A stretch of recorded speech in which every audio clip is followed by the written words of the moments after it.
The box. You opened it. Time to talk about Hellraiser. No! Ghostface gave me the box! He said it was time! I thought maybe I could just talk about the first movie and maybe we'd call it good! No tears, please. It's a waste of good suffering. Please don't make me do it! There is no more running, Ryan. I haven't been avoiding it on purpose. I just think the sequels are kind of shitty.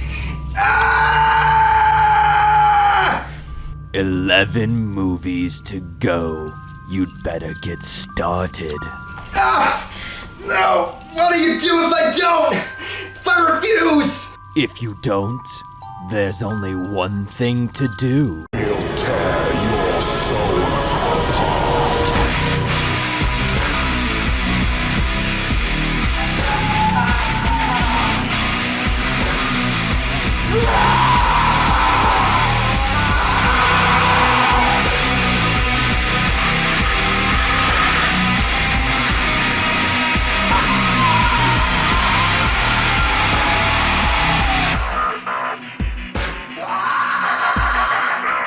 Desire, pain, and pleasure, a pursuit of that which is beyond the capabilities of human experience.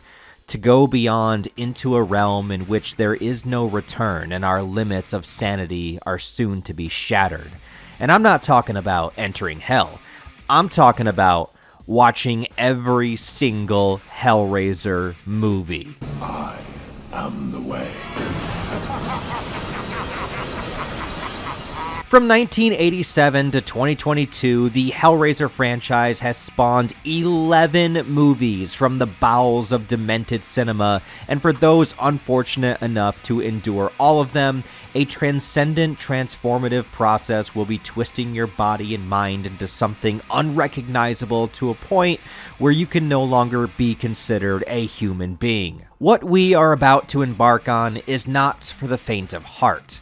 This is not going to be fun. This is going to be the truest testament to your capabilities of receiving the darkest of tortures.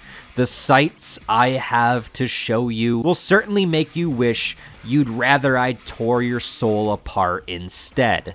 But if you are brave enough and stupid enough to join me on this journey, or you are simply ready to relinquish your humanity in pursuit of something far darker, then go grab yourself a snack, sit back, get comfy, as we begin our descent into pure, unfiltered horrors beyond your wildest dreams. Welcome to the Hellraiser Retrospective. Pain has a face. Allow me to show it to you. Unraveling the story of Hellraiser really begins with, well, the story. The Hellbound Heart, a novella written by Clive Barker, released in 1986, is where all of this began. Clive Barker is known primarily as an author, having written numerous books, novels, short stories, and plays. He's also a great artist and painter, and has had involvement in numerous types of different media, including films and even video games. He was born in Liverpool in 1952, and grew up in what was a regular middle-class lifestyle at the time. He went to university to study English and philosophy, but he also maintained his love of storytelling and involved himself with theater groups, even creating his own called The Dog Company, which also included Doug Bradley, who would go on to be famously known for having some pins in his head. Eventually, Clive Barker took to writing short original stories and got them published into an anthology called The Books of Blood, releasing in the mid-1980s. It was his first real moment of exposure, gaining a fan following, and also picking up some endorsement, not the least of which from Stephen King himself, quoting, "I have seen the future of horror, and his name is Clive Barker." Hearing something like that from Stephen King, especially in the 1980s, that's a pretty big fucking deal. So it wasn't long for momentum to start rolling and people to be interested on the other things that Clive Barker could cook up in his writing. Also, what must be noted about Barker is that he was an openly gay man at the time, coming to terms with it within his late teens and early 20s. Nowadays, nobody would really care about that, but at the time of his writing, it also served as kind of an outlet not only for himself to express themes around his own sensibilities and perspectives from his sexuality, but also for other people dealing with similar struggles or wanting to see themselves represented within these horror stories that they might not have gotten much from before. See, this was during the 1980s, the era of the AIDS crisis, and him being unapologetic in including these sorts of things in his writings, making it relate to his own interests and insights, it made him an important and unique voice for the time period. But at the same time, it also didn't alienate anybody else and perhaps gave them more to think about and explore than they originally expected. To me personally, I think it all comes down to each person having a unique and individual voice, and that's what's important to help guide your stories. So you should definitely use your experiences or your own point of view or your own way of looking at the world through the fantasy and characters that you create. For Clive Barker, his voice was appreciated by many, and it helped lend him into being that new face of horror. If he had tried to write the way that other people were or hide aspects of himself, then his popularity might not have gotten as highly praised as it was, and maybe wouldn't have led him to write The Hellbound Heart, a novella released in 1986 that is effectively the origin to the Hellraiser movie series and all of its expanded media. It started here, blending ideas of classic gothic horror, of man and monsters and gateways to other worlds, while also with his unique stamp of exploring heavy sexual themes and that being the thread line between these different worlds. The Cenobites not merely being depicted as evil, but as beings that are evolved beyond human understanding and our morality. Though descriptions of them in the novella are quite vague, the designs are inspired from taboo aspects of sex and pleasure with BDSM, modern primitivism, and scarification, and other extreme aspects of the physical, dealing with that fine line that begins to blur between pain and pleasure, good and evil, salvation or damnation. Perhaps at a certain level, they all become one and the same. Based on life experience, Barker at least resonated with the concepts of the forbidden or of taboo desires, something outside accepted normalities.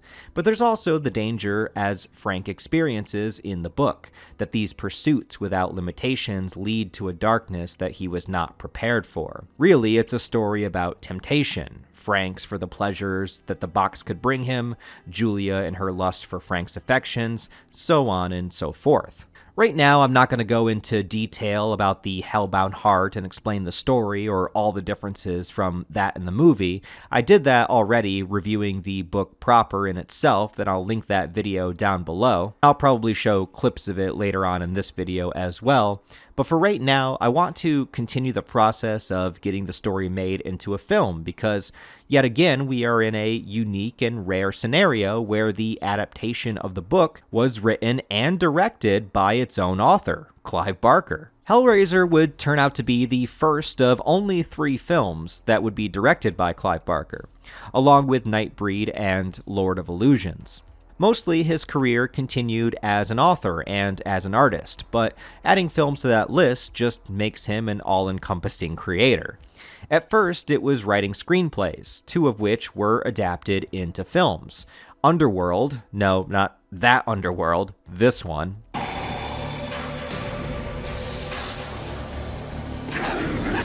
And Rawhead Rex, which is pure cinema.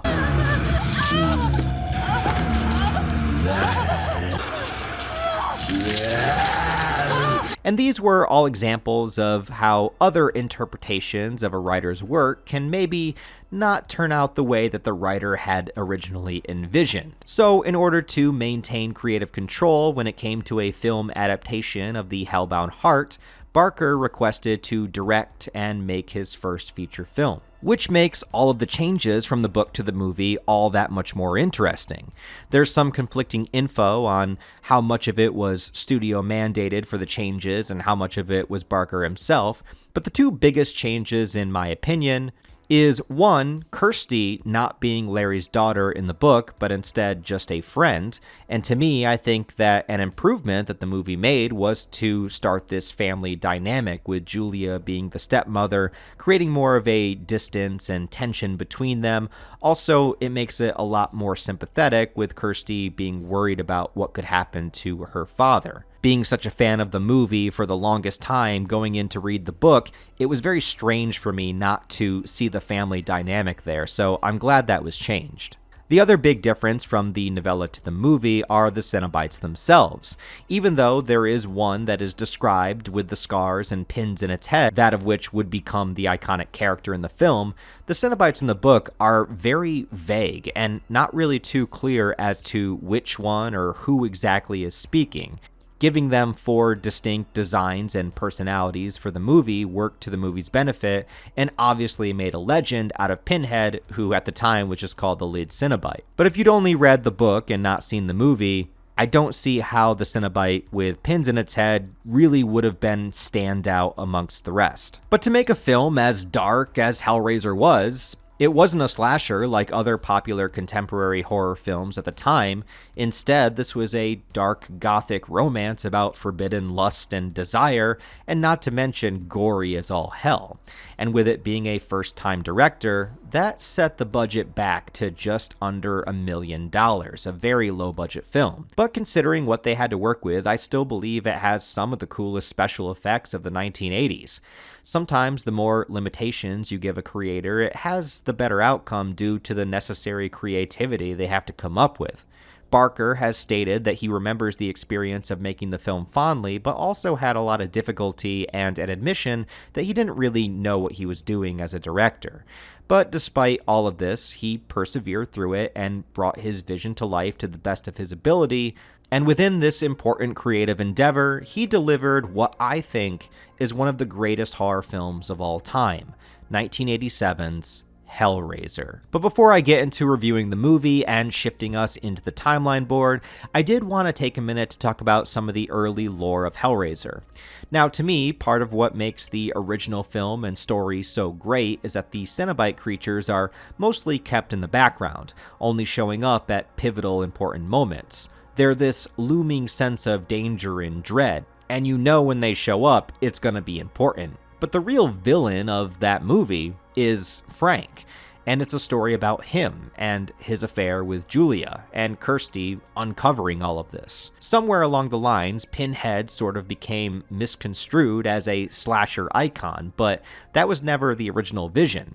Is he a horror icon? Yes, sure, but certainly not a slasher. But you stick that image on the cover of a VHS tape in the video store, and yeah, that's gonna draw a lot of people to your movie, and give nightmares to the kids walking the aisles looking at all the cases. I should know, I was one of them. But the beginnings of a deeply constructed and interesting lore did begin with the original novel and movie. It starts with the puzzle box. The Lamention configuration, as it's called in the book, Barker took influence from various Chinese and other foreign puzzle items at the time that his relatives would bring back to him from their travels, and perhaps it's also a slight nod and reference to the legend of Pandora's box from Greek mythology, representing the curiosity that humans have and the desire to open something that will ultimately unleash horrors onto the world.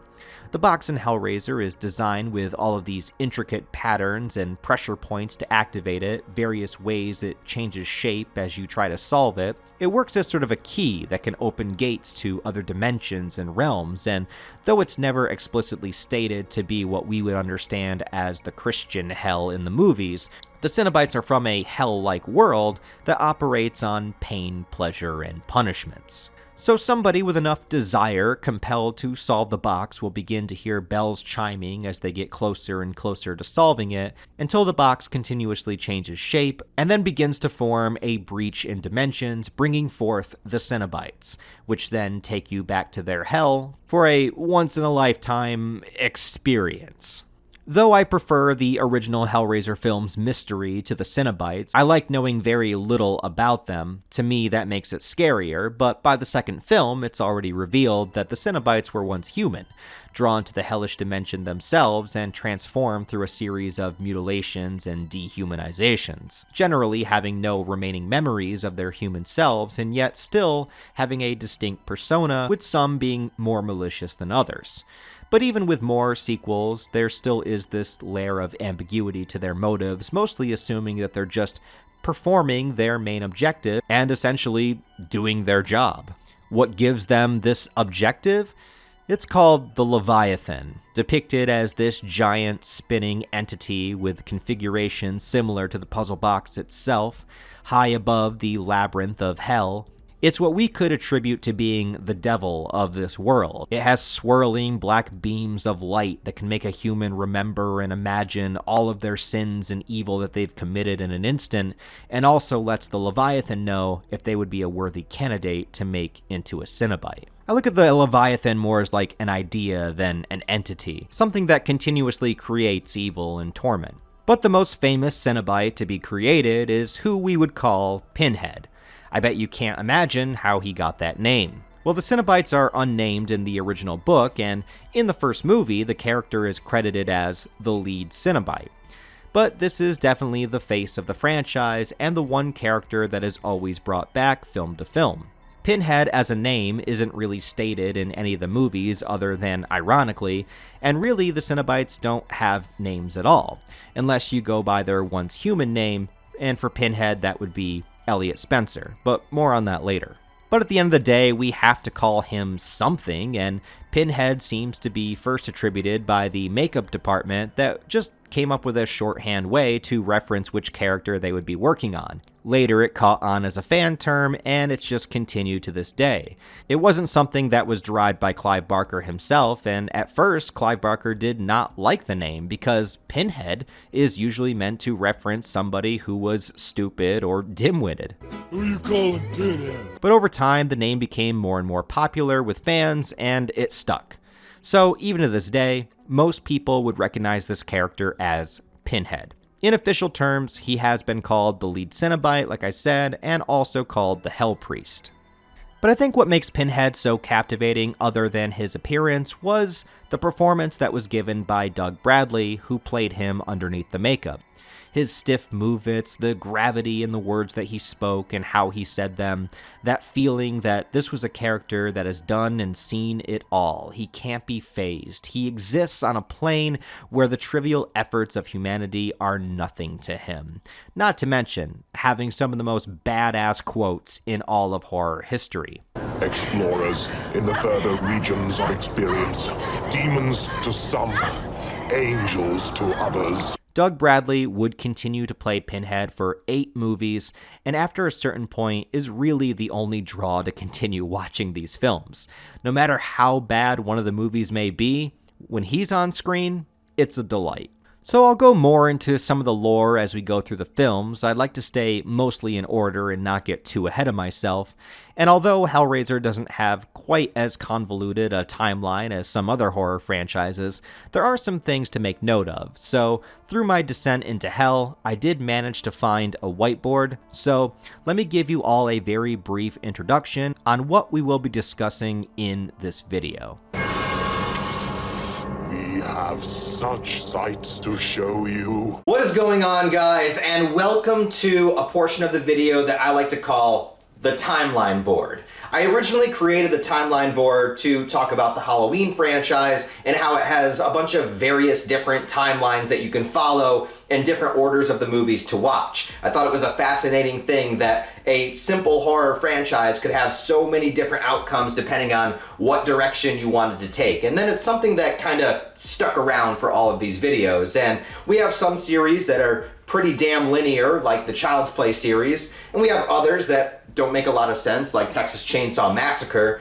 But then, when it comes to Hellraiser, things really don't make a lot of sense, and that's mostly because a lot of people making these movies after the first couple didn't really give a shit and just sort of made the movie to get it out there, to have it be released, because the timeline is not distinguishable in any way, shape, or form, and nobody online can even agree what the standard timeline of Hellraiser actually is. So this is gonna be just pure, honest to God headcanon. I am just making this up as I go along into what makes the most sense to me as to what the Hellraiser timelines are, because I do believe that there are multiple timelines in the Hellraiser franchise. But just to give you guys an overview of what we're going to be talking about in this video, we are going to be covering every single Hellraiser movie, and there are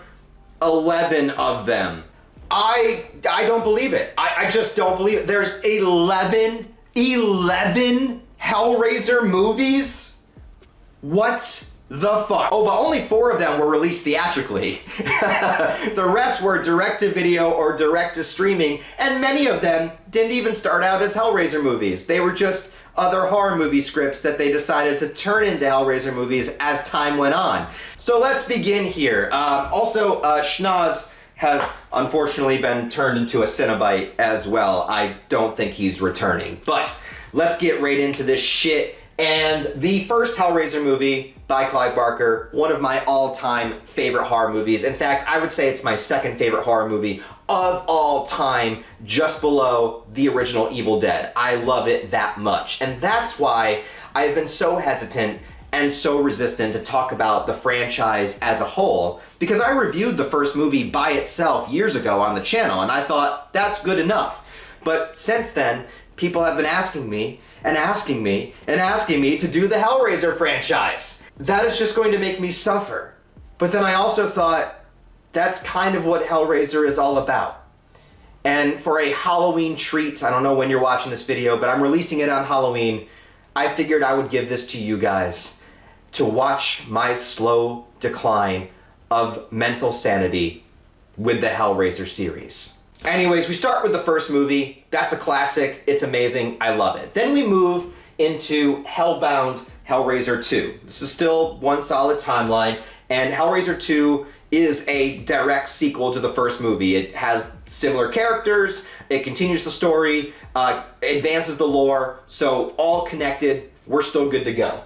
Then we move into Hellraiser 3, Hell on Earth, which still continues the franchise. We're still moving forward. I'll talk about the specifics as I get into the reviews themselves, but we're still moving. And then we get to Hellraiser 4, Bloodline, and this is where things become a little bit tricky, because Hellraiser Bloodline tells 3 different stories in the movie. One that takes place back in the 1700s, one in the 1990s, and one far into the future. So the third story that is far into the future would be the last in the timeline because it's set so far into the future. So Hellraiser 4 is both the 4th movie in the franchise and, timeline-wise, the last movie in the franchise because it takes us the furthest in time.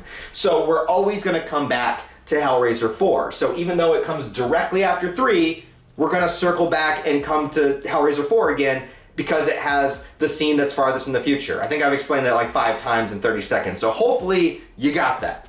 All right, so after Hellraiser 4, that's when they go direct to video, and after Hellraiser 4, there's only a couple of references and callbacks to the original films, but enough to say that they are in the same timeline. So then we get to Hellraiser Inferno. This is where they drop the numbering, which is so stupid, because now if you want to watch the Hellraiser movies, you literally have to research 11 movies to see what order to watch them in. I don't know why they just call it just Hellraiser fucking 5, but they didn't. And then the same is true with the rest of the movies. So, good luck, or just follow my guide. So we go to Hellraiser Inferno next, and that one tells its own story, but I mean, theoretically, it's in the same timeline, so we don't really have to worry about it. Then we get to Hellraiser 6, which is Hellraiser Hellseeker, And this does bring back Kirsty from the first two movies, so still in continuity, although I think it completely ruins her character, but we'll get there. So that one still makes sense, right? Then we move into Hellraiser 7, which is Hellraiser Deader. Now, Hellraiser Deader includes a little piece of lore that is introduced in Hellraiser 4, so I consider it to still be in the same timeline. So Hellraiser 1 through 7, I consider to be in the same timeline. This is my personal opinion. Whatever you guys think, go ahead and comment that below what your timeline is, but that's basically what I think in my mind, because they all do have some vague connection. And then, of course, after Hellraiser Deader, you know, if you're watching timeline order, you would circle back to Hellraiser 4 and watch the scenes that take place in the future. So to me, that is one solid timeline. I would go Hellraiser 1 through 7 with Bloodline basically taking place first, middle, and last. All right, so that's how I figured that out. Now, the next one is Hellraiser HELLWORLD, okay? And the confusing thing is HELLSEEKER, Deader, and HELLWORLD are all directed by the same guy, and they're all the worst Hellraiser movies. But Hellraiser HELLWORLD kind of exists in its own universe because it exists in a world where Hellraiser, the puzzle box, Cenobites, Pinhead, are a video game. So I don't believe it's connected to the rest because it would be very strange for that game to exist and then have characters in the other movies not, you know, like nobody recognizes what these creatures are or the puzzle box or something, because it seems to be very famous and very popular. Like it's a World of Warcraft, like Fortnite, like it's big, right, in Hellraiser HELLWORLD. So like, to me, that implies that that movie takes place in its own universe. But hey, some may agree, some may disagree. That's just my opinion. And after that, then we get these two movies. We get Hellraiser Revelations and Hellraiser Judgment. And the special things about these movies is that they both suck ass. But the reason they both suck ass is because these movies were only made so that the current rights holders could hold on to the rights of Hellraiser. So they were super cheap, super fast. One of them was filmed in like a week and just released just to say, hey, look, we still have the rights to Hellraiser. And these two movies are the ones that no longer feature Doug Bradley playing Pinhead. And you could say, theoretically, that Hellraiser Revelations takes place in the main timeline because there's nothing in Hellraiser Revelations that really contradicts anything else other than Pinhead being played by a different actor, but it can kind of fit. So like, if you want to count Revelations in the first timeline, you can. I just think because it's so separate, so different Pinhead, different era of Hellraiser, that like, it doesn't really fit. But if you wanted to, I think you could make it work. But then you get to Hellraiser Judgment, which is not connected to Hellraiser Revelations because Hellraiser Judgment introduces brand new lore never featured in any of the other Hellraiser movies. It's the only Hellraiser movie to feature heaven. Well, it doesn't feature heaven, but it mentions heaven. It's the only Hellraiser movie that deals with people being punished for their sins rather than opening a puzzle box because of lust and desire. So it changes all the lore and does its own thing. So I think Hellraiser Judgment takes place in its own universe. And also, the ending of Hellraiser Judgment contradicts what would be the ending of Hellraiser Bloodline. So Hellraiser Judgment does not work. It has to stand in its own universe. And then finally, after that, we have Hellraiser 2022, the remake that was on Hulu, which of course, as a remake, even though it doesn't really remake the first movie, but it's a reboot, you know, it's starting Hellraiser over, so that's in its own universe. So just quick recap, I consider Hellraiser 1 through 7 to be one solid universe, with Bloodline also being the ending of that universe.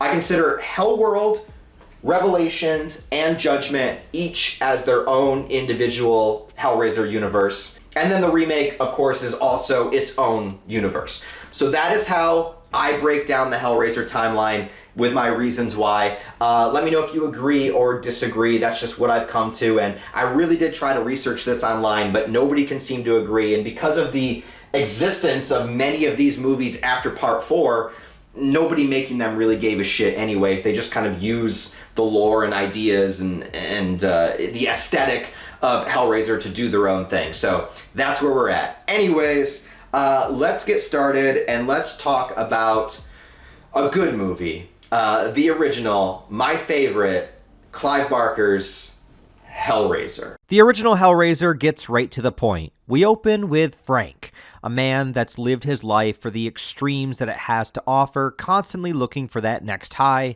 and the next level of experience. A man that couldn't care less about anybody else that doesn't already benefit his own satisfactions. He purchases the puzzle box from an unknown merchant and takes it back to his home where he attempts to solve it. And right in the opening scene, hooks and chains manifest from the box, beginning to tear him apart, and we get our first glimpse at the Cenobites. Imagine watching this for the first time, having no idea what Hellraiser is or what could possibly be going on. All we see is a man get impaled with a bunch of hooks and chains, and it cuts to strange-looking entities walking around while pillars spin and blood is covering the floor. A small glimpse into the horrors that Hellraiser can provide to us. We don't know what's going on, and the pin-headed character picks up the box, puts it back to normal, and the room reverts to its former self. Completely quiet, as if nothing had ever happened. Barker stated that he wanted this introduction to be bizarre, and the intent was to keep audiences on edge for whatever was to come next, and in that, I think he succeeded. We then cut to the main story featuring Frank's brother Larry, who is essentially the polar opposite archetype. He's on the straight and narrow, he holds down a regular job, and is just a regular guy all around. Maybe he's a little bit of a dope, and he just doesn't like the sight of blood, which, man, are you in the wrong movie. But overall, he's just meant to be the everyman. The brother that went down the opposite path as Frank. He also has a daughter named Kirsty that becomes our reluctant protagonist, and I have always loved Kirsty's character. She's very sweet and kind, bubbly, all smiles, but she's also incredibly pragmatic. She's not a scaredy cat, but she's also not some fearless badass out of nowhere that can do no wrong. As far as final girls go, I think she's a very logical character doing her best in extreme situations. There's moments where she's running and hiding because it makes sense to do so, but there's also moments where she's standing up for herself and making deals with demonic beings. I really don't think she gets enough credit in the pantheon of final girls, but she's always been one of my top favorites. I mean, hey, it took Laurie Strode 20 years to stand up to Michael Myers, but Kirsty is battling demons right from the get-go. She's got to be on the list of the most underrated. But then we have the queen bitch herself, Julia, Kirsty's stepmom, a woman who once had an affair with Larry's brother Frank. He showed up one time, soaking wet, wanting to get dried off, and then get wet again. I guess she couldn't resist his, charm. What about Larry? Forget him. No, she just enjoyed his dangerous nature. She enjoyed the taboo of it all, the forbidden lust and desire, which is the running theme of the film. The exhilaration was so much that she continued to pine for him even to this day. Despite being with Larry, she's constantly thinking back to her time with Frank. But for Frank, she was just a conquest. Something to take away from his brother, but more importantly, to just take whatever he wants at any given time. Julia would have been a ride or die for him, but instead, she stuck it out with Larry, and Frank disappeared on to the next adventure. Now, the two of them have moved into the same house that Frank was once staying at, and after Larry injures himself and bleeds onto the floor where Frank was taken, it begins some sort of resurrection process. In the book, and I'm not kidding you, it's because the familiar blood mixes with a part of Frank that was left behind on the floor, which was his jizz. You think that's the only thing I jerked off in here? I've been dropping loads around this fucking house like a goddamn dump truck. Yeah, they left that part out of the movie. This did still have to go through the MPAA rating system after all, and I'm sure it was part of a heavy censorship issue that we can't show a puddle of jizz on the floor. It doesn't really matter though. What does matter is the amazing special effects sequence for Frank's resurrection. There's a lot of stop motion going on, reverse photography, and creative camera work that make for what I think is one of the coolest sequences I've ever seen in a horror movie. Starting out with just his beating heart, the limbs rise up from the floorboards, forming into the spine, eventually manifesting into a wet, bloody, fleshless corpse of the Frank that was.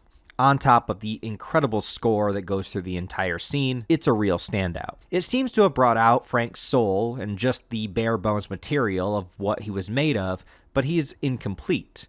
The story begins to ramp up once Julia discovers Frank in the room, and he's able to manipulate her feelings for him to have her bring him victims so that he can absorb their flesh in order to continue regenerating himself. Frank is the real antagonist of this movie, with the Cenobites serving more as a background element. Frank is the immediate threat here in the physical world. He's not powerful, per se, but he's resourceful, manipulative, intelligent, and sadistic. He's scary even without having to look like a corpse. I wouldn't have even minded if the franchise kept Frank as the main villain for more than one film during its run. He's the kind of character that you love to hate, and one where you can't wait to see what's coming for him. And Julia is not innocent in this either. She could refuse at any time or tell Larry what's going on, but her desire for Frank fuels her into becoming a murderer for him, going out to lure lonely men back to the house when Larry is away, but instead of them getting into that Julia Ussy, they just get a hammer to the face, and Frank is the only one that ends up sucking them up. Larry is completely unaware of any of this happening during this time, and the only moment of intimacy him and Julia begin to share is because she's trying to distract him from investigating the room that Frank is in, as Frank watches them from the distance.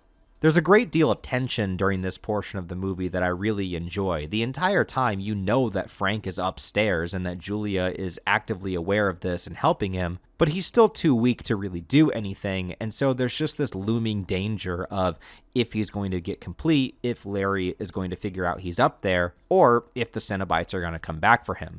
Sensing Julia's distance from him, Larry asks Kirsty if she would talk to her and see what Kirsty thinks. She at first believes that Julia is having an affair, but as she goes inside to confront her, she witnesses the true nightmare, that Frank has returned and Julia is complicit in his devilish schemes.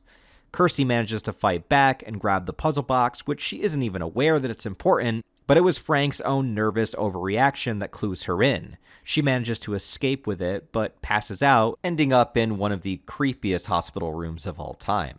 But it leads to perhaps the best and one of the greatest scenes in horror. Passing the time, she grows curious about the puzzle box and begins to solve it herself. We see first a corridor open from the wall, and as she travels down it, some kind of demonic monster appears which chases her back to her own room.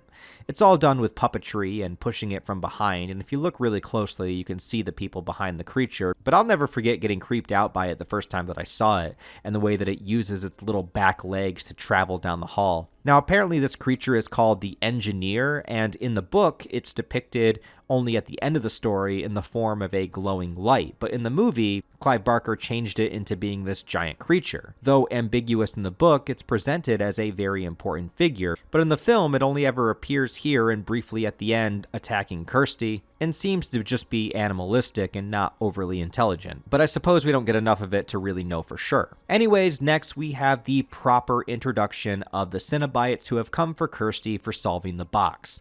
As I said, they are barely in this movie, but it adds to the intensity for when they do show up. I love the mystery of what they are and what they could be capable of being. Pinhead says it the best. Who are you? Explorers in the further regions of experience. Demons to some, angels to others. They don't get specific introductions, but they all have standout and specific designs. From Butterball being this really fat character with sewn eyes shut, Chatterer having his mouth stretched wide open, the female Cenobite with the open neck wound, and of course Pinhead being the main speaker for the group and bringing this aura of authority, and every word he says sounds important. Before the sequels confirmed anything, what the original brings to me is the idea that they could have been anybody, maybe going through centuries worth of torture to become what they are now. They have this sense that they've done and seen it all, and nothing is surprising to them.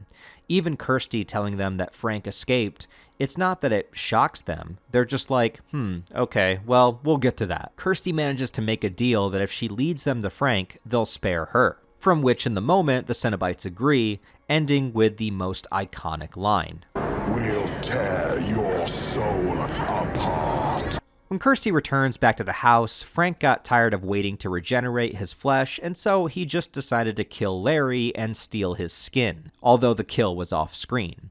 The only part of the movie that bugs me is when Kirsty returns to the house, she doesn't recognize that this isn't her father. I mean, minus all the bloodstains on him to begin with, but Frank barely even tries to act like Larry. You'd think Kirsty would know something was up. But soon he does away with Julia, stabbing her, having served her purpose for him. Who'd have thought that cheating on your husband, murdering a bunch of random people, and eventually being an accomplice and letting your undead lover wear the skin of your husband would eventually lead to some dire consequences. When the Cenobites show up, Frank has a wonderful oh shit look on his face because he knows what's coming. The only thing I don't like about this scene is that he continues to wear Larry's skin for the entire moment. I would have preferred the visual of seeing the skin get ripped off and so that we see a recognizable Frank get torn apart. But either way, it's still a great scene. Even with all the censorship, to get it down to an R rating, there is a satisfying amount of gore here as the hooks and chains run through him and tear him to pieces. In the book, this would be pretty much the end of the story, but in the movie, the Cenobites then come for Kirsty next, which I think is a way better decision. I mean, does this look like a face you can trust and make a deal with? So now it's a race for Kirsty to solve the puzzle box in a way that will send them back to their dimension. Oh, and I also have to mention that throughout the film, Kirsty starts a relationship with this total dork character who is completely useless, but he shows up at the last moment where I really wish they would have just killed him off because he's completely pointless and it would have added to the body count, but thankfully they don't have him save the day or anything either. He just continues to be useless as Kirsty manages to solve the box and send the entities back to hell one by one. Then we get a strange ending, but one that fits the movie well. Early on, there was this homeless man that was always spying on Kirsty from a distance and eating crickets right in front of her. For the finale, he appears again, only to transform into some heavy metal badass dragon skeleton thing, grabs the puzzle box, and flies away, assumingly to bring it to the next person that's destined to find and solve it. It's not explained in the movie, and again, I like that. I could enjoy the thoughts and theories of what he could be, of what I could come up with, rather than having it told to me. But if you do want an explanation, he's called the Eremite, a demon on Earth that's meant to act as a guardian or distributor of the boxes. Basically, one that helps lure the souls to hell. There's many things in this movie that aren't fully explained, but that's part of what I love about it. It's dealing with artifacts and dimensions that are beyond what we know or what we should know. Kirsty, like the audience, is figuring all of this out as she goes along, taking wild guesses of what will and won't work. Can I bargain with them? Can I send them back? It's time to figure it out. There's so many things I love about this movie. Frank is an excellent horror movie villain, the gothic romance tale of lust and devotion, the Cenobites being kept in the background, making their scenes feel more powerful and scary when they do appear, and a wonderful church organ-like score which makes the whole movie feel like a dream or some ritual of evil. I love the gore, I love the special effects before the advent of CGI, and seeing the product of a first-time director making something all his own and improving his own source material.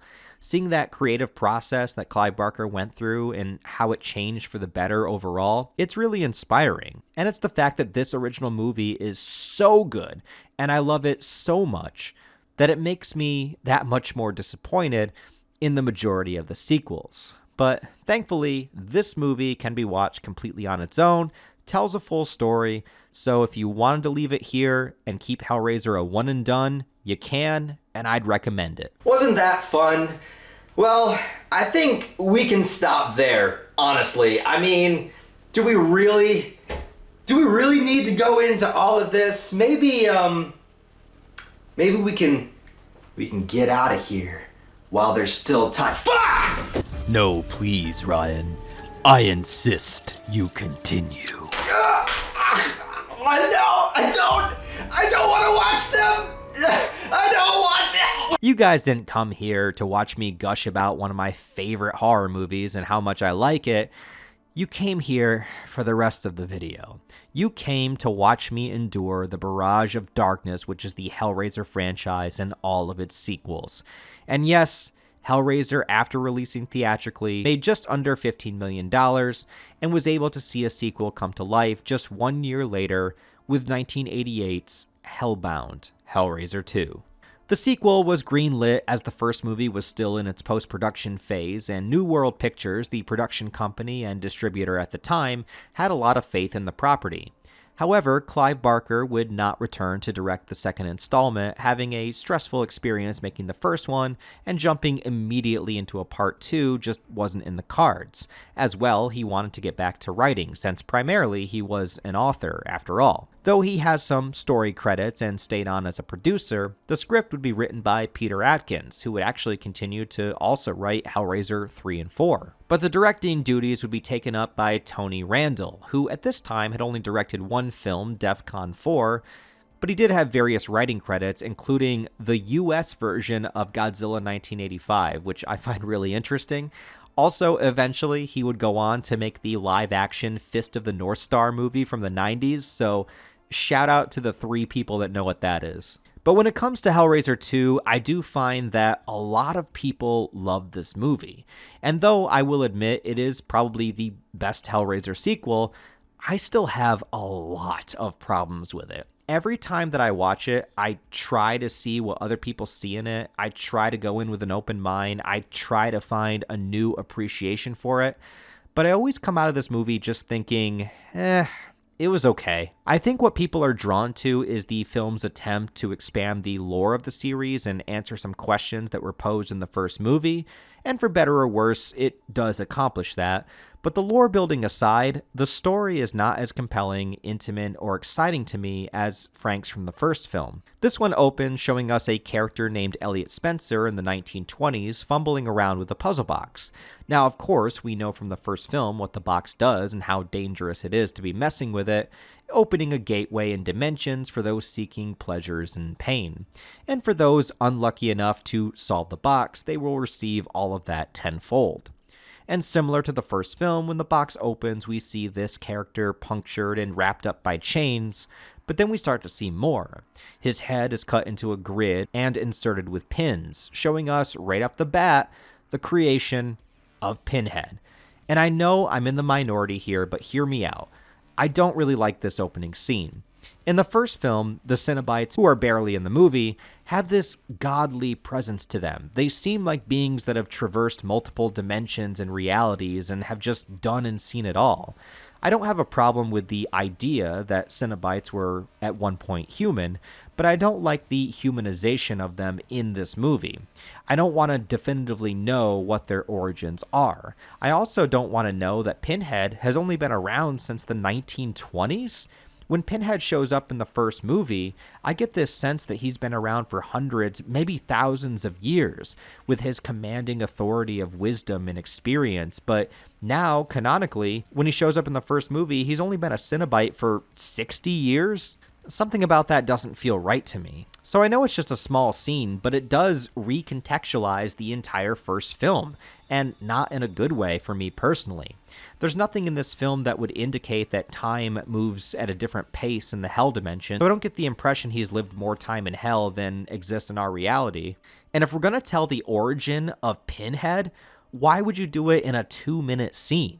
Imagine if there was an entire film about this guy and we didn't realize until halfway through he's the one that becomes Pinhead. This is such an iconic character. Why not spend more time with him? Why not see what he's all about? Who was Elliot Spencer? We do get some info on him being involved with World War I, but it's really just quick passing dialogue. I guess what it boils down to for me is I'd rather they pick a definitive direction for doing this. Either don't show Pinhead's origins at all and keep him an enigma, which I prefer, Or if you're gonna show his origins, go hard into it and give us a real story of how he became the most badass Cenobite of all time.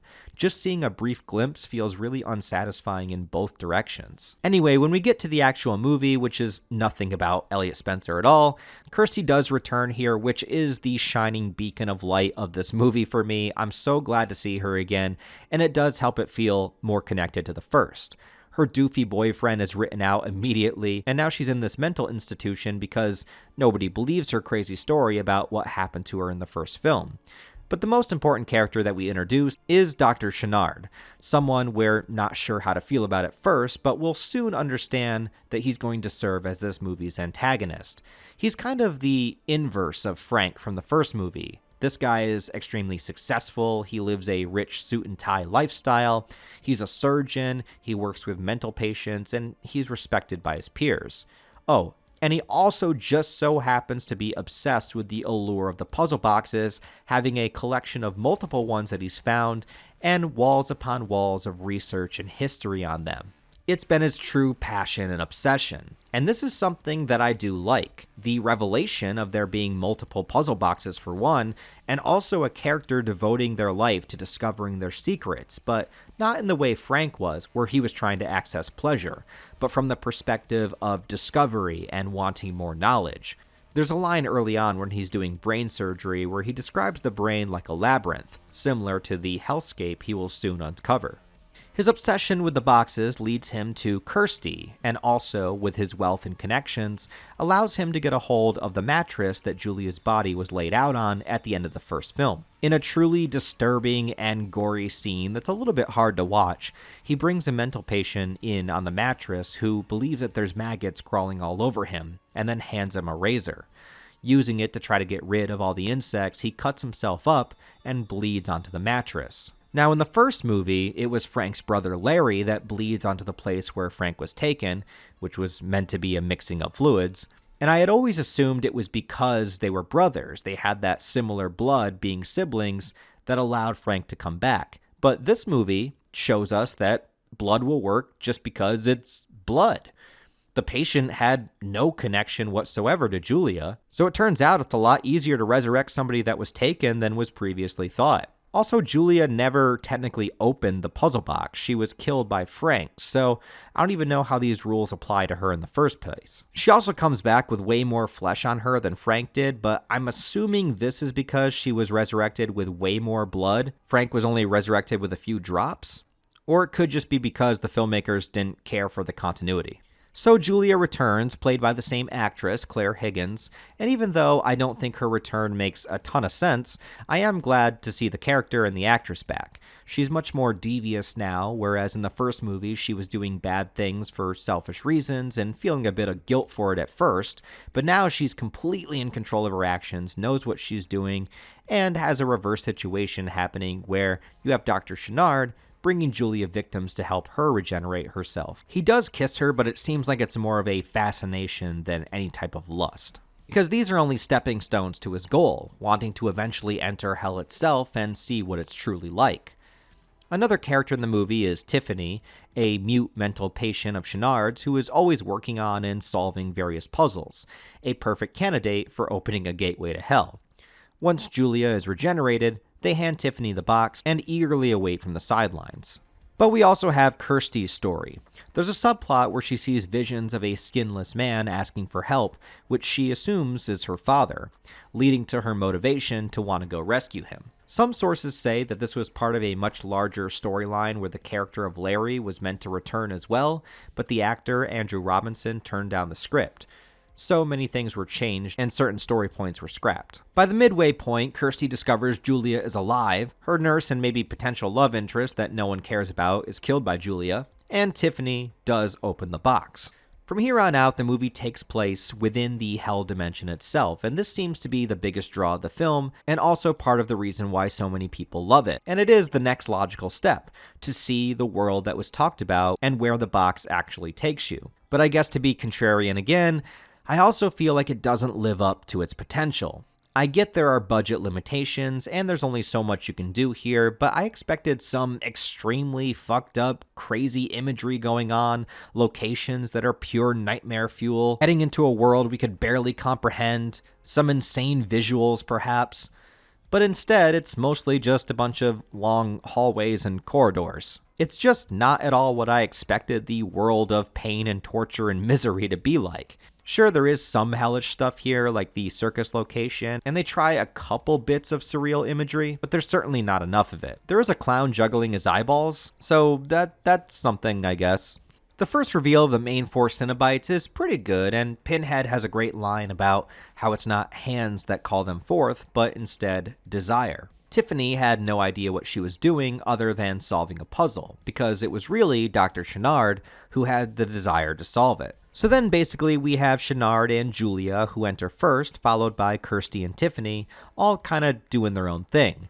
But the main thing to talk about is the Leviathan, the giant puzzle box looking entity shaped like a diamond spinning above everything. Not much is directly explained about it in the movie itself, but its black beams of light hit Chenard, instantly making him remember all of the evil that he's done, dating back to his childhood, torturing animals, perhaps some abuse regarding Tiffany's mother, and recent events as well. Here, Julia's intentions are revealed, handing Chenard over to the Leviathan and giving him exactly what he wanted.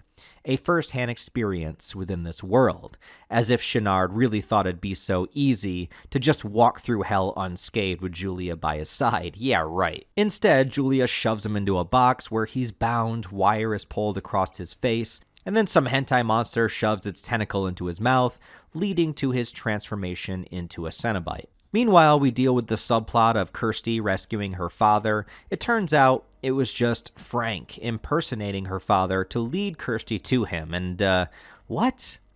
First of all, how did Frank show up to give Kirsty a vision of himself? And also, why did Kirsty think that this was her dad to begin with? Why would he be in hell just because he was killed by Frank? And lastly, even though I love Frank as a villain, he has no place in this movie. This scene and this subplot always felt so weird to me and misplaced, because this movie is not about Frank at all. If you're not going to have Frank really do anything, I don't see the point of bringing him back just for a 5-minute scene and that's it. They have Julia show up and rip his heart out, which, okay, so what, did she kill him in hell? Where is he going to go? Hell? It's just that the rest of the movie feels so disconnected from this scene that it doesn't have much impact on anything. It makes it feel like a bit of a waste for the character. But not as much as what comes next, because Chenard is reborn as a Cenobite, which it seems like it only took maybe an hour for this to happen. I would have assumed the transformation took years of dehumanizing and tormenting, shaping you into a new entity, but nah, it's just a quick wardrobe change and you're good. Now you're a Cenobite. And now that Chenard is going to be our big bad for the rest of the film, the movie needs to get rid of Julia. So they do so by having her get sucked down this weird vacuum corridor where the wind is so strong it rips her skin off again. This is such a random and weak way to write her character out of the movie from this point forward. At least have Chenard show up and kill her or something. But no, instead we get this. As Kirsty and Tiffany run through the corridors, they come face to face with the 4 main Cenobites that we know, including Pinhead, and Kirsty hands him a photo of his human self that she found within Chenard's research. And look, I like the idea that the Cenobites have been so physically and psychologically damaged that they don't remember themselves as humans, but once he's given the photo, that's all that's needed for him to remember who he was. And then moments after, Chenard shows up and you think, oh yeah, this is where shit's about to go down. Chenard is being way too cocky with his newfound abilities, and the OG 4 Cenobites are here, ready to put him in his place. The Doctor even has a line where he says, ah yes, a fight. And if you expected anything out of this moment, it is the biggest goddamn letdown of all time. Chenard literally one-shots every single character within a couple of seconds. The motherfucker has been a Cenobite for a whole 10 minutes, and he's already the king of hell? What is going on here? Are you kidding me? Look, I know there's budget restraints, and I'm not expecting some kind of crazy choreographed John Woo level of combat here. You take these awe-inspiring and intimidating creatures that I loved from the first film and turn them all into pathetic wimps. Pinhead does practically nothing, gets zapped back to his human state, and then has his throat slit in such an unceremonious and unflattering, pathetic death scene that's the end of him for this movie. What the actual fuck? I don't understand what they were thinking. And hey, I'm fine with having the Doctor be the antagonist and the big bad for the final scene, and I'm also fine with him ultimately winning this confrontation. But you gotta do it in a creative way. Having him take them out, including Pinhead, so easily after the way they were built up in the first movie and this one, that just sucks. Eventually, Kirsty and Tiffany make it to the Leviathan, where Tiffany attempts to solve the puzzle box in a way that they can escape.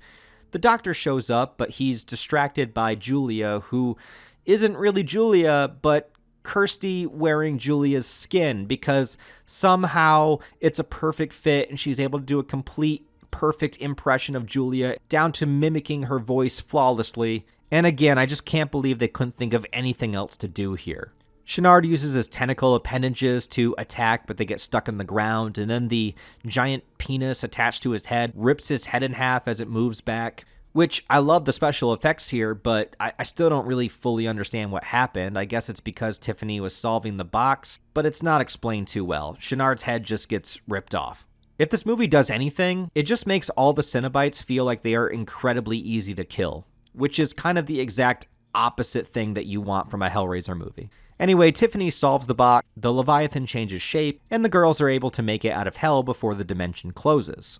I don't know, I get that this is a movie that a lot of Hellraiser fans love, but man does it do a lot of things that annoy me. Going into hell is a really great idea, but everything in it was underwhelming.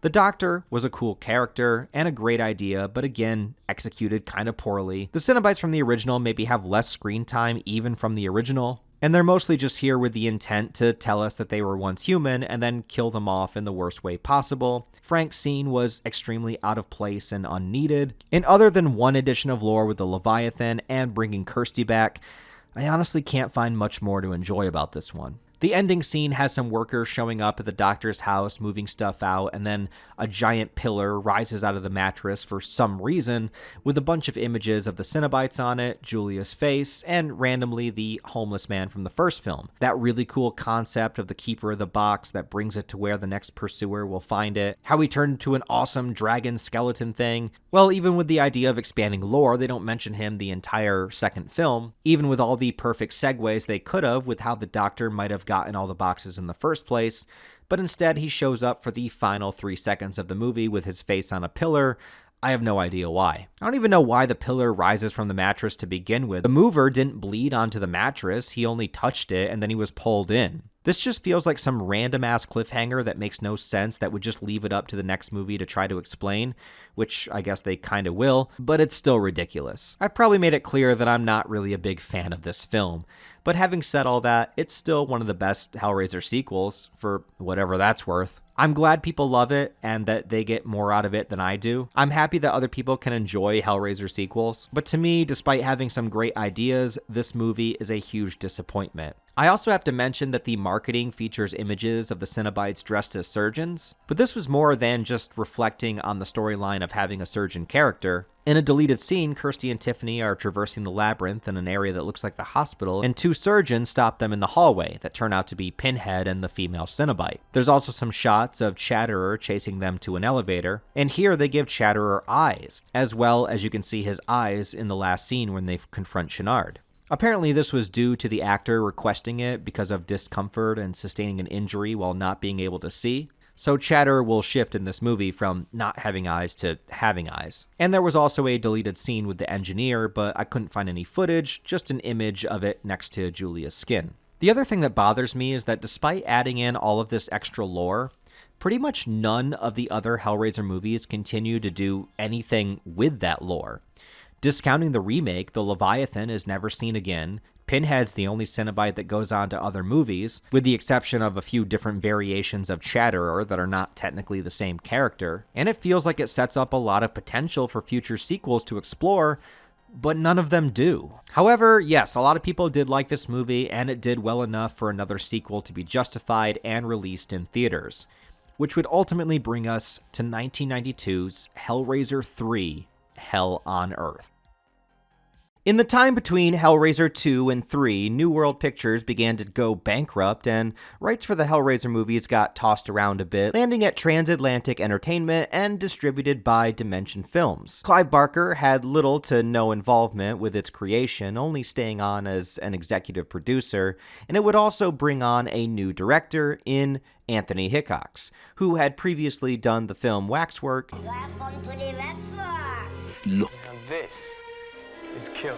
enjoy. Wow, the glasses from Nutty Zombies from Hell. And along with his style, a new vision, a new studio, and no Clive Barker, Hellraiser began to take a drastic shift away from the more cerebral, surreal, gothic stories of lust and desire, and instead start to become more like its slasher contemporaries, which it had strayed away from thus far. Hellraiser 3 decides to take the iconic Pinhead imagery and just put him front and center, making him a commercial horror character.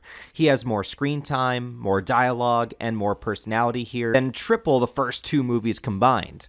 This is less of a Hellraiser movie and more of a Pinhead movie. And Doug Bradley returning again is, of course, fantastic in the role, and he does a good job with everything that he's given, but what he's given really just lays waste and cements the end of the immense haunting and commanding presence of what he had in the original.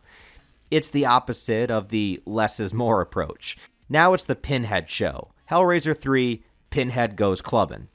But just like how Hellraiser 2 has plenty of fans and defenders for its pluses in expanding the universe of the films, Part 3 also has plenty of fans in the sense of they want to see Pinhead as the main antagonist character, and to that, I at least understand it. If you want to watch these movies for Pinhead, well, this is the one for you. And shockingly enough, it does follow up on the pillar emerging out of the mattress at the end of Part 2. Sure, it looks completely different, and none of the features on it are there anymore except for Pinhead's head. And I still don't think it makes a ton of sense as to why it's even here in the real world. But hey, I'll give it points for some kind of continuity. It also somehow wound up in New York City, where it is soon sold to a guy named J.P. Monroe, a young douchebag owner of a nightclub filled with weird and off-putting artifacts and decorations. This guy gives me some serious Patrick Bateman energy, especially when he's hooking up with a girl in the back of the club. Though this film predates American Psycho, so who knows, maybe Christian Bale took some influence from him. There also seems to be another Eremite present that sells him the pillar. I really don't think it's meant to be the same one from the original. Also, that one seemed to be part of the pillar at the end of Part 2, but here the pillar has completely changed, with the only remaining entity on it being Pinhead himself and the puzzle box. So what does it mean? The Eremite has to pass on the entire pillar now instead of just taking the puzzle box out? I'm not really sure the intent, but he does pick the right guy to sell it to. It also seems like any established rules of the franchise seem to be up for change here without much explanation. For example, a man is brought into the hospital who went to the nightclub and supposedly opened the box while being there. He's dragged in with a bunch of chains coming out of his body, and I have two major questions. Why wasn't he taken into the hell dimension instead of just injured with chains? And if he was, what Cenobites would have done it? I assume if there's multiple puzzle boxes, then there has to be multiple Cenobites out there that we haven't seen, but the original core 4 are all dead now, minus Pinhead, who's stuck in a pillar. And also his soul has been ripped into 2 parts, but I haven't got there yet. Basically, I don't know why this guy is here in the real world with chains coming out of him. So we get a new protagonist here named Joey, a news reporter who saw the injured man come into the hospital and tries to get to the bottom of the strange thing that she witnessed. It's the cliche of the journalist who is sick of getting the small jobs the studio makes her do and is determined to find a real story. She also has an unexplained ability to access a dreamlike realm where she sees specific memories of her father dying in Vietnam. So that's a thing. Don't worry, it'll be important later. Her investigation leads her to a girl named Terry who once dated JP and is holding on to the now uncovered puzzle box. And I will give the movie more credit here for continuity because finding this leads her to research about the Chenard Institute, the mental facility from the last movie, and I had totally forgotten about this scene, but technically Kirsty does appear in this movie. It's just a small cameo on a video screen that Joey watches that was recorded at the facility. And not only did I forget about this scene entirely, but I didn't even realize that it was actually Ashley Lawrence playing Kirsty again. You barely see her, so it could have been a double or a different actress, but no, it's her. And it's really cool to have a cameo of Kirsty in this film for the franchise to show her importance and to have us not forget about her. Meanwhile, after JP gets done smashing a chick American Psycho style, he of course does the gentleman thing and brings her a towel and comforts her with cuddles and plenty of aftercare. Yeah, I'm just kidding. He goes full fuckboy and he tells her to get the hell out of his club. Earlier, he's gotten some droplets of blood onto the pillar, and that's all it took to wake up Pinhead, and now he wants more. So when the girl gets too close to the pillar, Pinhead begins to strike, ripping off her skin and swallowing her whole. Jesus Christ! Not quite. He's still not powerful enough to escape his current prison, but he's now manipulating JP into bringing him more bodies so that he can fully resurrect. An extremely similar scenario to the first movie, except now we're using Pinhead in Frank's place. His offers of showing JP the more extremes of pleasure and power that he could never imagine cannot be ignored, and so JP agrees to it. And honestly, I don't hate that. In fact, I kind of wish JP was more involved with the story, or maybe even the main character of the movie. They mention him killing his parents in the past, so you know that he's a shit person, but it also would have been interesting if, instead of him just being straight up a pleasure-seeking douchebag, maybe they could have made him not quite as evil right off the bat, and it's Pinhead's manipulation that turns him into a murderer, while eventually realizing he's gone too far, and then being the one that has to stop him. But instead, it's not long before he's taken out of the film. He brings Terry over in hopes of making her the next victim, but then she busts out some brass knuckles and turns the table on him. Damn. Of course, before she can leave, Pinhead smooth talks her as well, and she feeds Pinhead JP's body, which I guess is all he needed to free himself. So here's where things get weird, as if they weren't weird already. While traversing her dream world powers, Joey is contacted by the human version of Pinhead, Elliot Spencer. Apparently, after Pinhead's death in Part 2, when he was reminded of his humanity, he split into two forms. One was the human soul that is now trapped in the dream state or limbo, and all of his darkness and evil became trapped in the pillar in the form of Pinhead. Not sure how this works exactly. Maybe it's kind of like Kami and Piccolo from Dragon Ball Z. But anyway, it's mentioned that the Pinhead side is no longer bound by the rules of Hell, or I guess the rules of the Leviathan, but they don't mention that by name in this movie. Basically, it's a way for the character to have more autonomy and do what he wants, as well as making him a main villain. It's a way to make Pinhead not really a Cenobite anymore in terms of what his motivations are. Instead, they can make him now into a maniacal slasher villain, wreaking havoc for the pure joy of it. Which they do in the nightclub scene, where Pinhead uses his powers to kill everybody in a variety of ways.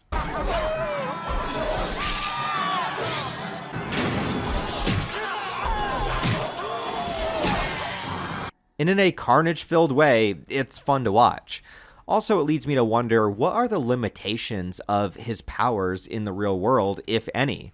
My brain's going to explode if I sit here and try to power scale Pinhead and all of his telekinesis and how that works over time, because he's still able to manifest chains everywhere despite not being connected to any of the rules of Hell. He freezes water and then turns it into daggers. He manipulates electrical wires. He melts crosses, and he can step into the dream dimension himself. Oh, and he can also create his own Cenobites. And I don't know why, but that specific point really annoys me. Not just because all of the Cenobites that he makes are the lamest fucking attempts at horror characters I've ever seen, but also each of the movies keeps making the creation of Cenobites seem more mundane and less impactful. Seeing how it worked with Channard was great, I just didn't like how quickly it was able to happen. I always imagined it took years upon years of torture and anguish and destroying who you are as a person, but whatever, it's a magic box. But then in this movie, all Pinhead has to do is shove some CDs in your head, and now you're a CD Cenobite. No, I'm not kidding. There's literally a Cenobite with CDs in his head that throws CDs like shurikens and kills people with them. Also, for anybody that might be too young watching this video, CDs are how we used to listen to music in the 90s. And could you guess what this Cenobite's name is? It's CD. Oh, it's so dumb, it's brilliant. No! It's just dumb. There's also a guy that was the cameraman for Joey, and guess what Cenobite he becomes? He becomes Camera Head. Yeah, he's got a camera in his face. And he kills people by zooming in too far. You got one named Barbie, who's actually played by Peter Atkins, the writer of Hellraiser 2, 3, and 4.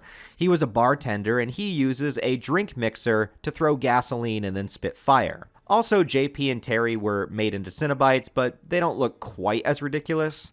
Okay, maybe they do, but at least they're not in it as much. My point is, everything I thought was cool or alluring and terrifying about the Cenobites from the original is now completely gone. Now they've just turned into punchlines. I guess I can cope with thinking that the Cenobites Pinhead makes aren't real Cenobites anyway, or at least not traditional ones. They're kind of like pseudo-Cenobites. At least that's what my headcanon is going to be to make myself feel a little bit better. A saving grace is the church scene, though, which is pretty cool, and it eases my pain for at least 2 minutes of screen time. Thou shalt not bow down before any graven image. Joey tries to use the box to send Pinhead back to hell, but they end up entering the limbo dream world, and something about Pinhead in direct sunlight in an open field just doesn't look or feel right to me. He poses as Joey's father and manipulates her to give him the box right before tying her up and strapping on some bondage gear. But then Elliot Spencer, the human form, shows up to confront him. Talk about facing your demons head on. But this is the most we get from Elliot, and for what the movie is going for, they do portray him well. He was a World War I soldier who suffered depression and sought after pleasures to ease his mind, which drew him to the box. You at least get a sense of who he was here, much more than the brief appearance in Part 2. And if we're going to make Pinhead a central character, I suppose we may as well understand who he was as a human. As much as I don't prefer that direction, I at least appreciate the attempts to flesh him out here, and having him face off against his own darkness personified is an interesting take. They even begin to fuse back together, which I don't know what that implies or what becomes of the Elliot persona, but because of this, he is able to pause Pinhead long enough for Joey to be freed and get the box back. She solves it in a way that makes it look like the Leviathan shape from Part 2, and then she just stabs him with it. Sure, that works, I guess. I guess Hell takes him back because he's sucked into the box, and then things return to normal. Joey is smart in the sense of putting the box into some wet cement. Sure, there's other boxes out there, but it at least takes care of one. Except then it cuts to the building having been built, and the entire thing is now filled with variations of this configuration, hinting towards the box's influence remaining in some way that will be delved into later. Hellraiser 3, Hell on Earth, or Hell in a New York City nightclub is more like it, is not a good movie. But when viewed in a particular way, like how one would view Jason X or the Leprechaun movies, it can be a fun ride. And if you just want to see Pinhead be a big old baddie, taking on a mantle similar to Freddy Krueger, not Freddy Krueger in the original film, but more like Freddy Krueger in Dream Master, he's got tons of screen time, lots of dialogue, and is made to be the true star and centerpiece of this film. The idea of him breaking free of the Leviathan control and doing his own thing is really interesting, but it only amounts to him just killing people and making them into Cenobites. A lot of them instant kills, which doesn't fit the original pain and torment, keep them suffering as long as possible vibes, but it's fun in a different way. It's just that the movie feels really silly while doing it. I read that there were some discussions that Clive Barker requested Anthony Hickox, the director, to take the material seriously, and having watched it, I don't get that vibe at all. This is as wacky and goofy as they come. It has some charm to it, but that's about it. But who cares what I think, though, because it actually got decent reception when it came out, and it made over $12 million in the box office from a roughly $5 million budget. It even had a notable soundtrack, including Motorhead's cover of Hellraiser, with a music video that features the lead singer Lemmy playing a poker game with Pinhead. And yes, it is Doug Bradley in the music video, with supposedly Clive Barker directing it. Wow.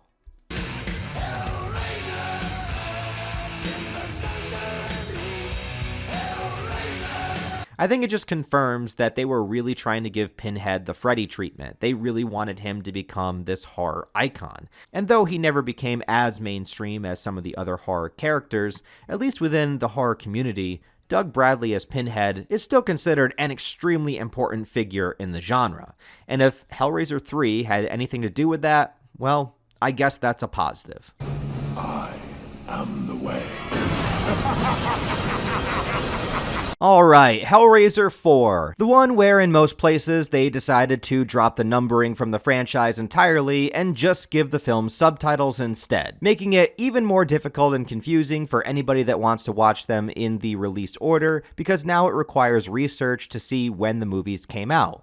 And even more so, if you want to watch the movies in chronological order, Hellraiser Bloodline could actually be watched last, because this movie decides to tell 3 different stories, each taking place in a different point in time, with one segment happening far into the future on a spaceship in the year 2127. So that would mean all of the scenes taking place on the ship are the farthest within the Hellraiser timeline of the original series. So when it comes to watch order, you'll have to decide, do you watch this fourth or do you watch this last? Hellraiser Bloodline was also the final Hellraiser film to be released theatrically before the onslaught of direct-to-video sequels that came in its wake. And the story behind the making of this movie is rather messy, so it's no surprise that it ended up that way. With Miramax and the Weinsteins coming in as distributors, they took more input from Clive Barker himself, who acted as an executive producer again,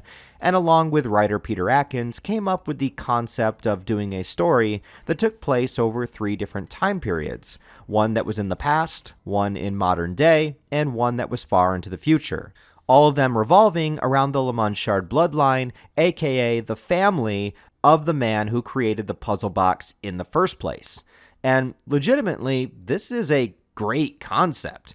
A man creates a portal to hell, realizes what he's done far too late, and now he spends not just his own life, but various descendants of his lineage are also now faced with the same curse of trying to undo what their ancestor had done, to create something to seal the demonic forces away for good.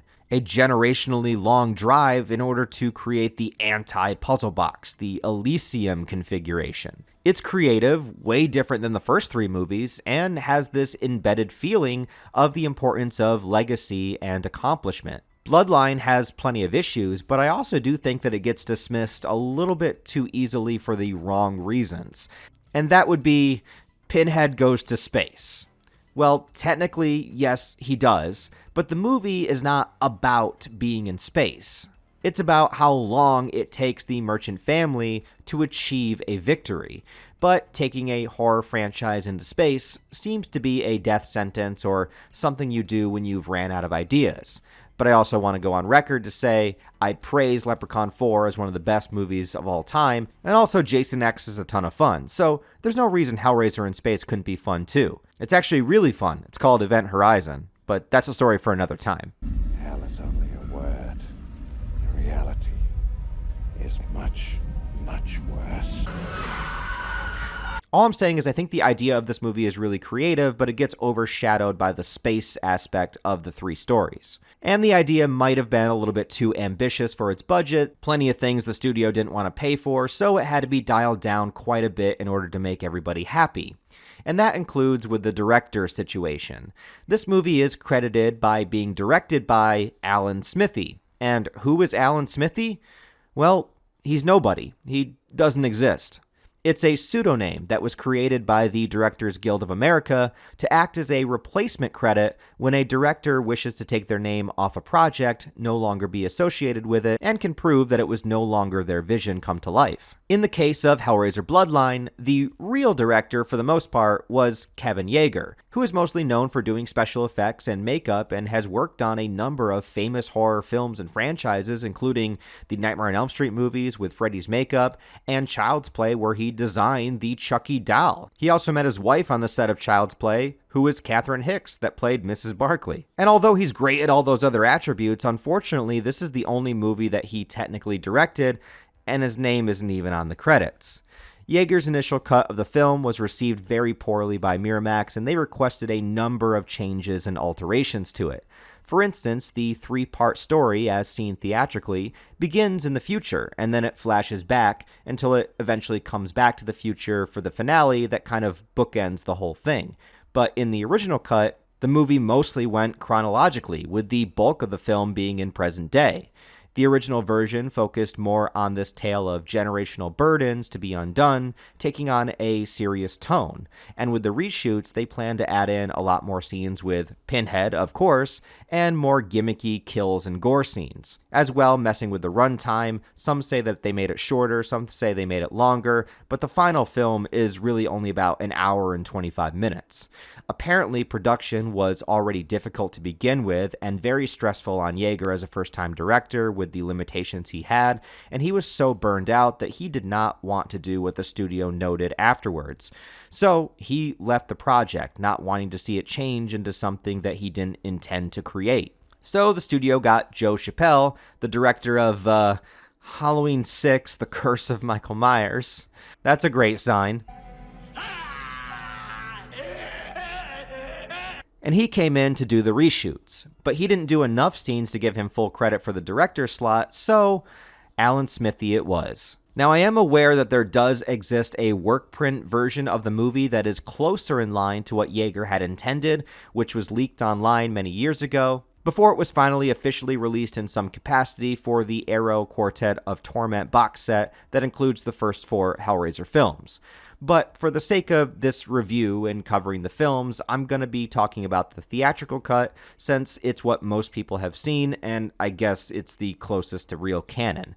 But the work print version does exist, so you can also watch that if you want to, and you can also get your hands on a printed copy of the original script that was published from writer Peter Atkins. That way you can get a better idea of what the original intent of the film was. Yeah, so just to show you guys here, this is Hellraiser Bloodline. If you have the Quartet of Torment box set, this is it on 4K right here. Very simple. You just go down to the special features, and then down here they have the Hellraiser work print version, which says previously unseen work print version, that also presented with alternate footage and an earlier work print without music and special effects featuring some unique materials. So you can just go and watch the work print version officially, legally. I don't know if the work print version itself is in 4K or if it's just 1080p or whatever, but yeah, it's on there. So if you get the box set, you're able to watch it pretty easily. But what we got, though messy, isn't actually all that bad. The movie does begin in the future, on a spaceship, yes, and we see a man using a robot to open the puzzle box for him so he doesn't have to be in the same room as it. I guess that's a pretty solid workaround that I never would have thought of. He is successful, but then a team of soldiers come in to stop him because apparently he hijacked this spaceship, even though he designed it himself. That's the first clue. This is all the intro to get the character named Paul to begin to tell us the backstory of his bloodline. He's played by Bruce Ramsey, who actually plays the lead character in all 3 stories, 3 different generations of the same family. The first takes us back to France in 1796, where he plays Philippe Lemonchard, the man that created the puzzle box. And wow, what a cool idea for a story. What kind of painstaking efforts and sacrifices did he have to make to construct such a dark and demonic device? This could probably be a huge part of the runtime, and it's probably going to be a great origin story to... Oh, he just kind of made it. Like, the story begins after he already made it, and his girlfriend comes in and doesn't appreciate it at all. Imagine that. Imagine working really hard creating something that you're proud of, putting all of this time, effort, and energy into it, and then nobody cares. It's kind of like making YouTube videos. He didn't build the box for himself, though. It was actually commissioned by this rich aristocrat guy and his assistant, Jacques, played by Adam Scott, in one of his first ever movie roles.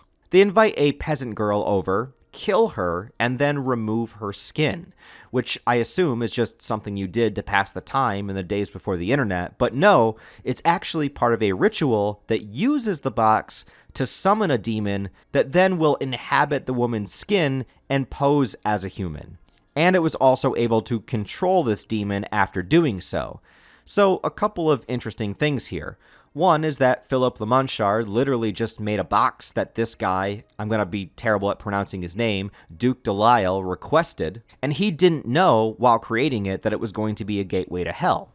Also, Delisle must have known exactly what it could do to pull this off, but I guess he just didn't have the technical skill to make the box himself. But he also opens it in a way that doesn't call forth any Cenobites, but instead brings a demon into the living world that he can control, and that is quite different than anything that we've seen before. The demon in question is Angelique. We never see her true demon form, but she's some sort of princess of hell. That's interesting. And seems to be in line with wanting to enact a lot of pain and pleasure, but due to the ritual, she does have to be their slave, with the only stipulation being that they cannot request something that goes against the wishes of hell, or something to that effect. It's a bit vague, but okay, at least there's some kind of rule. All we do know is that Philip regrets making this box now because, oh shit, demons. And when he tries to put a stop to it, he sees that Delisle has been killed because Jacques wanted Angelique all to himself. And soon she kills Philip as well, but not before telling him that he's cursed his entire bloodline by making the box. Damn. But I do like this idea a lot. Now his unborn child will carry the burden and so on and so forth. Each generation getting closer and closer to inventing the reverse puzzle box. But we don't have time to see every offspring in the Le Monchard bloodline, so instead we skip 200 years into the future to the year 1996, which would have been modern day when the film was released. And in an extremely clever way to weave the ending of Hellraiser 3 into this one is that it was a Le Monchard, whose now last name has become Merchant over time, who was the architect that designed this skyscraper. And it actually had nothing to do with the puzzle box being placed in the cement. The idea came to him naturally as part of his bloodline's affinity for these creations and unknown even to him at an attempt to make the anti-puzzle box to correct the mistakes of the past. He has a wife named Bobby, played by Kim Myers, who was also in A Nightmare on Elm Street Part 2, and he has a young son already born. He has dreams and visions of the past, and he sees Angelique in his dreams as well, with no idea who she is. We find out Angelique and Jacques are still alive 200 years later.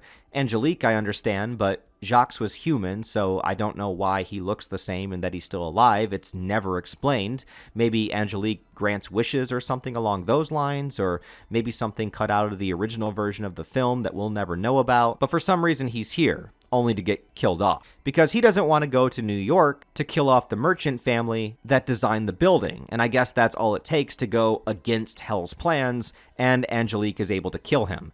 So really, in 200 years, this is the first time he's ever denied something that ended up resulting like this. Nothing against Adam Scott, but he just looks like the kind of guy that would say something wrong way before this.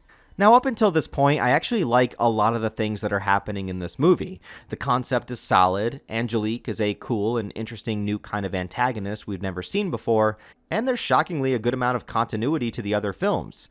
Until this happens.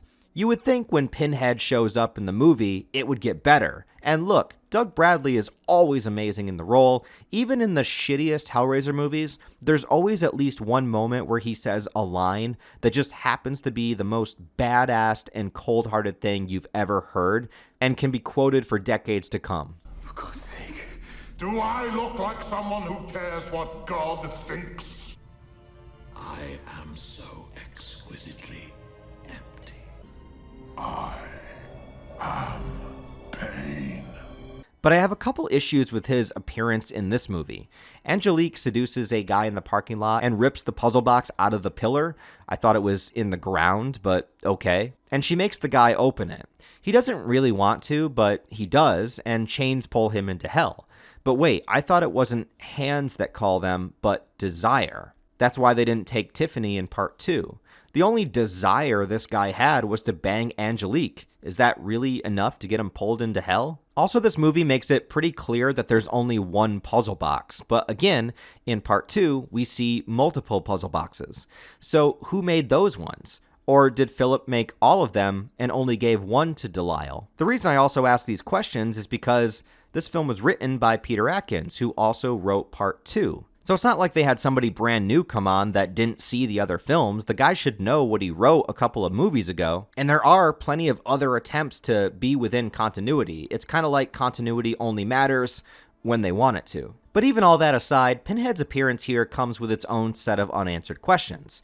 He came from the puzzle box again, so I assume he is now re-employed as a Cenobite, unlike the last movie where he broke free of Hell's control. But he also retains the ability to make Cenobites himself, as he does with the 2 cops. So was this a power that he always had, or something that he kept from part 3? But the big thing really is he knows who Angelique is, but how is this possible? If Angelique was pulled out of hell in 1796 and remained in her human body until now, and Elliot Spencer did not open the puzzle box until the 1920s, they wouldn't have had any crossover time in hell together, unless Pinhead simply knows her just from reputation, because he tells her that hell has changed since her time and that it's become more ordered now.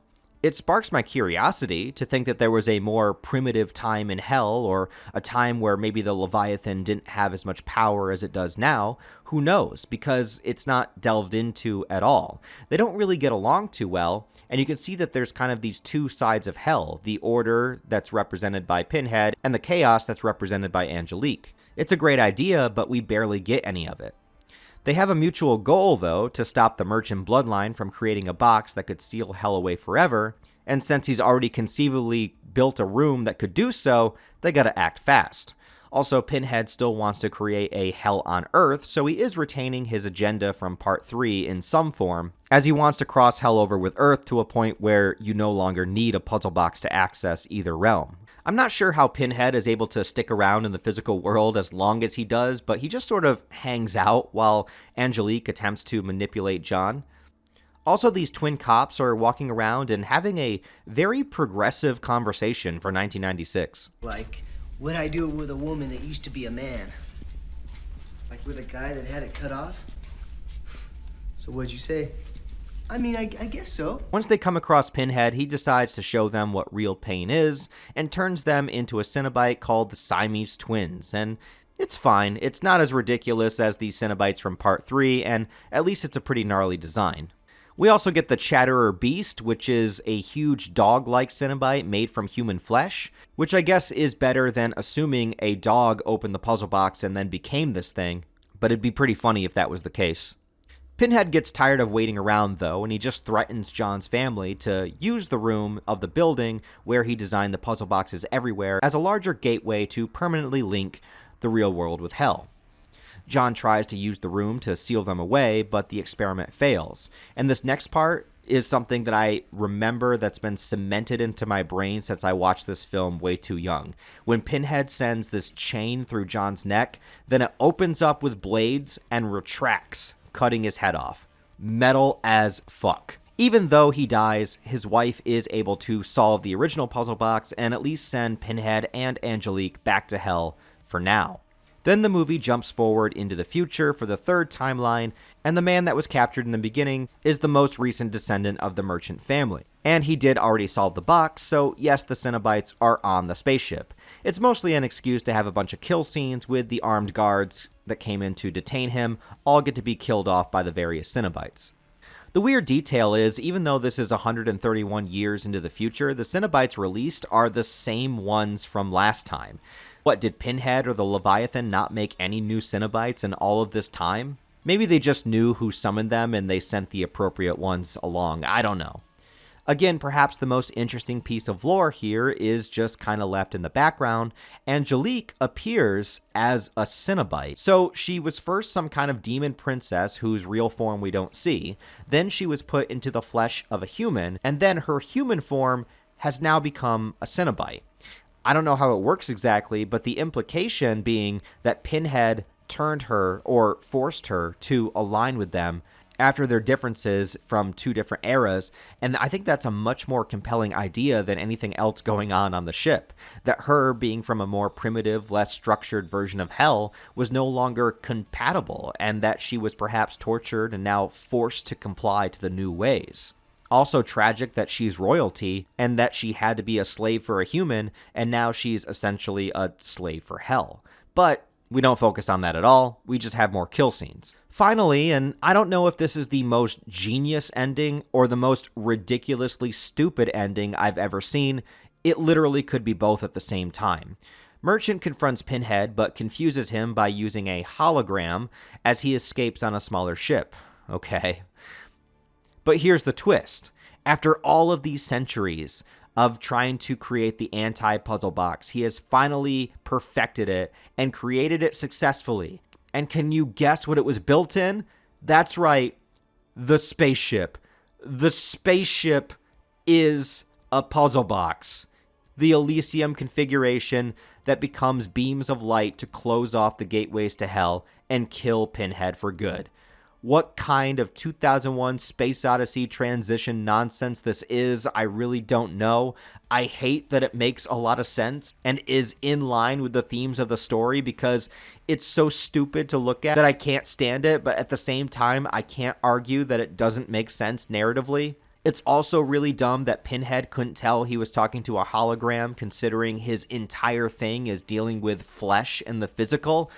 But also, since this is technically the farthest in the timeline that we get, there is no retconning it, there is no following it up. It's literally as definitive as you can get for the end of Pinhead and the end of the puzzle box.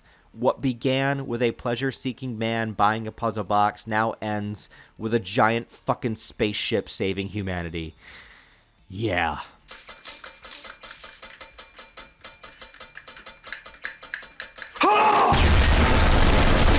There was also plenty of deleted material for this movie, obviously, with the different cuts, such as Angelique creating her own Cenobites back in the 17th century segment, which I guess means just anybody can create Cenobites now. It's a Cenobite bargain sale. There was a circus-like party shortly before she kills Delisle, and they also kill one of Philip's friends and put his skin on a drum in a form of torment of Philip, which was much more elaborate in the original version. It's also theorized that when Angelique opens the box in 1996, she was trying to call forth her own Cenobites that she had created and got Pinhead instead, who would then inform her of the changes in hell since their time. What I will give the movie credit for is its ambition and creativity. They didn't continue down the road of just trying to turn Pinhead into a slasher big bad, and instead they took a look at an aspect of the series that was yet to be delved into, where the box came from, and how it cursed a bloodline for hundreds of years to try to rectify it. Admittedly, that's a fantastic idea, but the obvious problem here is the re-editing and reshoots making the movie feel like an incoherent mess at times, and since you have to tell 3 different stories in one, you really want to avoid as much confusion as possible. Angelique is great, but her motives and rules for existing are also kind of jumbled, and in the final act we just put her in the background as a Cenobite. Pinhead is utilized mostly well, I'd say. He's given a good amount of screen time, maybe a little too much, but not as in the forefront as he was in Part 3. But also when you're doing things as wild as having rooms of magic light beams and futuristic spaceships and all of that, it does unfortunately still remove a lot of the dark and eerie feeling that the original gave you. By making it more fantastical, it sort of feels less fantastical. There's so much more here that could have been explained between Pinhead and Angelique, which really could have been its own movie. They have this weird alliance, but clearly they are two opposite ends of the spectrum of evil. I would love to know more about what hell was like in her time as opposed to what we know with Pinhead's hell. What's her relation to the Leviathan? What's her true form even look like? I just want to know more about her. But unfortunately, just like Hellraiser 2, this movie gives us all of these pieces of interesting lore that the future of the franchise refuses to revisit or ever touch on again. Instead of expanding on the setup, it is instead going to barrel into the crapshoot of straight-to-video, straight-to-streaming sequels, some of which didn't even start out with the intention of being Hellraiser films, which is why a lot of people consider Bloodline to be the last movie. It was the final film that was released in theaters, and it gives a definitive ending that, in continuity, is the ending. So if you like the first Hellraiser enough to watch some of its sequels, you get the one that expands the lore of Hell, you get the one that has Pinhead as the main villain, and then you get the one that ends everything for good. And with that, you should be content. But, oh no, we have 7 more movies to go through, and we've already hit our highest peak long ago. So let's descend even further into hell, entering into the 2000s now, and into the direct-to-video market for Hellraiser. Oh, you suffer beautifully. But I am here for business, not pleasure. You know, in all honesty, these movies weren't that bad. I mean, the second one at least expands the lore. The third one I don't like, but you get a lot of Doug Bradley as Pinhead, which is cool. And, you know, I think Hellraiser Bloodline is actually pretty damn underrated. Is it silly and goofy? Yeah, kinda. But it sort of works. I think Angelique is cool. I like the idea of 3 different stories in one movie involving the creator of the puzzle box. There's stuff in there that I really, really enjoy. So, you know what? The first 4 movies that were all theatrical, I guess they're all worthy of a watch. So, with those 4 out of the way, I think we could probably end it there, you know, like that's the theatrical run, you know, it's like that. Those are the only movies that really have anything interesting to say about the world or the lore. The next movies, all the rest are direct-to-video and direct-to-streaming movies, most of which never were intended to be Hellraiser movies to begin with. I don't think we need to cover them. They don't really matter. Oh, for fuck's sake! Leaving so soon? Why don't you have a seat? Not again!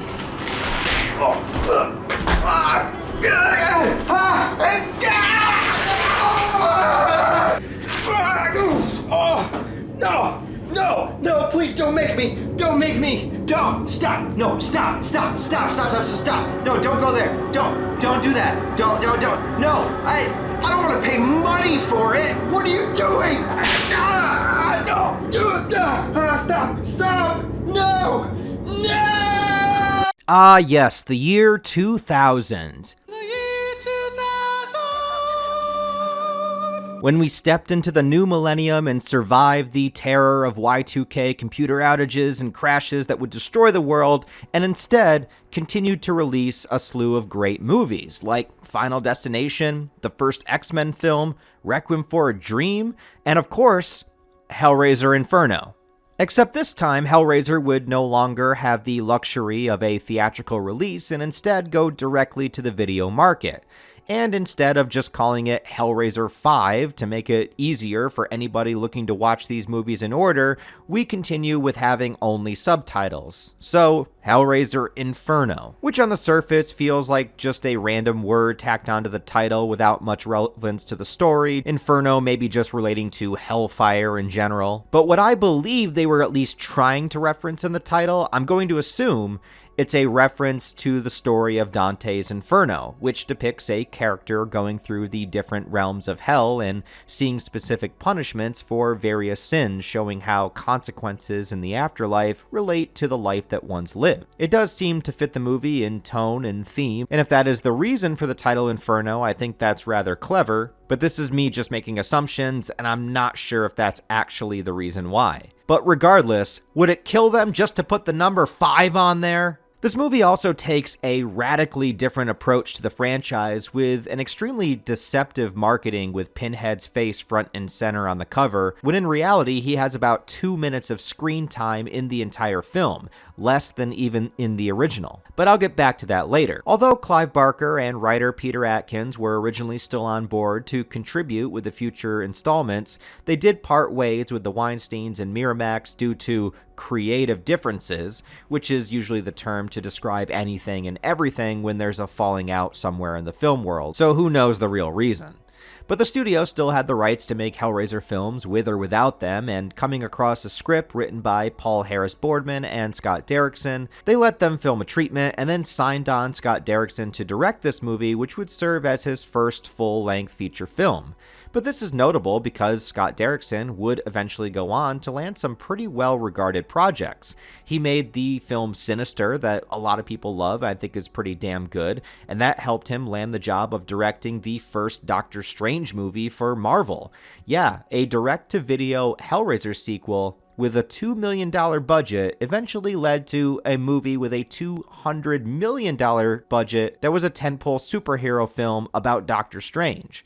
So it just shows you that anything can happen in this world. He's also known for making the movie Black Phone, as well as its sequel, which should be out by the time this video is up, I think. So it's really cool to see where he got his start, and that nobody should feel bad for making direct-to-video movies. You gotta start somewhere. As long as you give it your all, people will eventually recognize your talent. And given the constraints at hand, I do have to say that there are a lot of visually creative elements in this movie that I appreciate. They did a lot with nothing as far as the visuals go. It's just the story that is, let's say, a little lackluster. See, a big point of controversy with a lot of these straight-to-video sequels is that it's likely that a lot of them started out as screenplays that were not originally intended to be a Hellraiser film. But since the Hellraiser banner has more value in the market to get people to rent or buy the movie, the scripts are tweaked and changed and add just enough so that we can put in a puzzle box and a Pinhead scene here or there, and then boom, instant Hellraiser movie. Scott Derrickson has denied that that was the case for Inferno and said that it was always intended to be part of the Hellraiser series, but I could honestly see it going either way. Because this movie is anything but traditional when it comes to what we've seen with Hellraiser so far, and honestly, it really could work without any of the Hellraiser components. It has this noir detective story at its core, even featuring the lead character, Joseph Thorne, overdubbing and narrating his experiences like you would expect in a traditional detective story. Except they do kind of forget that they're doing this trope halfway through the movie and then abandon it. In any case, I do think there is a great idea in here. A detective that comes across the aftermath of someone using the puzzle box, and then him trying to solve the case while simultaneously getting drawn to the allure of the box himself. I really like that idea. The problem for me is they do that idea in the first 15 minutes, and then the following hour and 15 minutes is a trippy psychological dreamscape where the character is losing his mind while acting like an absolute asshole to everybody around him. If there were no Hellraiser elements, I feel like that's just what the movie would be. Just a noir thriller about a detective losing his mind, seeing some hallucinations, and realizing that he's connected to all the murder victims. We find out early on that he's not really a good man. He's willing to screw people over to further his own agendas, and he's sleeping with prostitutes on the regular despite having a loving wife and daughter at home. After a sneaky link session, he takes the puzzle box that he found at the crime scene into the bathroom to solve it while he's taking a shit. Which, to be fair, this was the year 2000, before smartphones, so you did need something to do while you were in the bathroom. I hope you're not using the toilet, it's broken.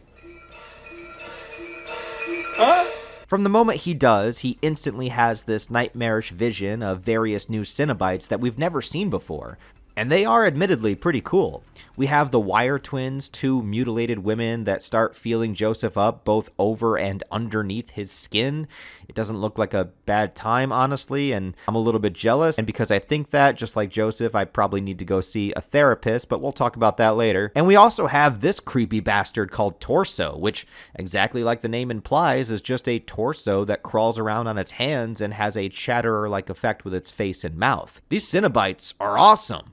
But don't get too excited because this is about the most we see of them the entire movie. Other than that, they're just in flashes and quick cutaways. Because after encountering them and then seeing Pinhead for like a split second, he wakes up. So was it all a dream? The next day, it's discovered that the prostitute that he was sleeping with has now been killed, along with the first murder victim also being somebody he knew from high school. So he's connected to two murders that happened in a row, and there is some suspicion about his potential involvement, along with him going back to wipe away the fingerprints to deny he was ever there.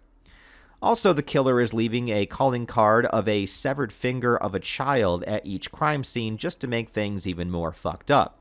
While investigating where the puzzle box came from, it leads Joseph to a tattoo parlor where the tattoo artist gives him the name of a suspect called the Engineer, and he's warned that if you start hunting the Engineer will hunt you. And I actually got pretty excited when this plot element was introduced because, as talked about earlier, the Engineer in the Hellbound Heart novella is a mysterious being made up of light that has some kind of influence over the Cenobites. And in the first movie, the Engineer is depicted as the hallway monster that chases Kirsty.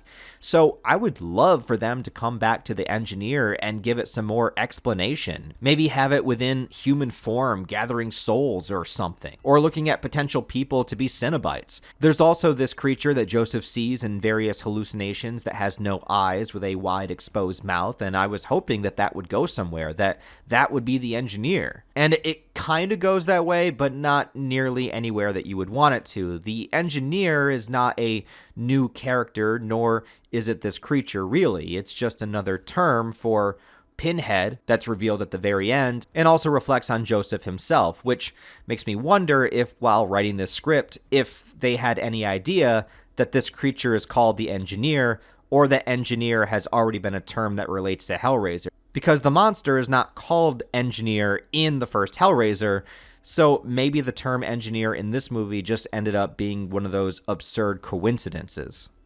There's literally no connection. When Joseph starts looking into the Engineer, he does start receiving weird items, like a videotape that shows another murder, but when he brings the tape into the police station, it's been unexplainably erased, yet the murder really did happen. More and more weird things start to happen to him as the movie goes on, like when he goes to a cowboy-themed poker bar, then gets chased through the woods, and then gets beat up by two Asian cowboys doing kung fu.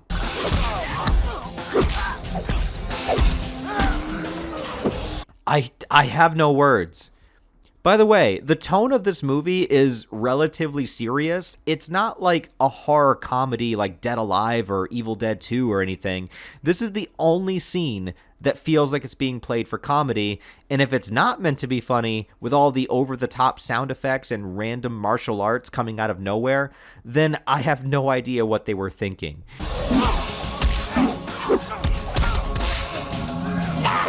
It's like I suddenly walked into another movie. It feels so incredibly random, and I can't explain it at all. Since Joseph's sanity is clearly cracking and he keeps seeing hallucinations, he's sent by his superior officer to go see a therapist. And this therapist seems to know a lot about the legend of the puzzle box and how, once it's opened, it takes the person who solved it into hell. But funny, Joseph solved it and he didn't get pulled into hell. Or maybe he did. Yeah, in a twist that anybody and everybody could see coming, Joseph has been in hell all along. His visions bleed more and more into what he thinks is reality, and when he goes to see his parents in the hospital, on the way he sees strange things like a tortured old man in a wheelchair, and the room begins to change with various lighting techniques, and the visuals gradually get more and more surreal. His partner is killed as he's forced to watch from a building next door, and when he returns home, he finds his wife and child are frozen and breaking apart while being attached to a very familiar-looking pillar. It is here that the therapist reveals himself to be the Engineer, or, more well-known to us, Pinhead. The final sequences have Joseph going to his childhood home and facing all of the victims of the movie as they come back to life and begin to attack him. It includes both of his parents, his partner, the hooker from the beginning, and his informant. This is probably the best part of the movie in my opinion, and it gets to showcase a lot of great visuals, and it's clear that we're within some kind of labyrinth hellscape. Joseph was a horribly neglectful person to all of these people in his life that he supposedly valued, and his self-destruction was a result of his own actions, which I think is what the film is trying to get at. Seeing the, quote, Engineer killing all of them is just a visualization of himself severing the ties of everybody who actually cared about him. How he cheated on his wife, screwed over his partner, so on and so forth. In the final room, he sees himself as a child with no fingers, referencing all the fingers that were found at the crime scene, and the killer rips off his face, revealing Joseph's own face. The entire time, he was hunting himself. Then we finally end with a Pinhead scene that lasts longer than 10 seconds, as he basically reveals to Joseph that this is hell, that he caused his own self-destruction, and that this is basically his punishment. After Joseph is ripped apart by chains, he awakens again in the bathroom, right next to the solved puzzle box, and soon discovers that all of these events are about to repeat themselves. He is trapped in an endless loop of destruction for all eternity in hell. You have destroyed your own innocence, allowed your flesh to consume your spirit. It is a little bit different than the other ideas of hell presented so far as the pain, pleasure, torture aspect of the Cenobites, and here it seems like a man is trapped in his own psychological nightmare. But I'll say this, the idea of having a character trapped in hell for pretty much the whole movie and doesn't know it is a pretty cool idea. There is a line in Hellraiser 2 where Pinhead says something along the lines of, "He is in his own hell as you are in yours," which you could interpret as within this endless labyrinth of hell, different people are experiencing different types of hell. We saw Frank's hell being surrounded by beautiful women that he couldn't touch, and we did briefly see things like the circus environment. So there is precedent to believe that Joseph's hell makes sense within the storyline so far. Joseph's hell brought him into a criminal investigation that drives him into madness and reveals that he is the criminal in question. The bummer about the whole ordeal, though, is, number one, Joseph is admittedly a shitty person, so you don't exactly root for him when he's on screen, and he's in every single scene. You never get away from him because the whole movie has to be from his perspective. And they don't give you a whole lot of sympathy or redeeming factors for him. The other thing is obviously being sold as a Hellraiser movie, the Cenobites and Pinhead barely appear. And as I said in my review of the original, I do like the Cenobites having more of a looming background presence, yes, but with that, give them some importance to the story. Make it feel like when they show up, it's going to be an impactful moment. The thing about this movie is, if you took the Cenobites and Pinhead out of it, it wouldn't really change anything. They don't seem to really be here other than just quick hallucinations. For instance, if Joseph just saw random creatures in his visions instead of the Cenobites, nothing would change. And let's just say, in the ending, the other version of himself that's revealed when the killer rips off the skin gave the final speech of the movie instead of Pinhead, it would still be the same movie. And who knows, maybe that's how it was written before they added in the Hellraiser elements, which of course is still debated. So yeah, with this one, I do like the idea a lot. It works just fine as a psychological thriller. The characters aren't great, but the concept and visuals are solid for its budget restrictions especially. But as a Hellraiser movie, it does leave me feeling disappointed. Still though, I give them credit for doing something different and giving Scott Derrickson a launching pad for his career where he would go on to make some much better horror films in the future. The end verdict for me is, it's okay. It's better than I expected, but it's still not something I would care to revisit or recommend very much. So after watching this, unlike Joseph, I have not lost my sanity just yet. Yet being the key word.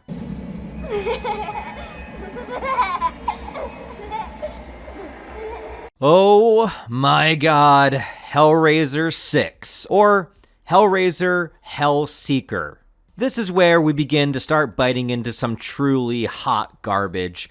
I can't imagine anybody sitting through this whole movie with undivided attention, not scrolling on their phone or being distracted by literally anything else in the room, fully absorbing all of the nitty-gritty of its content, and then afterwards feeling like they haven't just wasted 90 minutes of their life and wanting to drive their car off a bridge. I feel like even with my criticisms of Hellraiser 1 through 5 so far, I've been pretty lenient, and I have seriously tried hard to find the positives in all of them and say some good things about each and every one. But now we're getting to the point where I don't think I can. This is the first time where I got nothing other than saying, hey, Ashley Lawrence is in this movie as Kirsty, and she's gorgeous.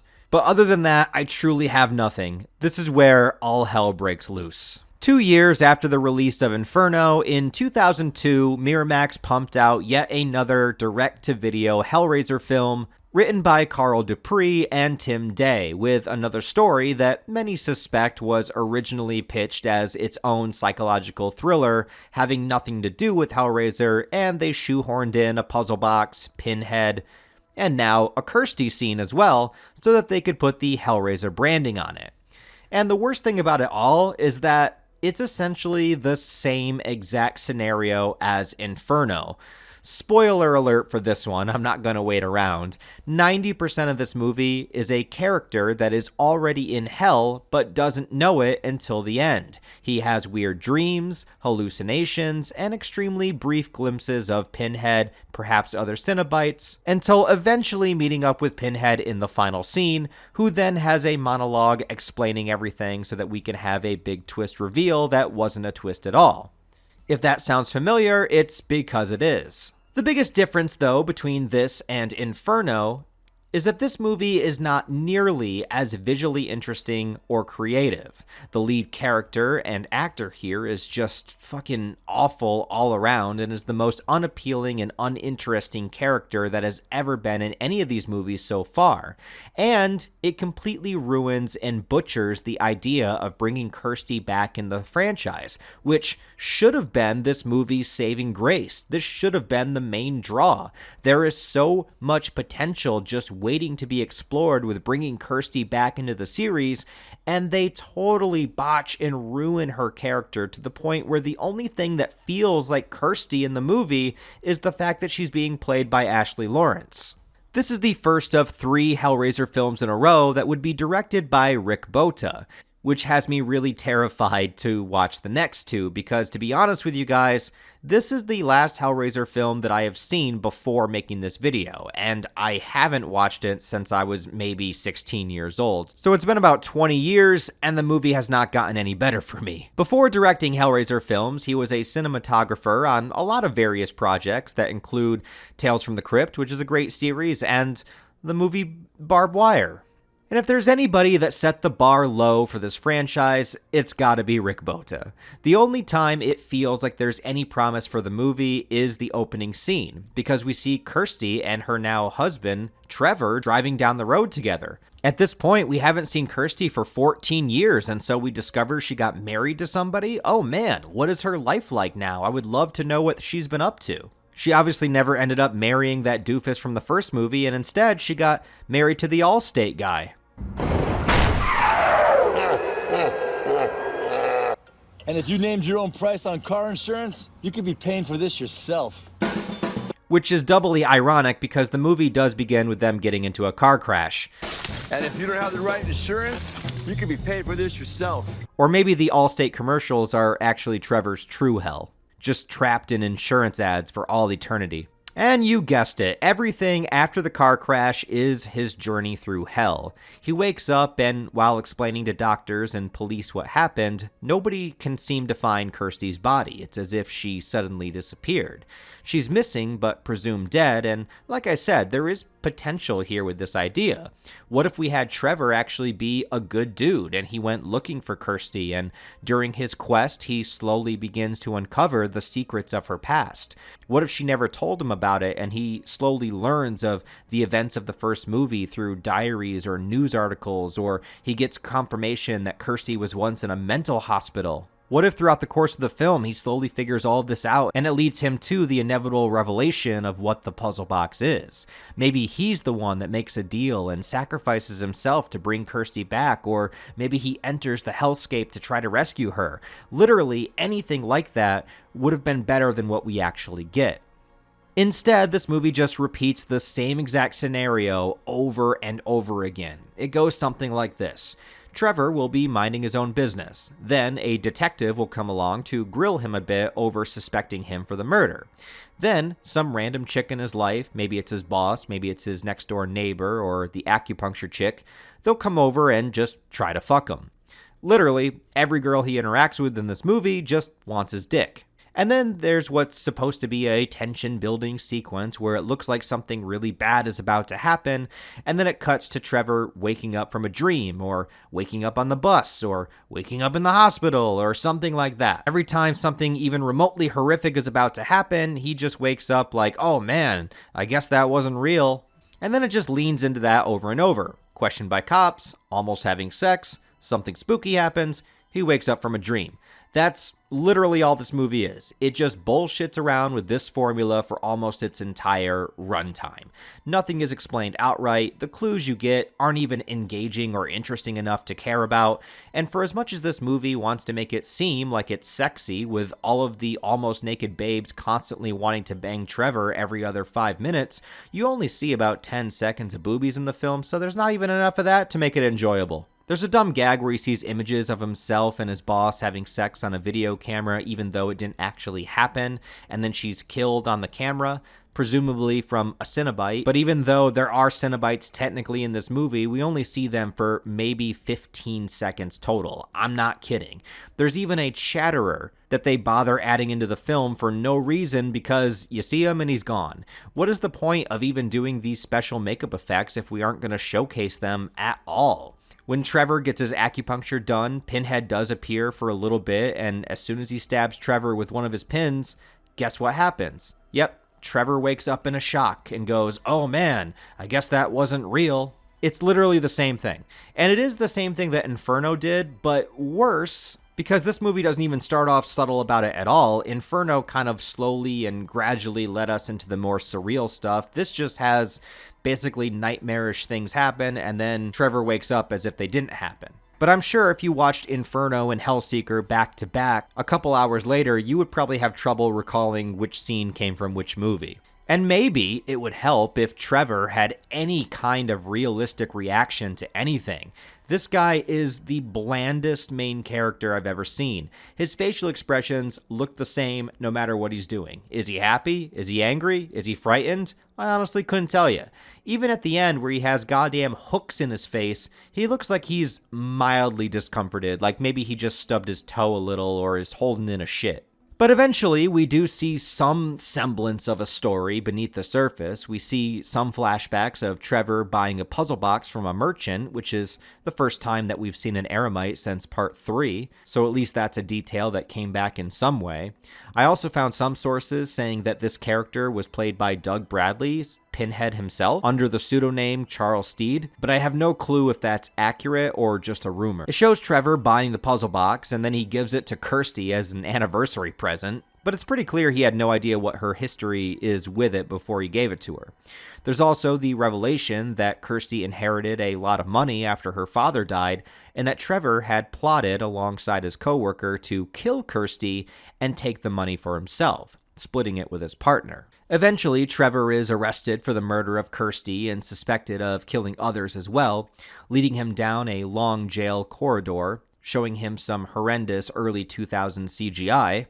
And in the final room, he finds his own dead body, and Pinhead appears to finally tell us what the hell is going on. And none of it makes a ton of sense. So Kirsty got married to this guy Trevor, who cheated on her with almost every woman he could find, and also plotted to kill her to inherit her fortune. What drew her to a guy like that, I have no idea, because it doesn't feel in line with Kirsty's character, but it gets even worse. When he gifted her the puzzle box, she actually decided to open it. That seems like a really stupid decision, considering she knows exactly what happens when one does. But then we get the only thing worth seeing in this movie. We get a scene with Kirsty and Pinhead face to face once more. Something that should have been a momentous moment that pretty much just takes place in total darkness with a few chains hanging around here or there. You always knew this day was coming, felt it deep within your soul. And it's too bad she didn't bring a picture of Elliot Spencer with her so that she could easily defeat him again. But Pinhead says that he still wants her after all this time, and he's devised a way to get the puzzle box back to her once again. But Kirsty summoned him in order to make another deal. She wants to give him 5 souls in exchange for her own. This would include the 3 women that Trevor slept with, his accomplice, and Trevor himself. But the fact that not only would Kirsty be willing to gamble her own soul again on a deal with Pinhead that didn't exactly work out the last time. Remember the last time she made a deal with them to lead them to Frank? After they got Frank, they still came after her anyway. So what makes her think that she would accept a deal this time and have it not be the same? Also, this deal requires Kirsty to literally murder people herself, Or at least that's what I feel the movie was implying. And sure, killing Trevor and his accomplice since they planned to kill her first, okay, that's fair enough, but killing the 3 women that Trevor slept with? I mean, did they really deserve to be murdered and sent to hell? Yeah, what they did was shitty, but it's Trevor's fault for accepting their offers, and it's not like they were trying to murder Kirsty. I don't really buy the Kirsty after the first 2 movies, after all she went through, would ever attempt to make another deal with Pinhead, and also ever willingly murder somebody herself like she does here, at least somebody that didn't deserve it. In short, I think she's completely out of character and written like somebody else entirely, which she all in likelihood was. And then Pinhead just does the deal. Like, yeah, my whole point was to get the puzzle box back to you, which has taken over 14 years to do,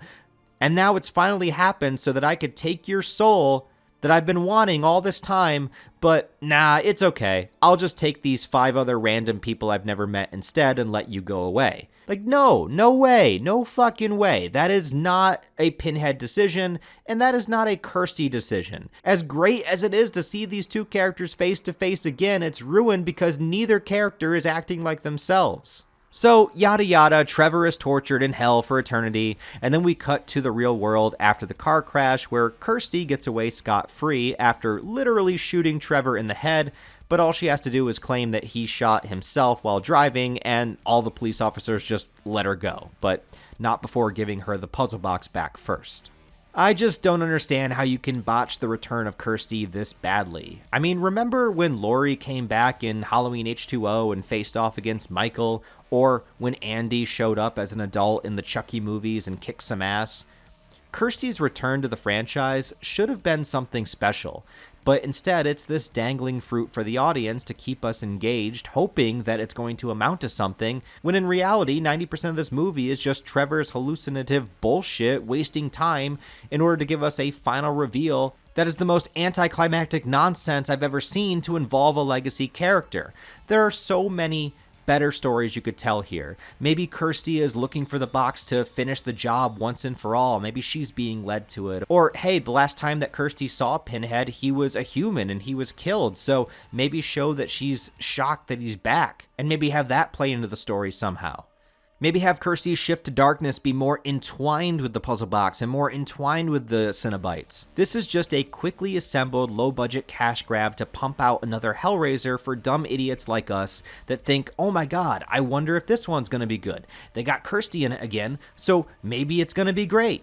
Only to destroy our hopes and dreams with cock-sucking, ball-crushing, it's all a dream, vision quest, cock-foolery, inferno, copy-paste, all-state, bogus, trash dog doo-doo. And I just don't like it. There is also some extended footage cut out of the movie with the conversation between Kirsty and Pinhead where they do make more references to earlier films. That was Frank. I gave him back to you. I did what I promised. Don't think I'm not grateful. You will not have forgotten that I gave myself to let you run. Did you think that gift was nobly and freely given? Did you? They bring up Frank, they bring up Julia, and Pinhead even mentions that he sacrificed himself so that she could escape last time. Great! Why wasn't this in the movie?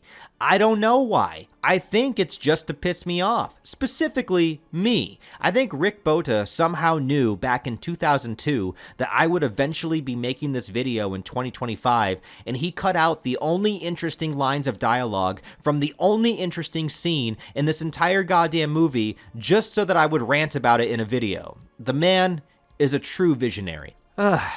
So does it have any redeeming qualities? I mean, Ashley Lawrence is ridiculously gorgeous to look at despite not being in the movie very much. Also, she's so pretty it doesn't even make sense that Trevor would cheat on her with any of the other girls in the movie. And the 5 minutes we get with Pinhead is good just because Doug Bradley always brings his A game to the character and I never get tired of seeing Pinhead talk. But the rest of the movie is just pure garbage, and it's still not the worst that the franchise has to offer. As we descend further into this burning shitbag hellscape, which is the sequels of Hellraiser, we have Hellraiser 7 and 8, Deader and HELLWORLD, that were actually both released on video in the same year of 2005. One came out in June and the other in September, and both are still directed by Rick Bota. And you would think that maybe them coming out in the same year means that this is a two-parter film, or that they have some kind of spiritual connection. Perhaps there's an ongoing storyline within the Bota trilogy that we have yet to discover. But you would be wrong. Don't think for a moment you are not in danger. Instead of having anything to be excited about, we get yet another example of a horror movie script that originally had nothing to do with Hellraiser and was then tweaked and changed just enough to give it the Hellraiser title, and with mostly all of Pinhead's scenes being within the final 10 minutes. Gee, where have we seen this concept before?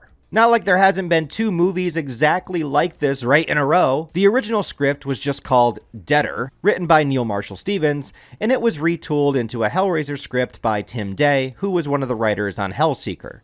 Some sources say that originally Day wanted to include Kirsty yet again, but the Weinsteins forced them to adapt the Deader script instead. For whatever reason, who knows? So as a result, we get yet another hodgepodge story with a single lead character having a bunch of dream sequences and hallucinations. But the most basic and credible positive that I can give it is at least the main character here is more engaging than the Allstate guy was. Here we have a character named Amy Klein, played by Carrie Wurr, and she does a pretty good job with what she can with the material, and I don't really have any complaints about her performance. It's not Academy Award worthy, but it's not terrible either. She plays a reporter character who often puts herself into dangerous territories and situations for the sake of a story, and her boss and editor ends up showing her a video that he's found that depicts a cult all huddling around somebody who then shoots themselves, and then the leader of said cult brings this woman back to life. The cult is called the Deaders. A really stupid name, but you can tell that that was the original premise of this movie. It was going to be about uncovering the mystery of a death cult that can seemingly bring people back to life.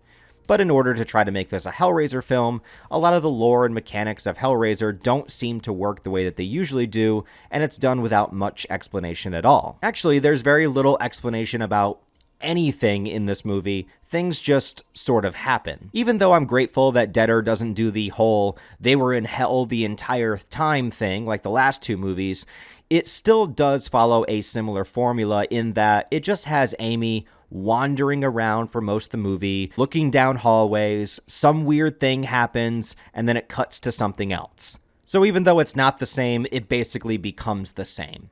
They do change the setting though. This time we are in Bucharest, Romania, which is a nice change of pace for the franchise, but you don't see much of it other than being inside apartment complexes and rooms, in the subway, and in underground tunnels. While investigating the address of the videotape, she finds a dead woman on the toilet holding the puzzle box. And if I got $1 for every time somebody solved the puzzle box on the toilet, I would have $2, which isn't a lot, but it's weird that it happened twice.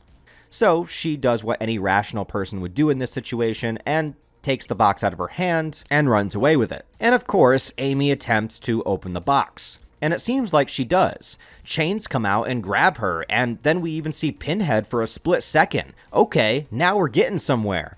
And then she just wakes up. No, God!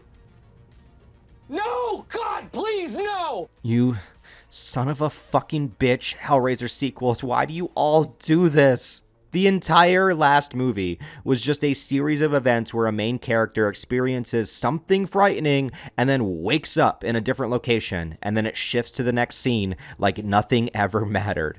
It also doesn't make a lot of sense given how we know the configuration works, other than I guess Pinhead is allowing her to stay in the real world so that she can lead him to the cult leader or something.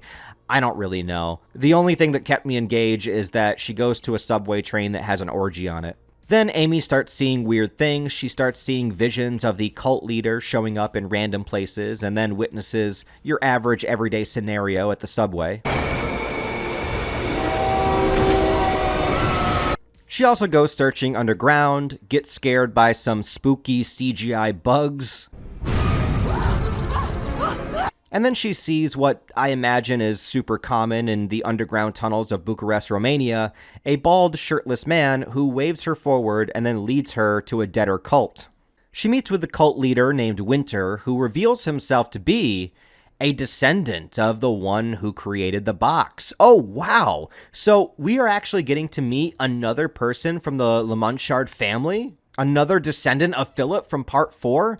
But wait a second. This movie takes place in 2005, and the last member of that family that we saw was John, which took place in 1996, and he had only just had a son who was a little kid at the time. So if this is only 9 years later, it can't be that kid from Bloodlines. So where the fuck did Winter come from?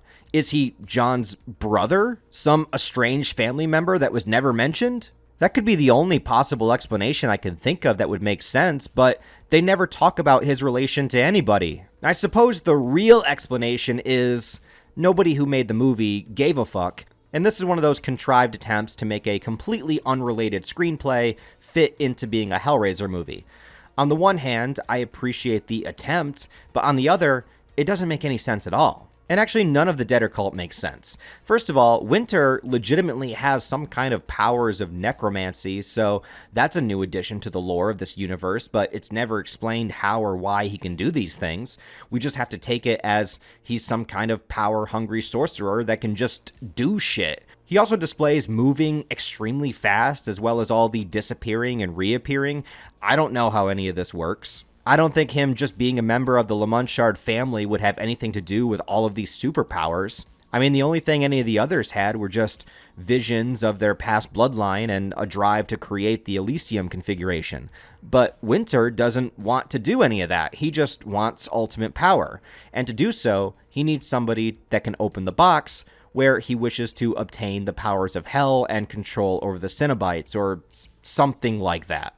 So not only does he bring people back to life, have all these superpowers, the people brought back are subservient to him, so he's kind of like a voodoo master with the zombies or something. I guess he thinks it will be helpful to him against the Cenobites, but the people that he chooses are all kind of losers anyway, so it's not like that good of an army. And he's also been searching for somebody like Amy because, for whatever reason, he says only someone with significant trauma and emotion can open the puzzle box. I'm not sure if that's true, but alongside getting several flashbacks of Amy as a child, where it's heavily implied that she was sexually abused by her father, I guess she's the one. So Winter gets her on the sacrifice table, surrounds her with the other cult members, the tension builds, and then Amy wakes up in a bathtub. Oh, what the shit? You can't keep getting away with it!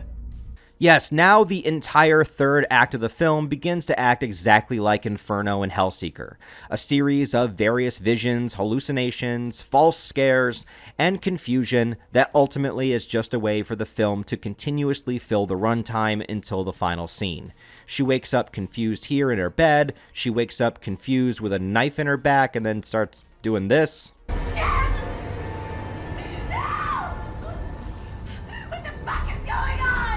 And there's a whole sequence where she talks to Marla, the girl that died earlier, who is all zombied out. It's kind of reminiscent to American Werewolf in London, except, you know, not good. But it's the same standard shit that we've seen so many times. Something creepy happens, she wakes up. Something creepy happens, she wakes up. There's an ominous warning from a dead girl, and trauma flashbacks. It does this dreamscape shit for like 20 goddamn minutes, just wasting as much time as possible. I suppose somewhere there could be a good story about a woman overcoming her traumatic past, but the way that it's portrayed here, it's just an incoherent mess alongside being the third movie in a row to do this dream premise that I just can't seem to care about. So let's skip it. Eventually she wakes back up in the cult room, and then we discover she's not dead yet. Okay, so where did the last 20 minutes of visions come from? I don't know. I guess it doesn't matter. Now they want her to off herself, but instead, she grabs the puzzle box and just throws it. And I guess throwing it is enough to make it open itself, and then the Cenobites come out. So essentially, the box is acting just like a Pokeball at this point.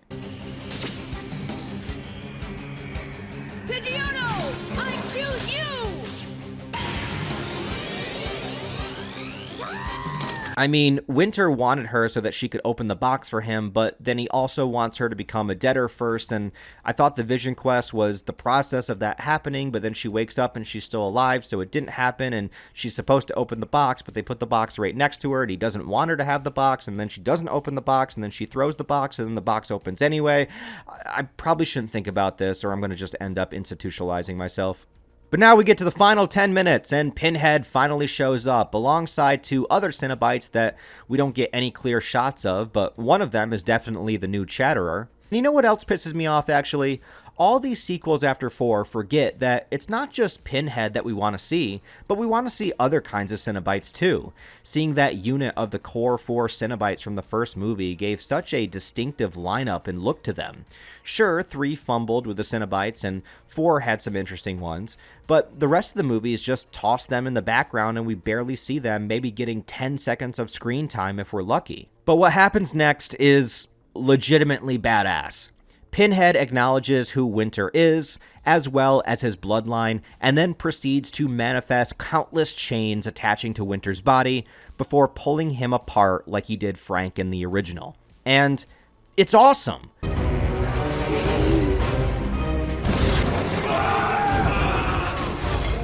should be very careful what you wish for. It just might come true. For a good solid minute, this movie decides to go God mode, and it's glorious. This is a great moment. But that's also what pisses me off further, because just like the last movie, it forces you to sit through an hour and 20 minutes of total bullshit of characters just wandering around, having visions, false jump scares, and literally nothing happening, just so in the final 10 minutes, it can give you something totally awesome for a split second, and then it's over. The idea of Kirsty returning or doing another movie about the descendant of the creator of the puzzle box are all great ideas, but that's not what either of these movies are actually about. That's just a small sprinkle on top of the actual dogshit meal, which is these Hellraiser movies. It's just enough to give us this small hint of flavor to trick us into thinking anything in these movies matter, when in reality, it just wastes all of your goddamn time. They then decide to do some terrible CGI here as Pinhead summons more chains to kill the debtors. I thought they couldn't die because they were already dead, but yeah, he just puts a CGI chain through their stomach and they all die in a comically bad death scene of falling over. Pinhead also wants to take Amy back to hell, and instead of trying to make a deal with him to get out of it, Amy decides to just kill herself. Oh. I mean, nobody's tried that before, and it works. I don't know if she goes to hell when she dies, that might defeat the purpose, but it seems to imply that she doesn't. So yeah, I guess one way to not get pulled into hell by the Cenobites and tortured for eternity, just make sure you take yourself out first. Also, then the puzzle box explodes. I don't know why. The final scene is also strange. It shows Amy's boss meeting with what I assume is a new reporter and telling her that he wants to show her a videotape while the TV shows that somebody found the puzzle box in the ruins. If this is meant to imply that he's going to show her the same tape, that doesn't make sense because the entire debtor cult is dead now, like dead for real. So I don't know if he's supposed to be an eremite in disguise, luring her to the box. That would be weird considering he's working a regular job and has a pretty established position, so I don't think that they would go that far. And it zooms in on a photo of him and Amy as if I'm supposed to make something out of it, but all I can decipher is that this movie fucking sucks. It's better than HELLSEEKER, I'll say that, but that's about it. This one is so clearly not a Hellraiser movie. The mishmash of the cult storyline and the Hellraiser stuff doesn't fit together at all, and the last-ditch effort attempt at making a cult leader a Lamanchard descendant just feels like a middle finger to the audience, dangling what could have been an interesting angle to go with and ends up being just a throwaway line. Introducing the idea of a cult that brings people back to life could be a cool new addition to the lore, but nothing about it is explained, and everything just like the the last movie, is so needlessly vague to try to get some kind of engagement out of the audience being curious, expecting us to piece together clues of something that would never add up anyway in a million years. We get so close to not going through the whole dreamscape element again until the third act of the film just thrusts us right back into the same old routine. Remember the lore of the puzzle box and how cool it was? Yeah, it never seems to matter now. Remember the idea of people coming back from hell like Frank and Julia? Never seems to happen again. Remember seeing Inside the Labyrinth and all the cool stuff they could have done with that? Never seems to happen again. Remember other Cenobites besides Pinhead? Never seems to be done again. Pinhead himself having more to do beyond just being in one scene in the last 10 minutes? Nah, Hellraiser fans don't want that. What they really want is spoonfuls of incoherent, nonsensical bullshit with a glorified Pinhead cameo at the end. It's to the point where I'm literally thinking that I treated Hellraiser 3 too harshly. I mean, not really, that movie sucks too, but this movie sucks so much more. The only thing that could be worse is if they somehow did the stupid idea of putting Pinhead on the internet. Fuck. With a tagline that says, "Evil goes online," you would think that there would be some kind of expectation of the movie featuring a prominent use of the internet, or characters getting sucked into some kind of digital hellscape, or maybe something related to The Matrix, since it's so obviously stolen imagery on its cover. But actually, 75% of this movie just takes place inside of a giant mansion. So how do you go from promoting a digital-esque Hellraiser movie to just a huge Hellraiser party, and then get to witness Henry Cavill getting a blowjob? Well, let's find out. Once again, we have a Rick Bota directed Hellraiser film that was originally written as an unrelated short story by Joel Sozin called Dark Can't Breathe, which was later then retooled into being a Hellraiser film by Carl V. Dupree. And what we get then is another confusing hodgepodge of completely unrelated events, just so slightly seasoned with some Hellraiser imagery here and there. And unfortunately, this is also the final film in the franchise to feature Doug Bradley playing Pinhead. With that in mind, is there any kind of send-off or fond farewell we should look forward to for him and his character? Is there anything special about seeing him for the final time here that relates to anything that he's done in the past? Nope, absolutely not. Granted, they probably didn't realize this was going to be his last movie when they filmed it, but what an absolute disappointment for him and his character that he brought to the screen for 2 decades to just be wasted away in several movies in a row that ultimately culminates into a complete nothing of a film with Hellraiser Hellworld.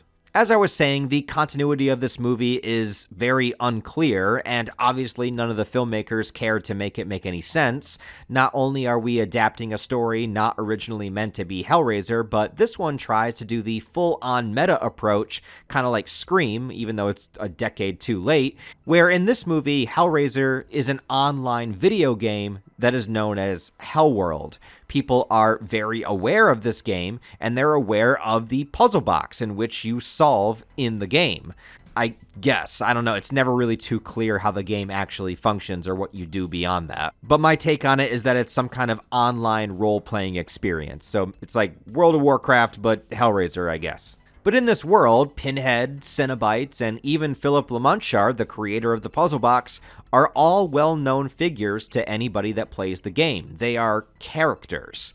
I tried thinking that this maybe still could be in continuity since, spoiler alert, all of these things are real, as the final scene shows, but since it's all so well known in this movie, I doubt that's the case since all of the other films have portrayed the box being this extremely mysterious and unknown item only for those that desperately seek it out. If the box was some part of a popular video game franchise, I assume it would be more recognizable. All the people that go to the Hellraiser party in this movie know what it is. There's giant puzzle box decorations that people had to have made, costumes and masks that people had to have made, and there's even a painting of Philip Lamanchard on the wall.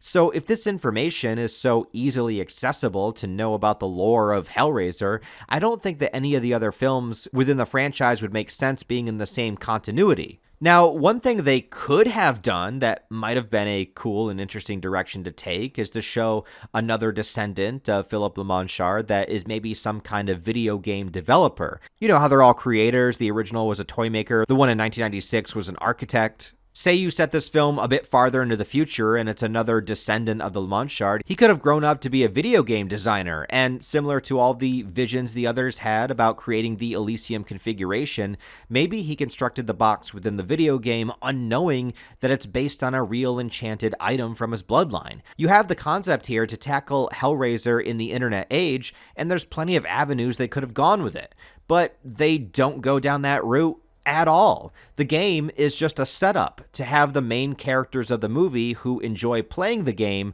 get invited to a HELLWORLD themed party that takes place in the real world in a mansion.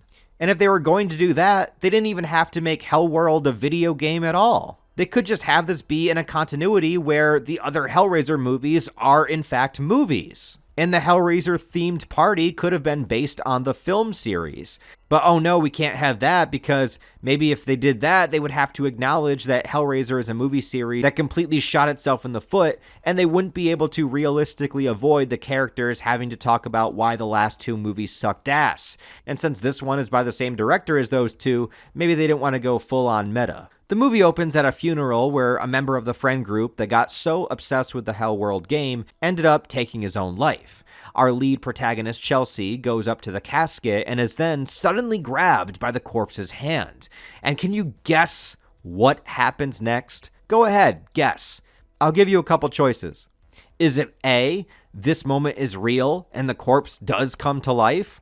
Or B, this is just another goddamn hallucination where a character has something creepy happen to them and then immediately wakes up from a dream again, just like the last 3 fucking movies in a row, because for some reason this franchise has lost the plot so fucking hard that it can't seem to think of anything else to do other than just be a non-stop Vision Quest fake out bullshit dream sequence. Or C, I need a drink.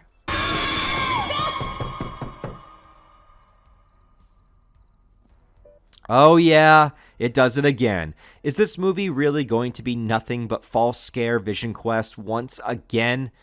Oh boy, is it. Welcome to hell, motherfucker! On the bright side though, Henry Cavill is in this movie, playing a character named Mike. This is one of his first movie roles and would come out 8 years before he would eventually star in Man of Steel. He's a breath of fresh air in this movie, and he plays a douchebag hornball guy. It's really hilarious. He's kind of the best part of it. And he's actually good in this for whatever it's worth. Rounding out the friend group, we got Derek, played by Carrie Payton, who is the voice of Cyborg in the Teen Titans animated series, and he's also Ezekiel in The Walking Dead. We have the generic goth girl of the group named Allison, and the nice guy who doesn't really want to go to the party, but ends up at the party anyway, named Jake. They're all pretty stock horror characters that have their own individual quirks. I could rant and rave about each of them, but I'm not gonna bother. They all end up getting invited to an exclusive party for HELLWORLD fans, where the entire party is just decked out like a Hellraiser Halloween festivity. And from this point forward, nothing about the video game matters anymore, so any potential creativity is ripped away almost immediately. But one thing happens here that gives this movie a golden, and I mean golden, opportunity to do something special. They got motherfucking Lance Henriksen to be in this movie. The legend, Bishop himself, is in this movie. Holy shit, now you have my attention.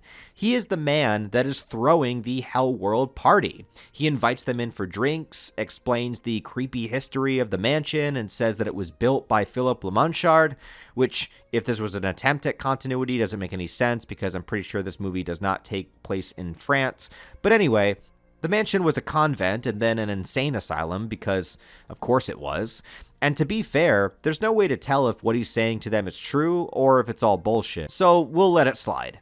But what I was excited to see is what Lance Henriksen was going to do here. Maybe he's the eremite of this universe and the video game is the box that they all opened online. Or maybe he's going to tie it in with the lore of the Cenobites and hell in some interesting interwoven way. Whatever cool idea you could possibly think of, it doesn't happen. You want to know what does happen? A series of visions and hallucinations throughout the entire film. No. Wait. Wait. The thing that gets me is like, okay, yes, the movie is low budget, but you have the ability to do some special effects and gore because it's shown in the film.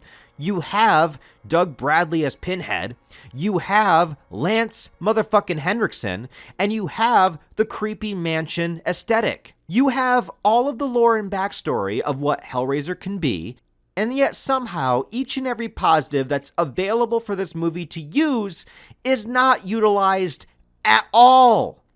You have enough here to make a good movie, I swear to God. If you look at all the individual pieces, there is something you can do here. If you took all of these individual elements and wove them together, it could actually end up feeling like a legitimate Hellraiser movie. But what happens? Okay, well, while wandering around the party, the goth chick goes into a room, she sits into a chair, which is clearly some kind of torture element, gets stuck in it, of course she does, and Lance Henriksen comes over to turn the cutting blade so that she's decapitated like it's some kind of cheap Saw trap. And yeah, I mean, this was 2005, so Saw had just come out and was super popular, as well as Hostel. So I wouldn't be surprised at all if this was just an attempt to capitalize on the emerging torture genre. But you know what? Hellraiser did torture first, and it did it best because it combined the elements of pain and pleasure. It was about pushing people to their physical limits, not strapping them into some fucking Saw trap chair.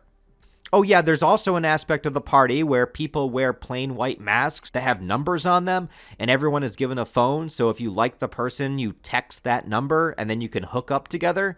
So Mike finds a chick and texts her, and then she starts giving him head right in the middle of the party, wearing the mask that's still looking up at him. And then he starts to see hallucinations of the mask changing its design, but, you know, he still just takes the blowjob, which, I mean, I would too, but strangely, this is also not the weirdest thing that will happen to him tonight. Derek's quirk is that he has asthma, so naturally he drops his inhaler down a vent, and while going down to search for it, he ends up on a table where Pinhead shows up, and then cuts his head off with the cleaver or something. Kind of an odd thing for Pinhead to do, but, I'll explain that later. Meanwhile, Chelsea tries to call for help, but seems to be invisible to everyone around her, and the cops believe that she's just some raving lunatic on the phone, so they don't even question why a middle-aged man is having this huge orgy mansion party filled with a bunch of young people. I guess that's just something that Lance Henriksen would probably do in real life, so okay. Yeah, I don't want to sound nosy, but what's a guy like you do with a big house like this anyhow? I love to party. Next, Mike and the blowjob chick take it to the next level, going down into the corridors of the mansion. But really, she's just here to shove him into the same room Derek went into earlier and then lock the door on him.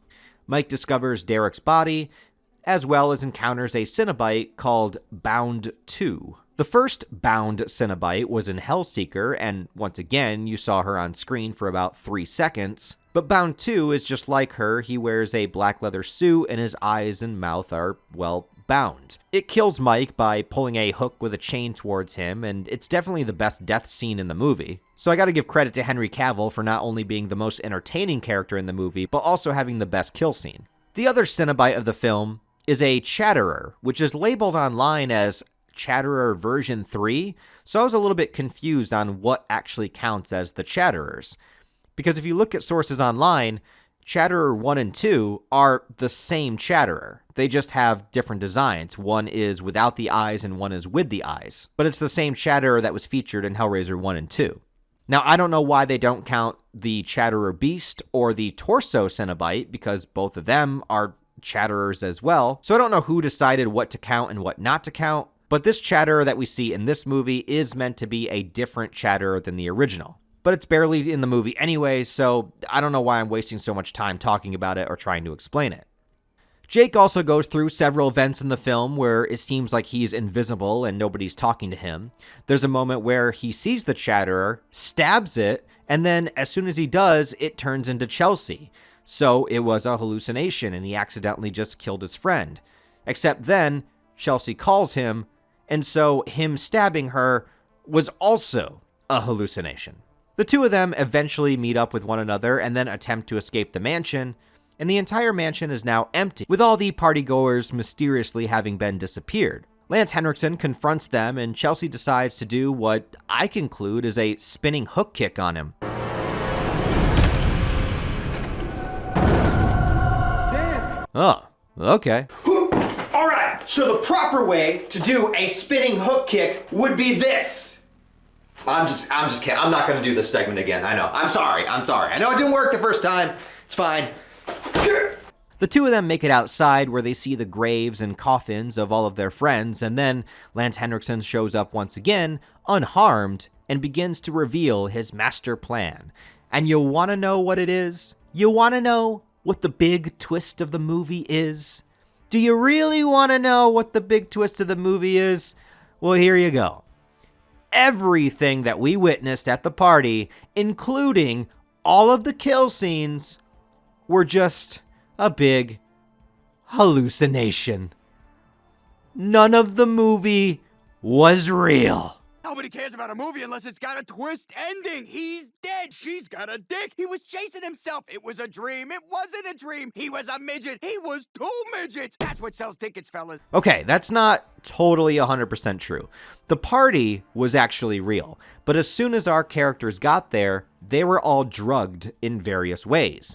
They were then dragged outside into the coffins, buried alive with a cell phone, and Lance Henriksen would then speak into the phone, giving them prompts that would put them into hypnotic suggestion, and they all ended up dying because of the imagined scenarios inside of the coffin underground.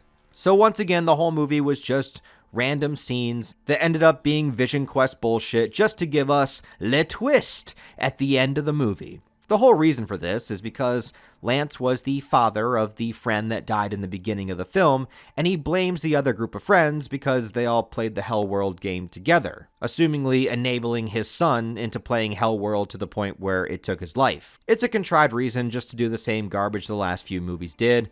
Lance buries Chelsea and explains his master plan, and then leaves her for dead. But then she's rescued by the cops. They tell her that they got an anonymous phone call to come find her, and then she looks into the window of the mansion and sees the dead ghost of their friend that died in the beginning of the movie. So I guess this implies that not only do ghosts exist in this continuity, but they can also operate cell phones. I don't understand the point of the scene at all, or why their ghost friend didn't help them before this, and I would say maybe it's another hallucination, if not for another scene that comes shortly after this.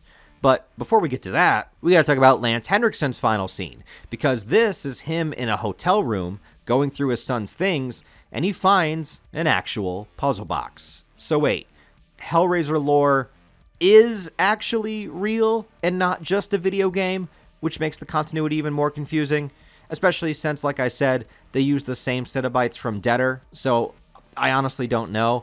But what should be the biggest potential for a great scene in the movie, you have Lance Henriksen and Doug Bradley together in the same scene. But the scene lasts for 1 minute, and then Shatterer whips out an axe and cuts Lance in two, which is kinda cool, I guess, or it would be if not for the terrible CGI that was used to do it, and this should have just been the ending. But they tack on one more scene. They do another tag ending with Chelsea and Jake. Oh yeah, Jake survived too, but nobody cares. They're just driving down the road, and then Lance Henriksen shows up in the back seat of their car for a split second, causing them to almost crash, and then he disappears. So what, is this supposed to be his ghost appearing like his son's did?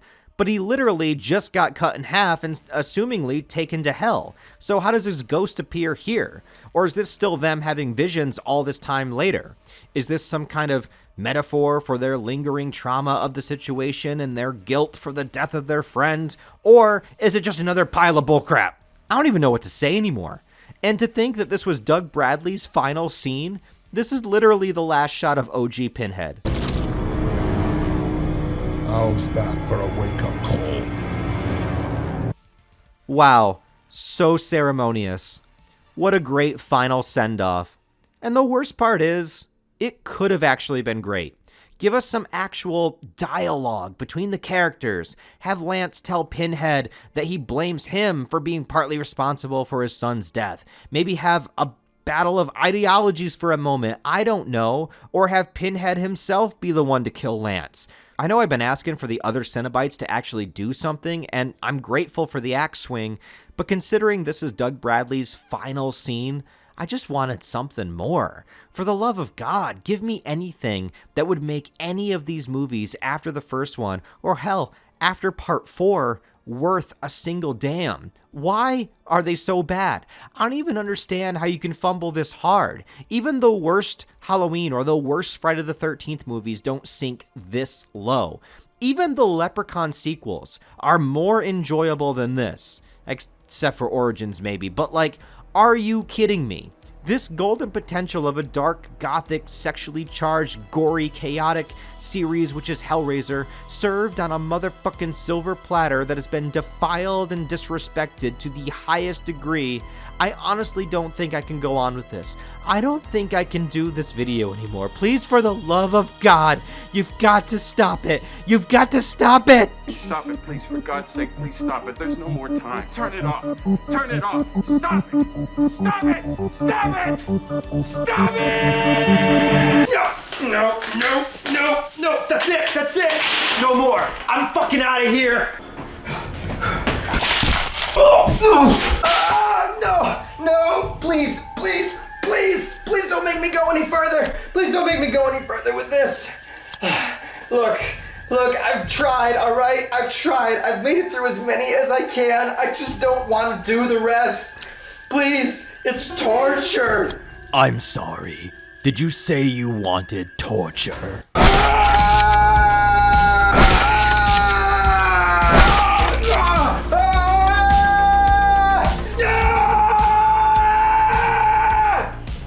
What do I have to do?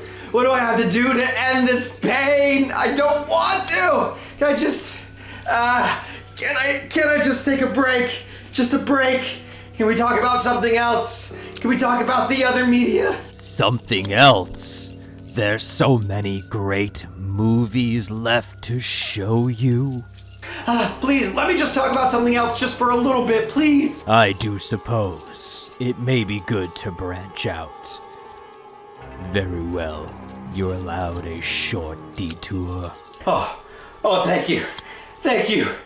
Thank you. Now, as I am graciously allowed, I want to take a brief detour and talk about some Hellraiser stuff that is not the movies themselves, because Hellraiser has been featured in a wide variety of other media, from comic books to Clive Barker's novels itself, amongst many, many other things. And now that we finished the Doug Bradley era of Hellraiser, you can pretty much consider this video a continue at your own risk kind of video, where we're going to talk about the other media, we're going to talk about the movies that do not feature Doug Bradley as Pinhead, and then we're going to get to the remake as well. So if you only cared about the original run and the original Doug Bradley era, we're going to move past that now and descend even further into hell. So this is up to you if you want to continue. But also, before we get started with this next segment, could you like the video and leave a comment? These videos take a while to make, and this one is really putting me through some intense mental anguish that I'm gonna need to go to therapy for. So if you could just leave a like or a comment, it doesn't even matter what it is. You could just talk shit about me the whole time. Just leave some kind of interaction with the video to let me know that you made it this far. But without any further ado, let's talk about some of the other media featuring Hellraiser. Like with most horror franchises, Hellraiser has had several movie ideas that existed yet never got to see the light of day. After the 6th movie, a treatment was proposed called Hellraiser Lament, which would have followed up with an idea from BLOODLINE, delving into the previous order of hell versus the new ways of hell. A town would have been built on a piece of the Leviathan, however that works, founded by none other than Duke Delisle, the guy from Hellraiser Bloodlines that commissioned the box to be made. And he makes the town within the shape of a puzzle box, that town being named Lament. It would then cut to modern day and have typical teenager protagonists, kind of like a typical slasher movie, in a town where a teacher opens up the gates of hell, bringing Cenobites to Earth. Then the Leviathan would send Angelique and some of the old demons to deal with the Cenobites escaping. What it sounds like is hell versing itself in the middle of a small town that was cursed to begin with. But this idea would have required way more of a budget than the studio was willing to give anybody, so we got Deader instead. Yay. In 2013, there was a pitch/trailer made for an idea called Hellraiser Origins, depicting a very different type of Pinhead and Hell landscape, kind of cool in its own way, but once again, it was not picked up in any way, shape, or form, and it just stayed a treatment. Welcome to Hell.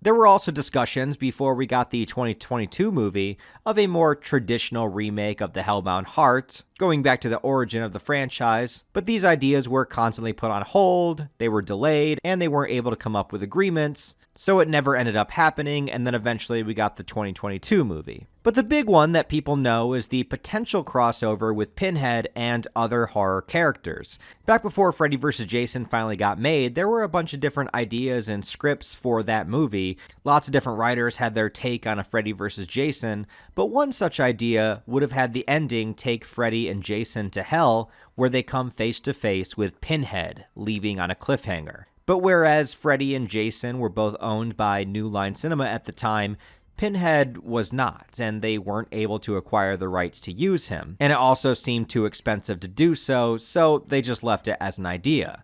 A lot of people wonder why there aren't more versus movies in the realm of horror, or just movies in general, and what it usually comes down to is when you have multiple studios owning different characters, it becomes way too complicated to try to strike a deal and decide who gets to have the creative control, because no side wants their character to look inferior, they have to figure out how everyone is going to get paid. It becomes a mess.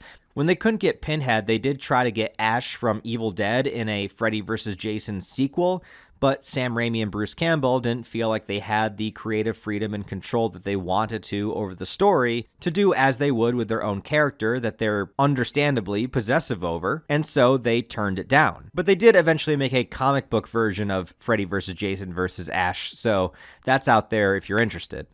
In short, versus movies don't usually happen because nobody can seem to agree on anything, and it becomes a legal mess. The only reason we lucked out and were able to have Freddy vs. Jason is because at that time, New Line Cinema happened to own both of them. However, there was a particular crossover that almost happened with another horror icon and Pinhead that were owned by Dimension at the same time, and it would have been Pinhead versus Michael Myers, aka Halloween. And this idea even began in the 90s before Freddy vs. Jason happened, although they were trying to get Freddy vs. Jason made that entire time as well. From what I can find, there were at least 2 completed scripts at one point, and I don't know if this idea came from one of those scripts or just from one of the pitches, but the confirmed idea that would have connected their universes was saying that Michael Myers got handed the puzzle box while he was out trick-or-treating as a kid, and when he opened it, he was overtaken by the spirit of Samhain,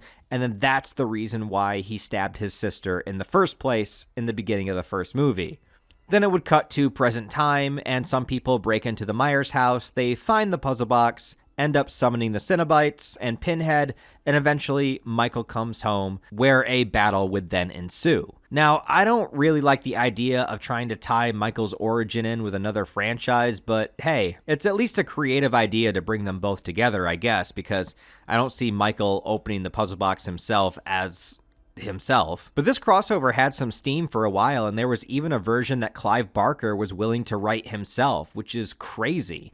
In 2016, Doug Bradley, who plays Pinhead, commented and said, "I was told years before Freddy vs. Jason was released that Dimension Films rejected 2 scripts for a Hellraiser Halloween crossover, which was obviously where they would go because they own both franchises. I was told the reason that they turned it down is because they just didn't think it would work. They predicted that Freddy vs. Jason would bomb, but when it opened at the top of the box office and stayed there for a second weekend, I think I'm right in saying that it was the first movie that year to do so. After its success, Dimension wanted a Hellraiser Halloween movie made immediately, so it was certainly going ahead. I had a couple of phone conversations with Clive Barker about it, and I was getting quite excited. Clive said that he would write it, and I heard reports that John Carpenter would direct it. The version of events I got back on this is that the Akkad brothers, who produced Halloween, retained control of the sequels and didn't want the crossover to be made. I guess they didn't want Michael Myers hanging around with the likes of Pinhead. I mean, I don't know. I doubt John Carpenter would direct such a thing, just knowing his feelings on many of the Halloween sequels, but then again, who knows? He has come back every now and then to work on little bits and pieces, like the music in the Blumhouse trilogy, so maybe back then he was considering the idea. But even though the studio held the rights to both characters, Halloween has specific owners like the producers and Mustafa Akkad at the time, who was not on board for this idea at all.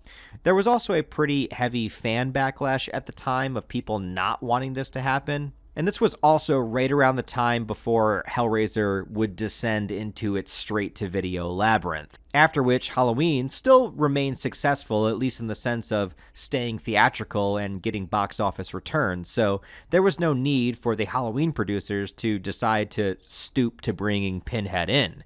It wouldn't have been beneficial to Halloween, it would have been Hellraiser that needed the boost, not the other way around. And as we know, the studio just didn't give much of a crap about Hellraiser at this time. But hey, let's jump forward to present day. Blumhouse has now finished their Halloween run, and what's next for the Halloween franchise is unknown. Hellraiser recently came back with a 2022 remake, so maybe it's time to finally give this idea another try. I don't know if Pinhead and Michael Myers makes as much sense crossing over as Freddy vs. Jason did, but after 13 Halloween movies and 11 Hellraiser films, at this point, why not just go wild and throw some crazy shit at the wall? Who knows? We might get another classic if the right team gets behind it. I'm all for Halloween 2026. Let's make it happen. But here's a really weird one for you. Bob Weinstein once approached Kevin Smith, the creator of Jay and Silent Bob, about an idea to have those characters cross over with horror icons, kind of like a modern-day Abbott and Costello meet Frankenstein. One of the monsters he suggested was Pinhead. Who smokes the blunts? We smoke the blunts. Rolling blunts and smoking. You solved the box. We came. Now you must come with us. $15, little man. Put that shit in my hand. If that money doesn't show, then you owe me, oh. Kevin Smith commented, this was back in the day at Miramax, not even the Weinstein Company. He's like, we have Hellraiser, Pinhead, we have Michael Myers, we have Children of the Corn. Why not Jay and Silent Bob meeting the modern day monsters? So it's kind of like Abbott and Costello meet Frankenstein or the Wolfman, but instead it's Jay and Bob meeting Pinhead. I was like, Bob, I can't get my head around that. Kevin Smith continues to say, I remember I told Ben Affleck that idea. Next time I spoke to Ben, I was like, Bob Weinstein told me he suggested I do Jay and Silent Bob versus Hellraiser. Affleck starts laughing and says, you know what, man? That movie would make $100 million. I said, get the fuck out of here. He goes, no, come on, dude. Think about it. It's just so fucking stupid that enough people would probably like it. I want to see what happens. I mean, to me, it was never going to go beyond that conversation, but I'd often joke about it as if I was going to do it. It would be Jay and Silent Bob with that puzzle box, and it snaps into place, and they wind up in rehab. Now, that's a movie I want to see. By the way, we also have the Jay and Silent Bob Scream connection, where canonically Jay and Silent Bob exist within the Scream universe. So, if this ever happened, that would mean we could potentially connect Scream with Hellraiser in some way, shape, or form, and then just have Jay and Silent Bob in the middle. Pinhead versus Ghostface featuring Jay and Silent Bob. Finally, in early 2020, there were reports of HBO developing a Hellraiser TV series. There was a collaboration between writers Mark Verheiden and Michael Dougherty, who is best known for directing Trick or Treat and Godzilla King of the Monsters, and they were alongside David Gordon Green, who had directed the Blumhouse Halloween trilogy, who was set to direct several episodes.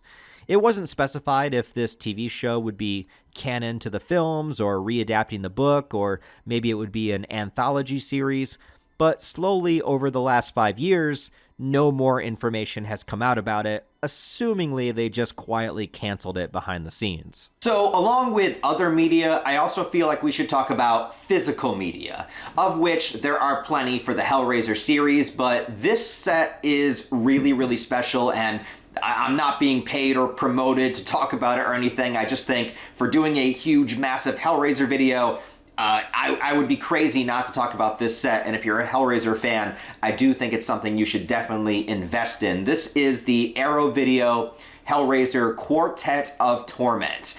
This is the first 4 Hellraiser films, the theatrically released films, all in one giant 4K box set, and this thing is amazing. As a physical media collector myself, you know, I don't always get expensive collections of things. I usually buy movies individually, but every once in a while there's just a really, really special set out there that I feel like I have to get, and this was one of them. So Arrow Video, one of my all-time favorite distributors of physical media. I'm going to show you how awesome this thing is. So you have the cover there that looks awesome with Pinhead, Quartet of Torment.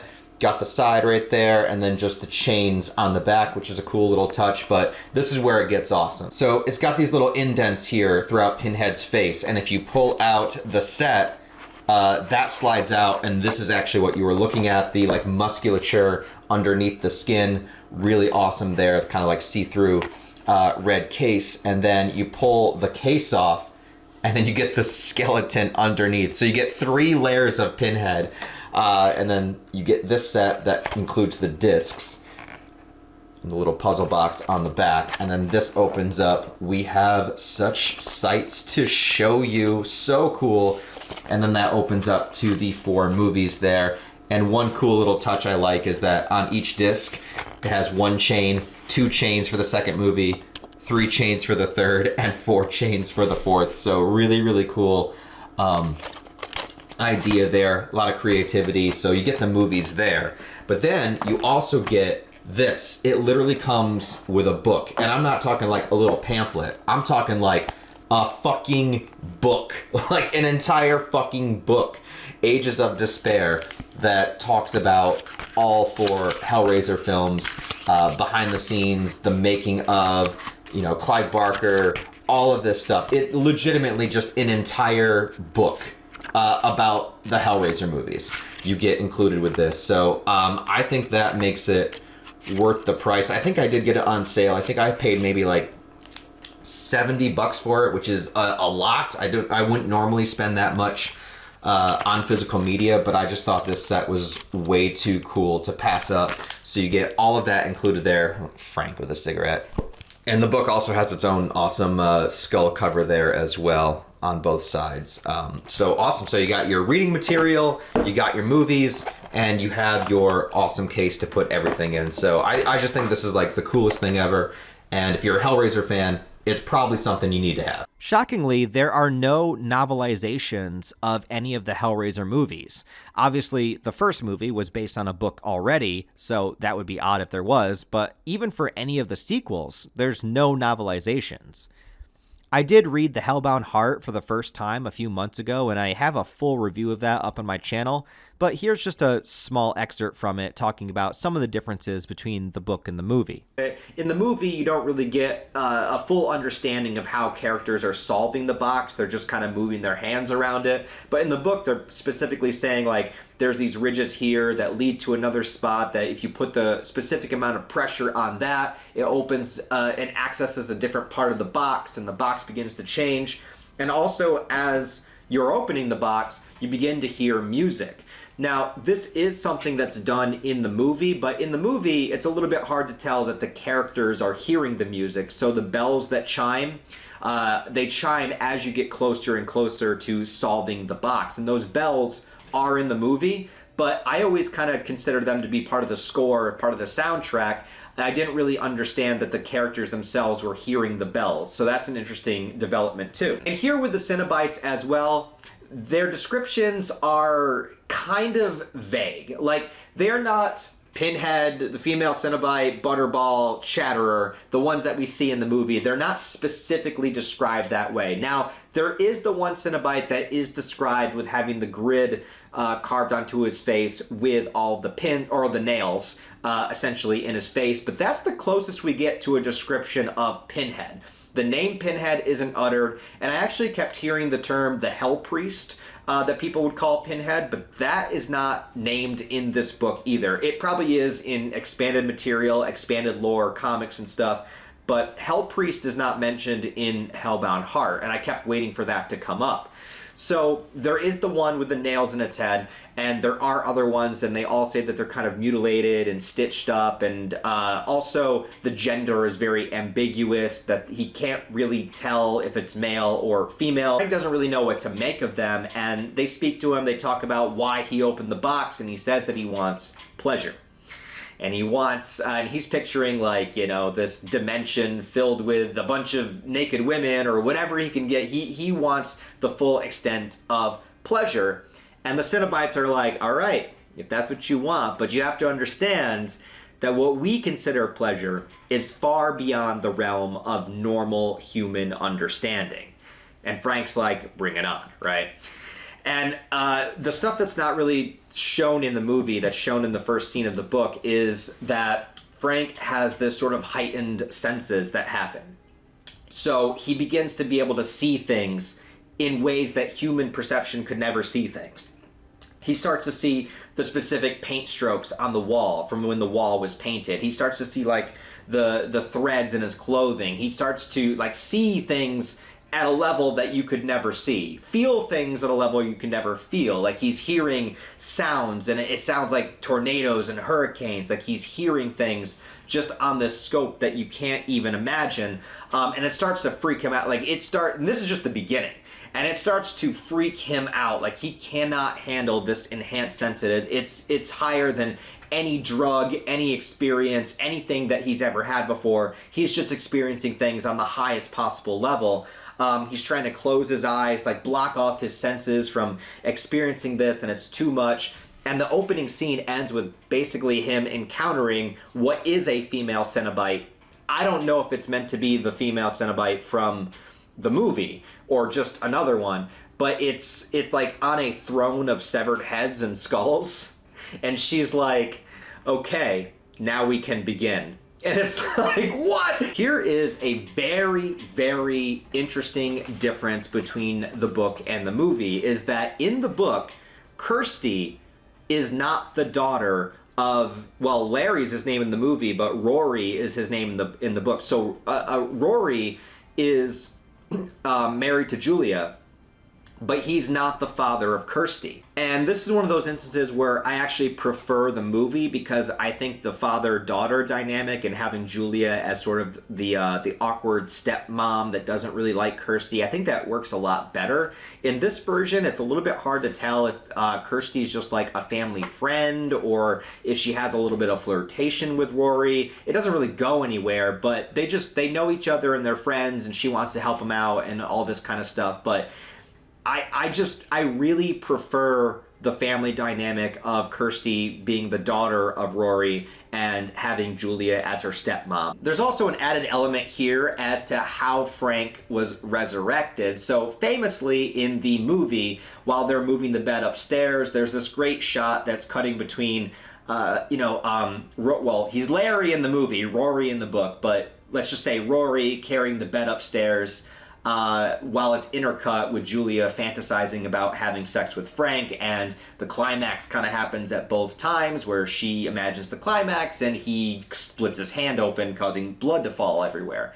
Bodily fluids, whichever direction, and here we have a mix of bodily fluids. So, if I understand this right, so I always wondered in the movie where the blood falls in the room where Frank died, and Frank is resurrected, he comes back from hell. And I always just assumed it's because it was his brother's blood falling on the place where he had been taken into hell, or where he had died, essentially. But in this version, it seems to imply, and correct me if I'm wrong, that the reason Frank came back was because the blood mixed with a piece of Frank that was left over in our living world. And that piece of Frank was his jizz. So when Frank was first getting all these heightened senses that he was getting in the beginning of the book, he began to get really, really horny. And he had like so much adrenaline and so much blood pumping through him, he wanted to get rid of the feeling.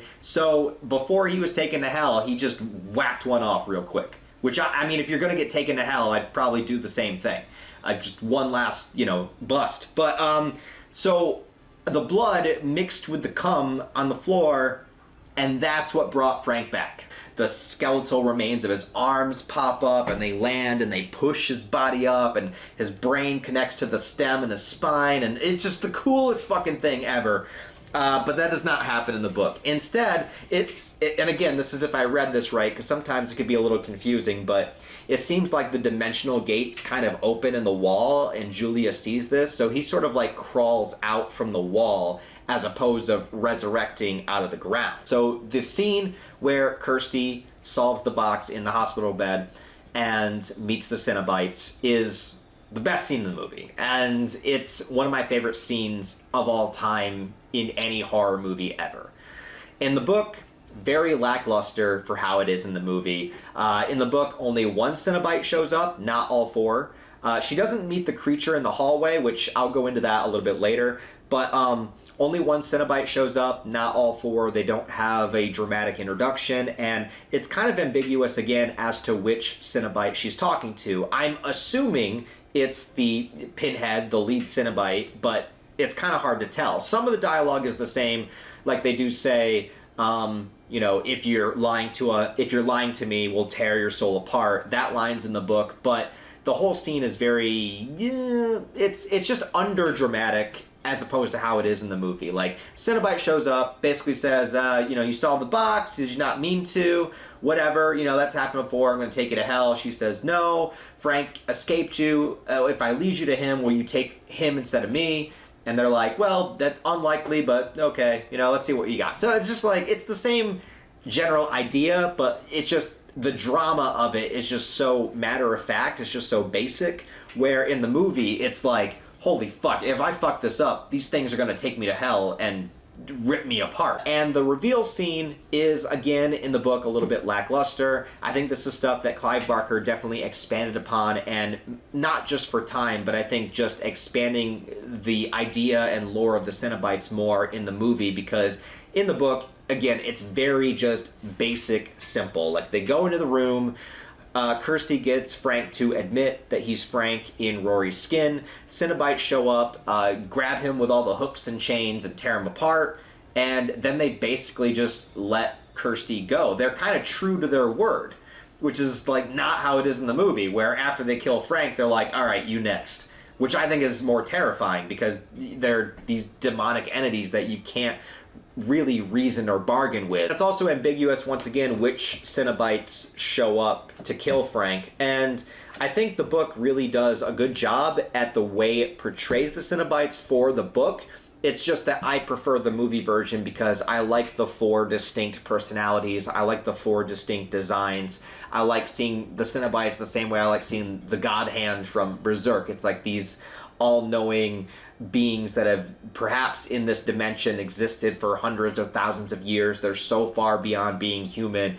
You know, they can't really be reasoned with. They can't really be trusted with. They're more powerful than you could possibly imagine. They exist on a level that you'll never be able to experience without, like Frank, your senses being heightened to 10,000%. So I like the final segment of the movie more, where Kirsty's kind of running from the Cenobites. But now, here's a big difference. At the end of the book, she sees Julia's body, similar to in the movie, except Julia is holding her own severed head, and Julia's gown begins to glow, the wedding gown. And the hood rises up, and it says that Kirsty sees something called the Engineer. And it's not an engineer from Prometheus, although I'd like it to be. And it's not really explained what the Engineer is, it's just said that the Engineer is above the Cenobites. So if there's a pecking order, if there's a hierarchy of this hell dimension, the Engineer, I guess, is the thing that kind of orchestrates and creates the Cenobites. Not like the Leviathan thing from Hellraiser 2, but like an entity, like a being.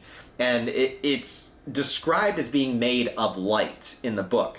Now, I was like, what the fuck is the Engineer? Because I've never heard that term in the movie. Engineer in the movie is the creature that Kirsty sees in the hallway. The engineer is not depicted as a monster, it's depicted kind of as just like glowing light. If that was meant to be the engineer in the movie, that's a wildly different depiction than how the engineer is mentioned in the book. So I wonder, and since Clive Barker wrote the book and made the movie, I wonder what had him change the engineer from being like this orchestrator, this designer, this creator, into being the puppet monster. I don't know. So overall, I really did enjoy the book. I thought it was interesting to see the ideas of where Hellraiser began and how it was further elaborated on in the movie. There are also other Clive Barker stories and some related stories that involve the Cenobites or the world of Hellraiser.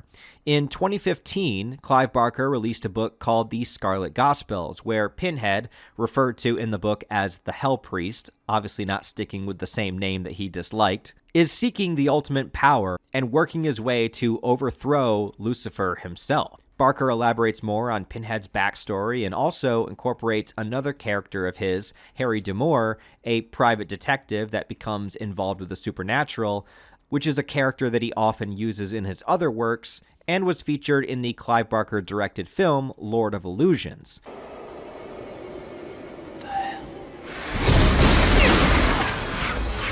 D'Amour is the central character of this book, other than the Hell Priest himself, and he also has a pivotal role in some of the Hellraiser comics that I'll talk about in a minute.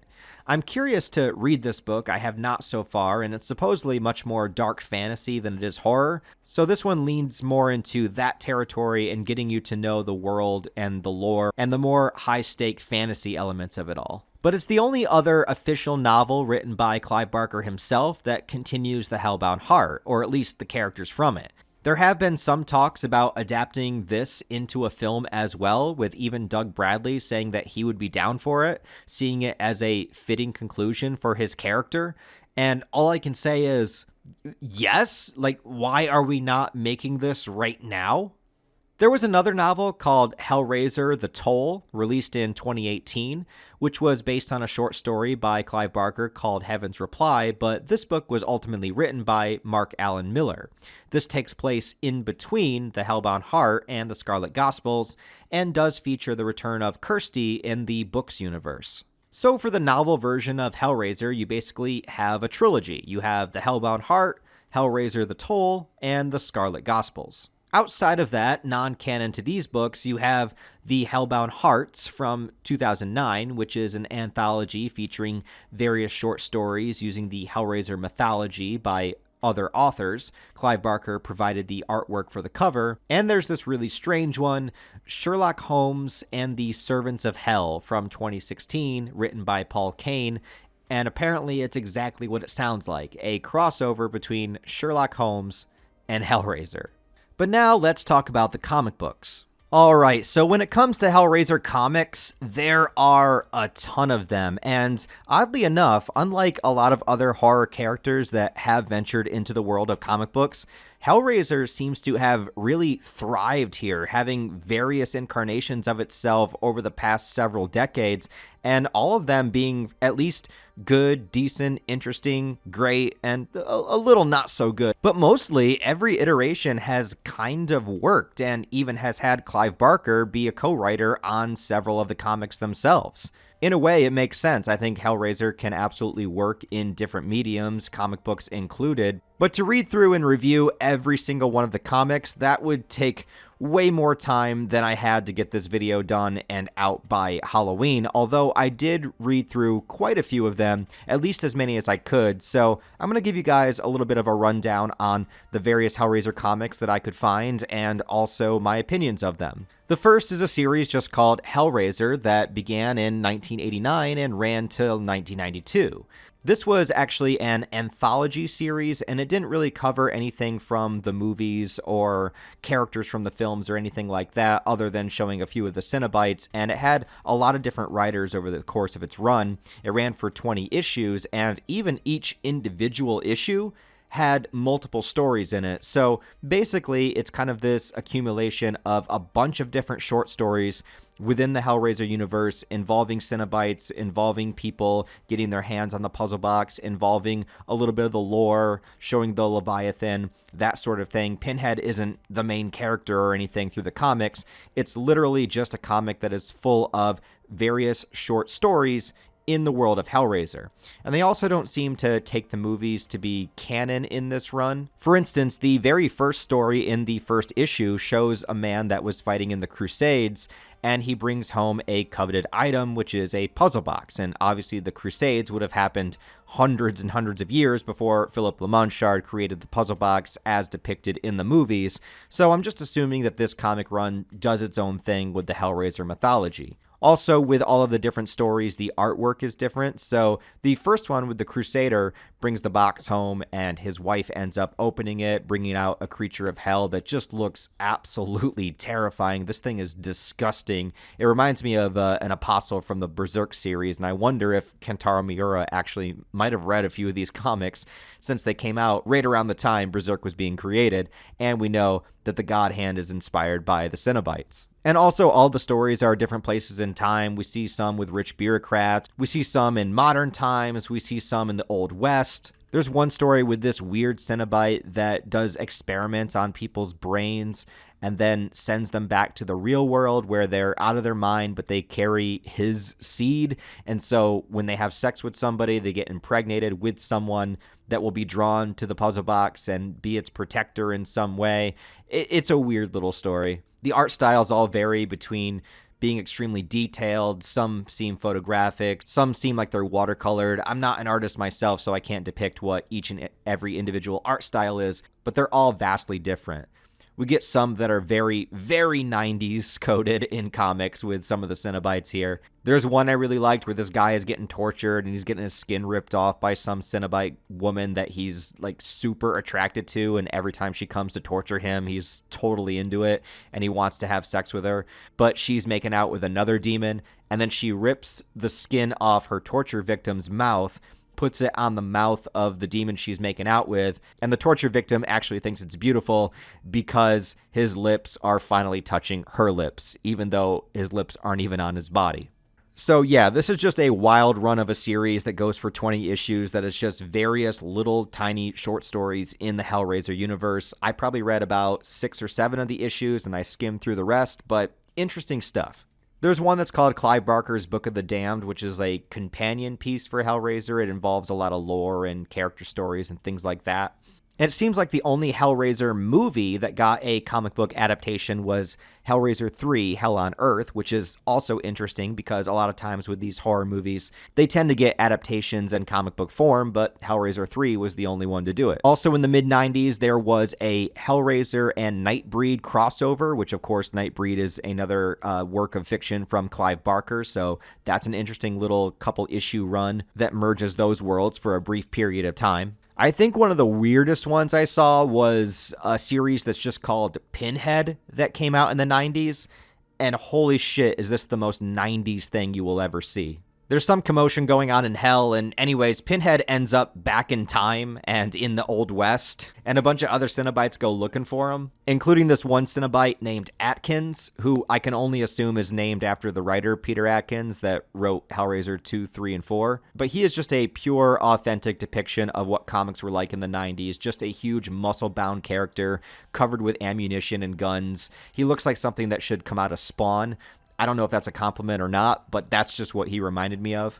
He doesn't even look like a Cenobite at all. He just looks like a regular dude that has some bullets on him and some stitching on his face. He just carries around giant guns wherever he goes. So yeah, they go to the Old West looking for Pinhead. There's some other places in time. I didn't read through all of this one. I just got an idea for what it was like, and I figured I would move on from there. There's a couple one-shots of a Hellraiser holiday special. Yeah.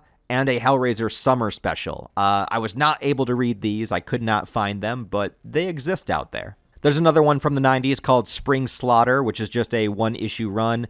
I didn't get a chance to read this one either. But all these comics that I mentioned so far were from Epic Comics, which were technically a branch of Marvel. So for a little bit of time, Hellraiser was very, very close to the Marvel Universe.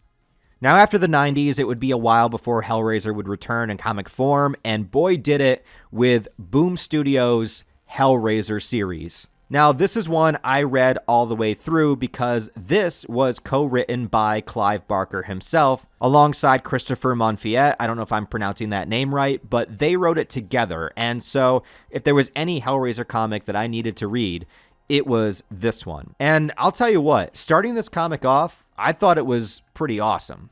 It starts with somebody opening the lament configuration, Pinhead shows up, he does his thing, but then he decides that he's kind of bored of all of this.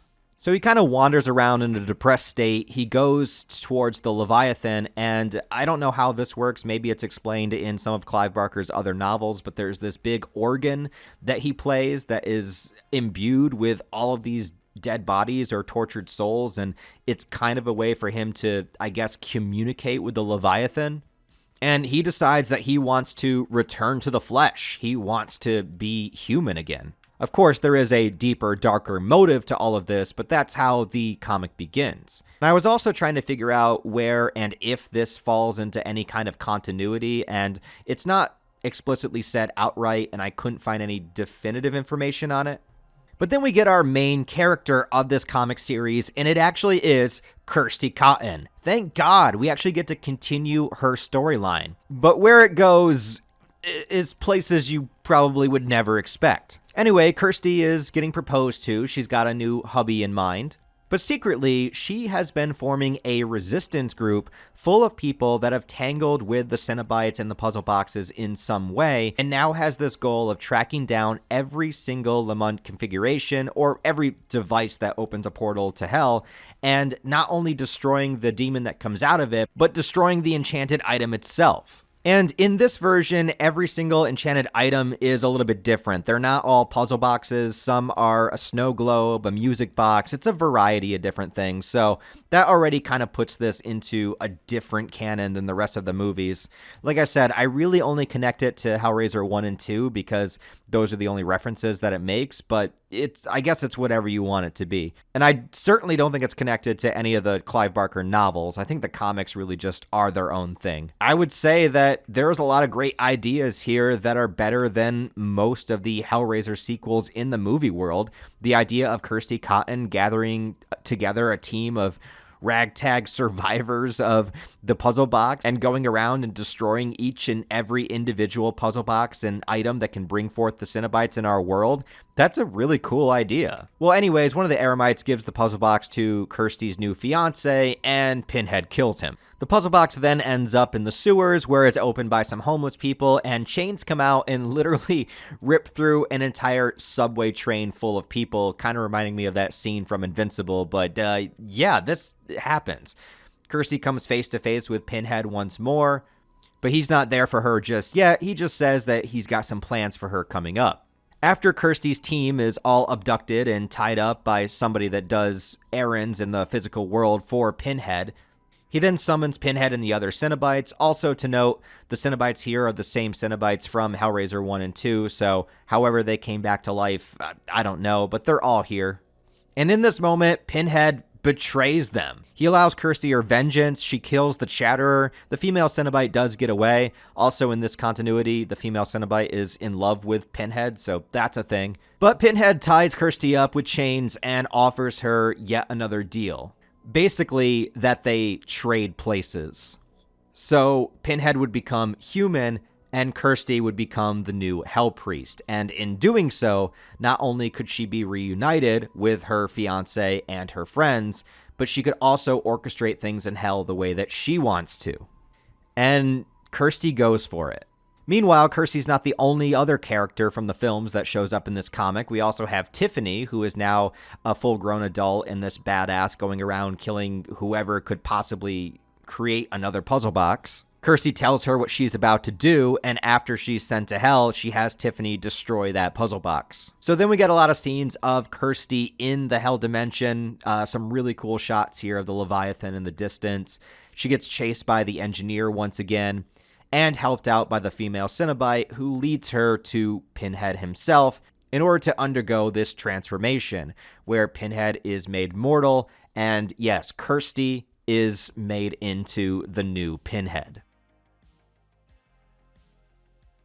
But this isn't even the main story. This is just to get the ball rolling. Pinhead is brought back to the physical world, now in his human body again, Elliot Spencer. But he no longer has his memory. Tiffany does manage to visit Kirsty in hell, where she shows her a place called the Pit, which is basically just this giant area filled with a bunch of tortured souls. And Kirsty is, in her own way, trying to do good here, punishing the sinners and all of that, and not taking innocent people who open the box. As well, she gets to be with all of her loved ones again, so yeah, she's kind of won over by the whole ordeal, whereas Tiffany is just like, what the fuck are you doing? So eventually, Kirsty returns Elliot Spencer's memory to him, and in some crazy light Yagami twist, kind of like how in Death Note, he had himself forget about the Death Note for a while until he grabbed it again, got all of his memories back, and that was part of his master plan. Apparently, that is also sort of what happens here with Elliot Spencer being human again, brought into the real world, which is how that process of the switch works, but he also has a more devious plan in which he needs his memories back. So Kirsty being convinced to give him his memories back was all just this plan that he had ahead of time that he knew would happen, and now he can go about his actual scheme. And I thought that was a cool little twist, but where the series goes after this, holy shit, man. So they find the same exact puzzle box that Elliot Spencer used to turn himself into Pinhead way back when, and in destroying that, which I guess was all part of this crazy prophecy or something, that if a Cenobite could be turned human and then go back to the item that turned them there in the first place and be able to destroy it, Elliot Spencer is then transported to this weird hut talking to this strange creature. I'm not sure if it has a name. I might have forgotten it. I don't know, but he looks really cool. But he is able to transform Elliot into an even more powerful creature, as well allow him to open a portal between Earth and Hell, which is basically what Pinhead wanted to do in Hellraiser 3 anyways, bring Hell on Earth. So maybe this is including Hellraiser 3 in its continuity. I'm not really sure, but he does all of this as Elliot Spencer. And as it goes on, it depicts Elliot Spencer as a pretty horrible person when he was human. So that's why I think it probably doesn't include Hellraiser 3, because that depicts Elliot Spencer as being kind of a better person as depicted here. But basically, he brings all of the people from the pit up on Earth, like a giant army of skinless people that he commands, and he's insanely powerful now, even though he still looks human. Kirsty begins getting trapped in memories of Elliot Spencer and communicating with the Leviathan, who takes the form of a milkman to talk to her. And everything is really cryptic and not explained well, but you kind of get a little bit of flashes of the Leviathan, again, taking the form of a milkman and talking to Elliot Spencer while he was being tortured, kind of before he became Pinhead, and seeing that he was going to be the one to be the Hell Priest. And as this apocalypse is sort of happening on Earth, Clive Barker uses this opportunity to introduce another character from a different work of fiction of his, Harry D'Amour, who is basically this paranormal investigator dealing with occult stuff and very knowledgeable about what he does. I don't know much about this character. I know he was featured in the movie Lord of Illusions. He's in other Clive Barker stories. Personally, I don't have much experience with this character other than this specific comic book, so I don't know much about him, but yeah, he's here and he's heavily involved with the finale of this as well as the next comic book run. So anyways, as the worlds start to merge, a giant Leviathan comes out of the ocean, and then Elliot Spencer takes on a giant form of himself, which is kind of reminiscent of Dr. Manhattan from Watchmen, who picks up the Leviathan, I guess in an attempt to destroy it or vanish it so that he has ultimate power, but he doesn't have power over it. And it's really ambiguous, as if this was maybe part of the Leviathan's plan the entire time, that he allowed Pinhead / Elliot Spencer to do this. And there's also a very disturbing subplot where Elliot Spencer apparently had sex with his own daughter and they had a baby. So Pinhead has a daughter, which is the daughter of his daughter, named Priscilla. I'm not sure if this actually happens or if this was something that the Leviathan had him do in Hell to prove his evilness or something. I don't know. Somebody explain this to me. But they bring Priscilla to the giant blue form Elliot Spencer, who then crushes it. And then when the blood touches him, he gets trapped by the Leviathan, who still looks like a milkman. And now him and Kirsty are trapped together, and that is how the Hellraiser comic series ends. What the fuck? I really thought this started out in a really cool way. I like the idea of Kirsty Cotton and Tiffany forming this team of people whose mission is to go out and destroy all of the puzzle boxes. And I even thought it was kind of interesting to see Kirsty turned into a version of Pinhead. And I even thought it was cool that Elliot Spencer / Pinhead had this ulterior motive, this master plan to turn himself human and then turn himself into an even more powerful demonic entity. All of that was fine for me. But then this ending, I gotta say, like, I just don't understand it. But there is a continuation. We have a Hellraiser comic book series called Hellraiser The Dark Watch. And this is basically just continuing the same story and then ending it. So I'm not sure why they decided to make an entirely different comic book run. But here we go. So yes, Pinhead and Kirsty are being tormented together within the same realm. They both seem to be human at this point. And outside in hell itself, we get Harry D'Amour, the private investigator detective character, who has now become the new Pinhead and is going to be forced to lead Hell's army somewhere, although he still has all of his memory and human persona and is trying to figure a way to prevent the devastation. There's a great moment where somebody comes to assassinate him and they have this pendant that keeps them from being harmed by any of the Cenobites. And then D'Amour just fucking pulls out a gun and shoots it. I know this isn't technically Pinhead, this is D'Amour, but just seeing an image of Pinhead with a gun is something I'd never thought I'd see. Well, anyway, while this is happening, Tiffany now has a new team of people going out and doing the same thing. They encounter one of the Eremites who transforms right in front of her, and they have a battle.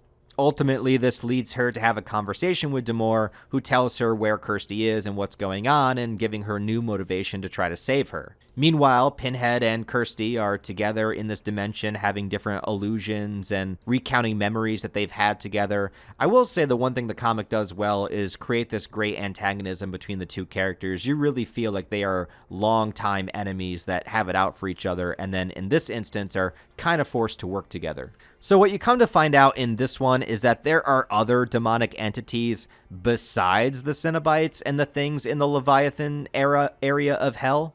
And while Tiffany goes into hell to search for Kirsty, she does end up being able to rescue both Kirsty and Elliot Spencer from wherever they were, but this turns out to be the worst thing she could ever do, because now Elliot Spencer is transformed into a new demonic creature fighting for a new realm. Yeah, here we go with the idea that there are various different hells and that the labyrinth that we've seen is only one of the hells.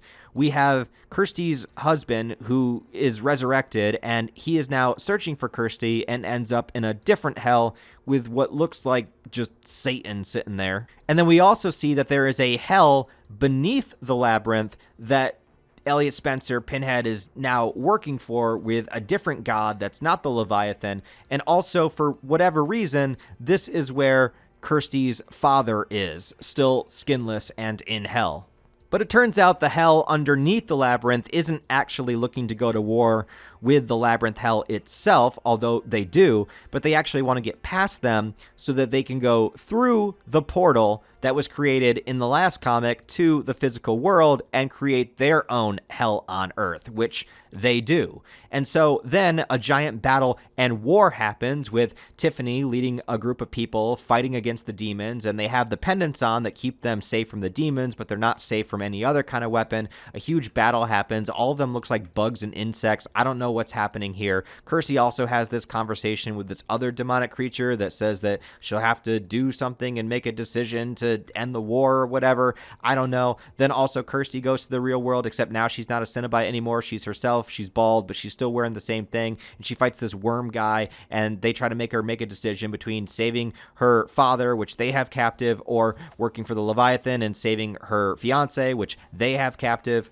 She decides to not save her father, so her father gets killed. There's another war that happens. Tiffany agrees to turn herself into a Cenobite to help fight in the war, and so we have this giant war between two different hells that are happening at the same time. We also have the Leviathan, who still looks like a milkman, basically saying that he can't do anything himself because he can't, manifest in a physical form, and he needs things to help him, and that's why he creates the Cenobites and all that kind of stuff. And whatever the demonic creature that Kirsty was talking to earlier, I don't know what this thing is, but he gives her the ability to close the portal, and we end with a very, very lackluster ending where the portal is closed, and then Elliot Spencer agrees to, okay, well, I guess we failed, so I'll just work for the Leviathan again. So he's turned back to Pinhead. Well, actually, the Leviathan gave them the choice. It was like, if you do this for me, I'll give you both what you desire. So I guess Pinhead just desires to go back to doing what he did before, and then Kirsty desires to be human again. So her and Tiffany are all humans once more, and they're all back in the real world, and Pinhead's going to let them go. But he didn't agree to let Kirsty's fiance go, so he kills him before departing back into hell, invoking Kirsty's rage and just making them mortal enemies once again as the doors close. What the fuck? I thought this started out really well, and then it just went into absurdity. Now, it's still better than most all of the movie sequels, and I kind of like the idea of wars between hells, but there came a certain point reading this comic where it no longer tried to be horror-coded at all, and it just became this sort of like over-the-top fantasy of different realms battling each other and warriors and all that kind of stuff. I mean, I guess it's cool in its own way, and probably a comic book is the best place to tell that kind of story in a Hellraiser world. And I do like bringing Kirsty and Tiffany back and seeing their continuation and everything. But I don't really understand Pinhead's plan. So he wanted to become human so that he could make a deal with another demonic force and become more powerful and bridge the worlds together. But then he was punished for it.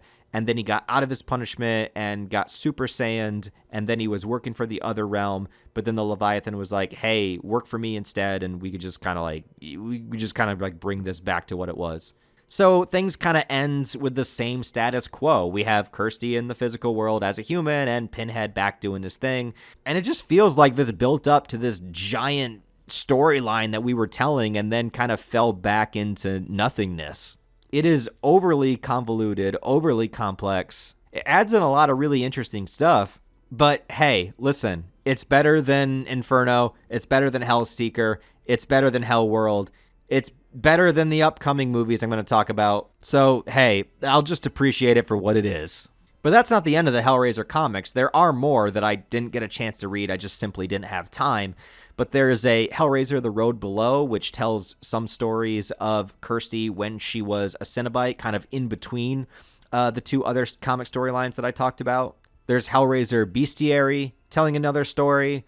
There's Hellraiser Masterpieces, which is a collection of some of the anthology from the Epic Comics run. And then most recently, in 2017, from Seraphim Incorporated, there were a few graphic novels that were headed by Clive Barker, which again is more of an anthology of just various stories happening in the Hellraiser universe, Hellraiser Anthology. There's a Volume 1 and a Volume 2. So yeah, the Hellraiser comics might not be what everyone is looking for, but I think there is some fun variety here, and I think it has some really great ideas. If they were to take at least a few concepts from these comics and turn them into movies, I would be all about seeing it. Maybe not go quite as batshit wild as the comics did, but if you took a few elements from it, a few ideas, brought back Kirsty, I think there's something really special in here somewhere.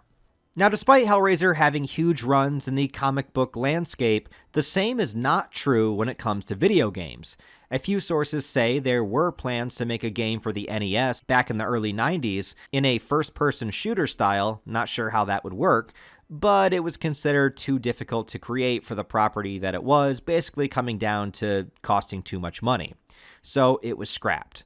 There are fan-made games like Terrordrome that incorporate Pinhead, but officially, Hellraiser would not find its way into video games until 2021, where Pinhead was added as one of the killers in Dead by Daylight, and even voiced by Doug Bradley. This was great, but don't get too excited because as of April 2025, Pinhead was removed from sale, so unless you already purchased him, you can't any longer. And there was never a definitive statement as to why that I could find, but most likely it has to do with the licensing rights, because just a few months later in July of 2025, a trailer dropped for Hellraiser Revival, a full-fledged new upcoming Hellraiser game, the first of its kind. And the cutscene is fantastic, along with small glimpses of gameplay that show a first-person survival horror style aesthetic, traversing your way through various areas of the labyrinth and hell. We have such sights to show you.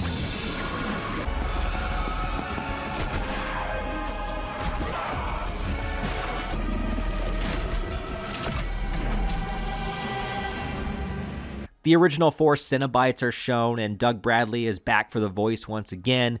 We don't know much about this game, but these small glimpses that we have look amazing, and I cannot wait for it to release. This is exactly the kind of medium where I think Hellraiser can thrive. There are no limits to the imagination when done in video games, and putting you in a first-person experience as you travel through hell, it almost makes the near 40-year wait for a Hellraiser game seem worth it. Of course, that is assuming they stick the landing, and it actually turns out to be as good as it looks. I wish the game was out already as I'm making this video so I could have played it and reviewed it for you guys. And as of right now, there's no solid release date, most assume next year. But let's hope when it does come out that it is legendary, even in hell.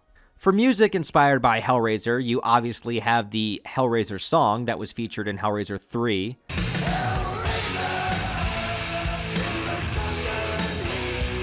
You have another song called Hellraiser from a Swedish death metal band, Entombed, that even samples audio from the movie.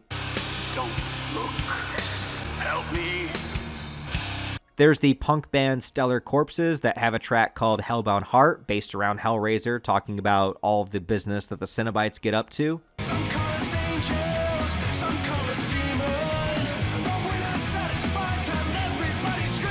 And Ice Nine Kills on their second Silver Scream album, where every song is based on a horror movie, made a song called The Box, dedicated to Hellraiser. There's the absence of heart on his command. You tear your soul apart! Now, we also need to mention the movie Event Horizon, being one of the most notable Hellraiser ripoffs, although I wouldn't go so far myself to say it's a ripoff. I would say it's inspired by, but there are some extremely noticeable similarities here.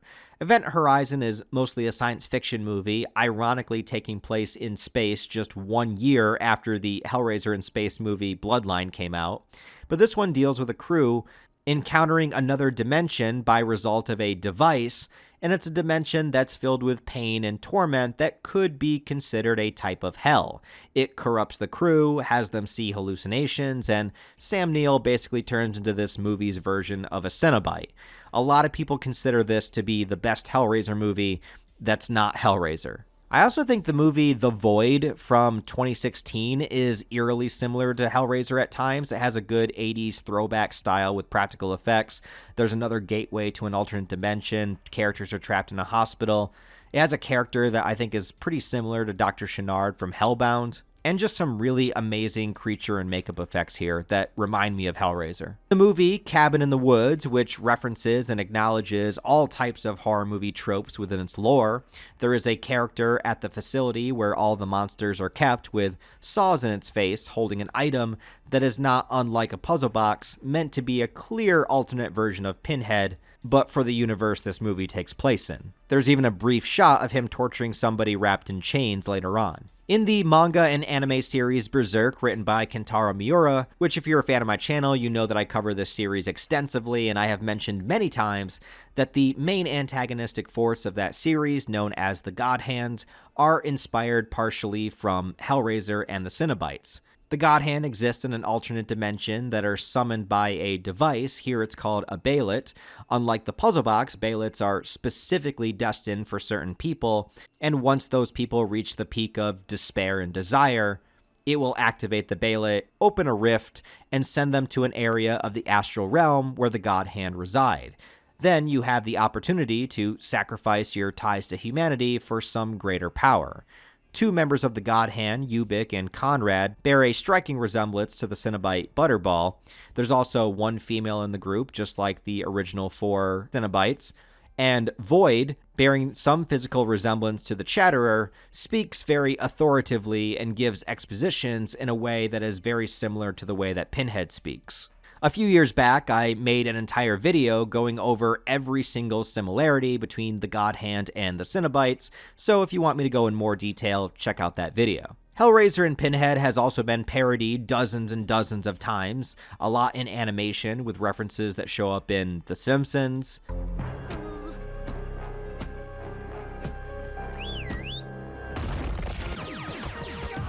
Family Guy. We are gonna raise more hell than Hellraiser. Gotcha. That's more salt than you wanted. Robot Chicken. Such sights to show you. And the Girls Gone Wild cameras catch it all. You won't believe how far these girls are willing to go. The Cenobites have used up every cheap thrill on hell and earth, but they've never done anything like this. Jealous order now!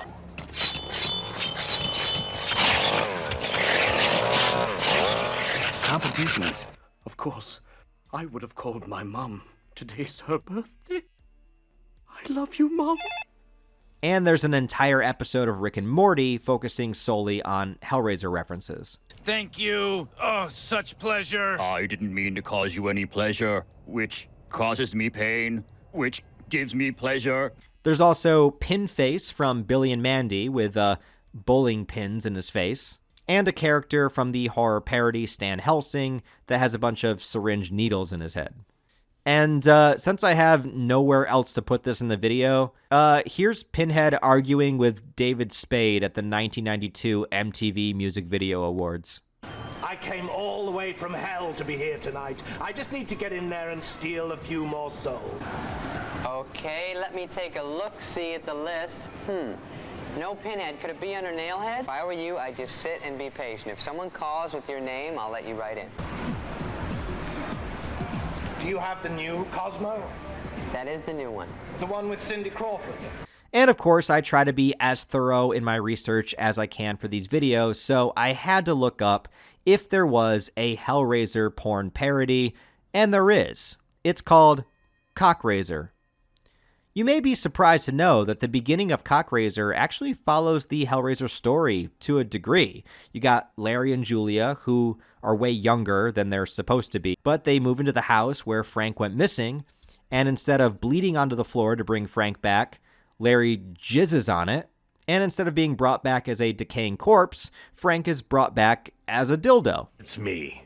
Well, your favorite part of me anyway. Kirsty then finds the puzzle box and opens it. Penis Head shows up, and Kirsty tells Penis Head that she wants him to take Julia to hell instead of her. And Penis Head says he's willing to make this deal if Kirsty does something for him, which is to bang him. I have such sights to show you. I expected it to be pierced. I get that a lot. So she agrees.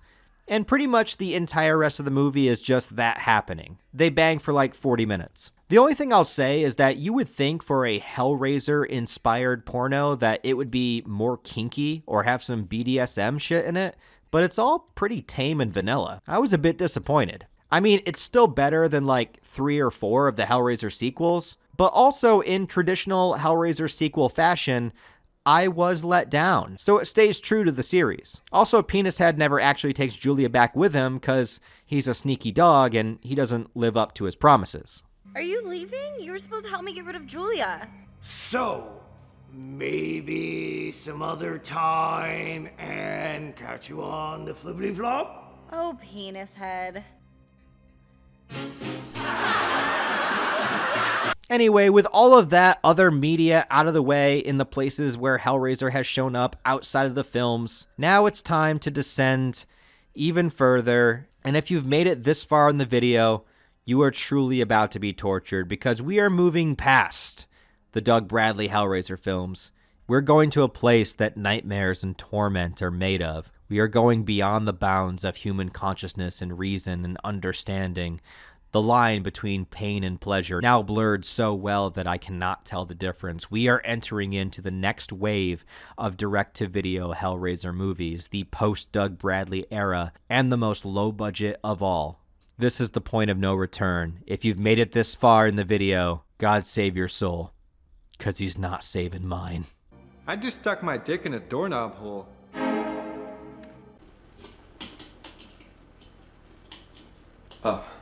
Oh, hey guys. Sorry, I just feel like I've seen so much. There are such sights that I've seen, and I can't do it anymore. All these videos, I don't even know what's happening. The last thing I remember is Ghostface, or maybe I was Ghostface, and then something about a box and something about chains and nipple clamps. I don't know. I don't remember. I just made a video because I wanted to talk about Halloween. And then now somehow I'm here and I'm talking about Hellraiser on Halloween. I don't know what's going on, and I'm sorry. I just don't know. I don't know if I can do these videos anymore. It's not even what most people want. And I shouldn't even worry about what other people want. I should just make what I want. But then I'm also trying to do this for a living, which kind of sucks, but it's kind of awesome at the same time. But it's kind of like I'm in constant anxiety all the time because I don't know if I'm going to make enough money from month to month to continue to survive. And all of my friends have regular jobs, and I'm sitting here with a collar on my neck with chains hanging from my ceiling, talking about 11 fucking Hellraiser movies. I know that I made all these choices myself. And somehow I ended up here, in hell. And whether I'm tortured, or I get turned into some kind of Cenobite BDSM fucking spanking monster, at least I know that it was me, and me alone, that forged my own path. And I think that says a lot. Let's forget about these final Hellraiser movies. Let's just have a great Halloween. What are you guys dressing up as? I think I might... Fuck! No more pity parties. You don't know the meaning of pain. Allow me to show it to you. Don't make me watch them! Don't make me watch them again! Don't make me do it! Okay. Now we are going to step into the 2010s and into a new level of hell that I never imagined was possible. The next direct-to-video release in the Hellraiser franchise is 2011's Hellraiser Revelations. What's the revelation, you may ask? Well, it's basically this: that the only reason this movie even exists is so that the Weinsteins would not lose the rights to the Hellraiser franchise in case someday, eventually in the future, they actually wanted to do something creative with it, or maybe do a remake. Sometimes in the film world, they put a clause in a contract for a franchise with a studio that would ensure that the franchise, in fact, stays a franchise. They allow a certain number of years to go by before the studio has to be in production of another film in order to keep the thing going. And if they aren't, then the rights to said franchise would then go up for grabs for another studio to purchase it so that they could continue it. And between 2005 and 2011, the time had just about run out for Hellraiser. So, to make sure that they kept the rights, the Weinsteins fast-tracked a new Hellraiser film, putting the bare, and I mean bare minimum, into making it happen. It was given a budget of $300,000, and for context, even Hellraiser HELLWORLD had what sources say online is around $5 million in its budget. Also, Revelations, the entire movie was shot in just 11 days.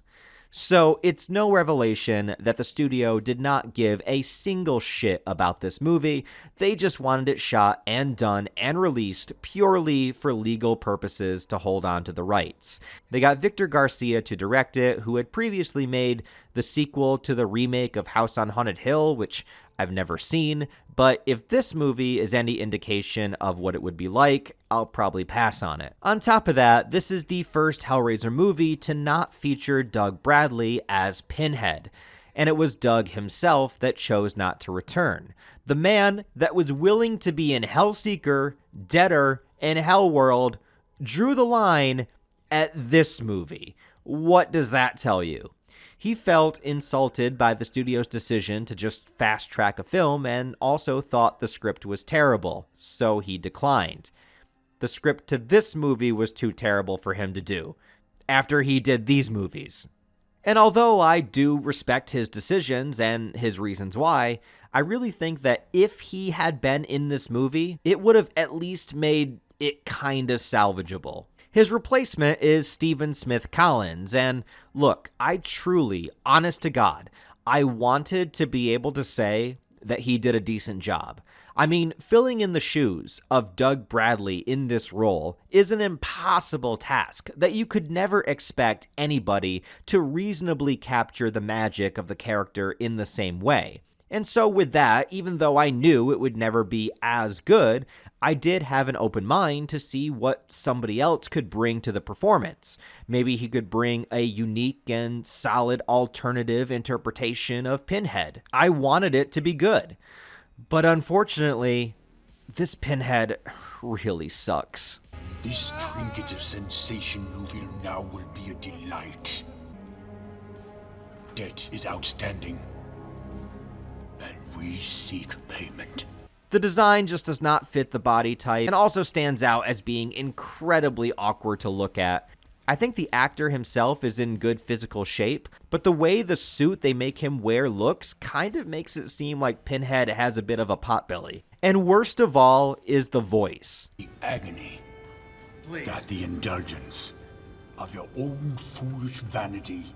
All of the gravitas and intensity is gone. They don't even bother putting a vocal effect on the voice to make it echo the way that they always did for Doug Bradley. Here it's just Pinhead with an awkward British accent doing a slight Doug Bradley impression. And it's so incredibly distracting and disappointing.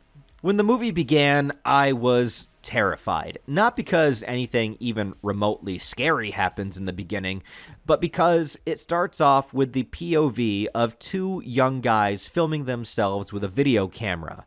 All right, I say we hit the main drag in Tijuana, and we bang the first bow-legged hooker we can find. Hey, we're gonna get his knob gobble before midnight, all right? Cool, turn it off. Oh, please. For the love of God, for the love of all that is holy, please, please don't tell me this is a found footage style movie. If you guys don't know, found footage is literally my least favorite genre of horror movies. There are some outliers that I enjoy, but for the most part, I cannot stand found footage. I was about ready to flip the fuck out and destroy my monitor.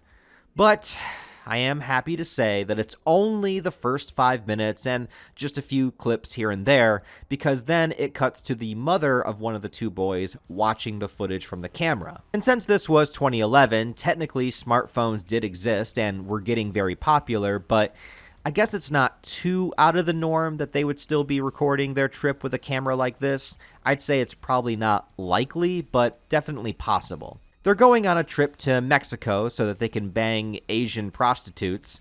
No, really, I don't know why every prostitute they find in Mexico just happens to be Asian. Granted, I've never been to Mexico myself, so maybe this is a legit thing. And at some point, they get their hands on the puzzle box and summon Pinhead, who they even managed to capture on the video recording. Who knew that could be done? But I am going to shock you guys, because despite this horrific setup for a movie, I do, against all odds, have an actual positive comment to give here, and it's this. This is not a hallucination movie filled with dream sequences that go nowhere.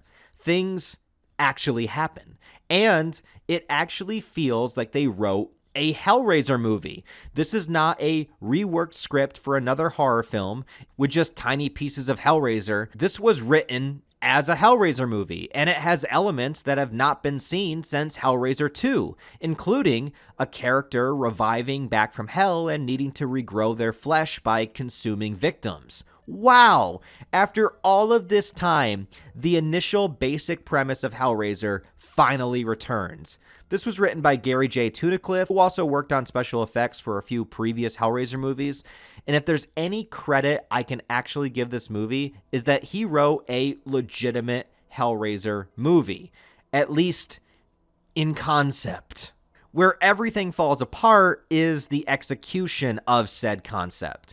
Because even though I would say the basic outline of this story is pretty great material for a Hellraiser film, everything else, and I mean everything, is terrible. The acting is terrible. Said something about not going back. Not going back where? They want to experience your flesh. They will have him again. It is an inevitability. Across the board, every single performance in this film is god-awful. The cinematography is also so bland, and every single shot is almost just a straight-on look at the character's upper body or a close-up. The film has no atmosphere whatsoever. I know it was low budget and filmed quickly, but how about just one low-angle shot to show the intimidation factor of Pinhead, or something? For example, look at the original Hellraiser movie that was also low budget. I mean, it was still higher than the budget of this one, but look at the first Cenobite scene. The blue lighting in the background, the fog and mist, the way the camera moves around Pinhead as he speaks. Clive Barker had barely anything to work with back then, but he still managed to make the Cenobites feel larger than life with the limited resources at his disposal. Compare that to the shots of Pinhead in this movie, and it's just bland, boring, static shots that don't convey any intimidation. And that's not even including the Pinhead performance. This is just talking about the shot compositions. The whole movie looks like this. It is just terribly boring to look at, and it never improves. But here's the basic setup. The video camera is the only thing that this family has left of their son Steven, who went missing after the trip to Mexico. You have his two parents, Ross and Sarah, and their daughter Emma. Emma, who was also dating the other boy in the video named Nico. Nico's parents, Peter and Kate, who have the last name of Bradley, which I can only assume is in reference to Doug Bradley, who's not even in the movie, and the other family's last name is Craven.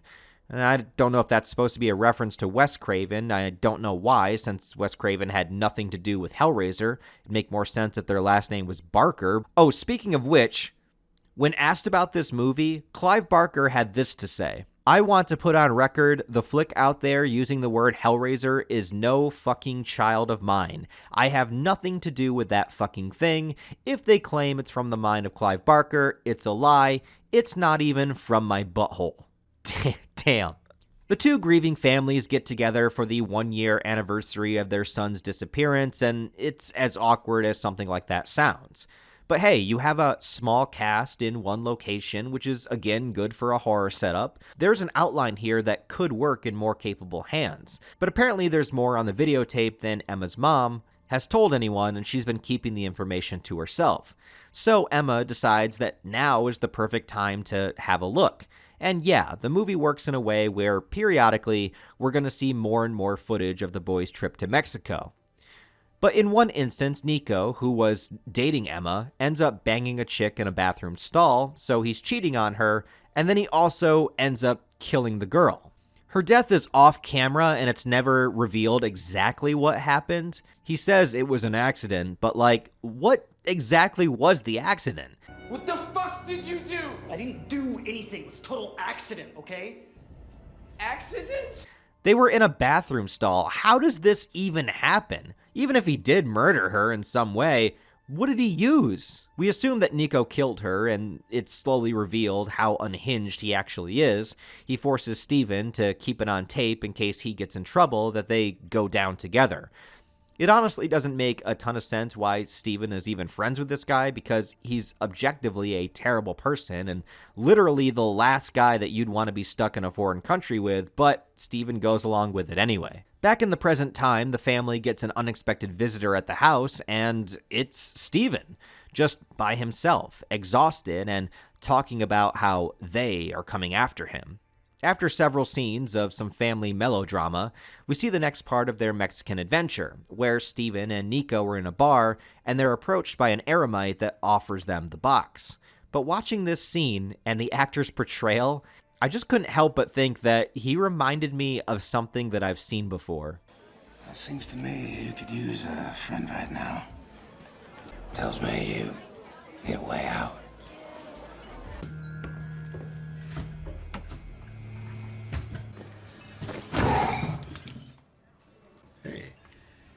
Hey, you just seem like rock and roll types to me.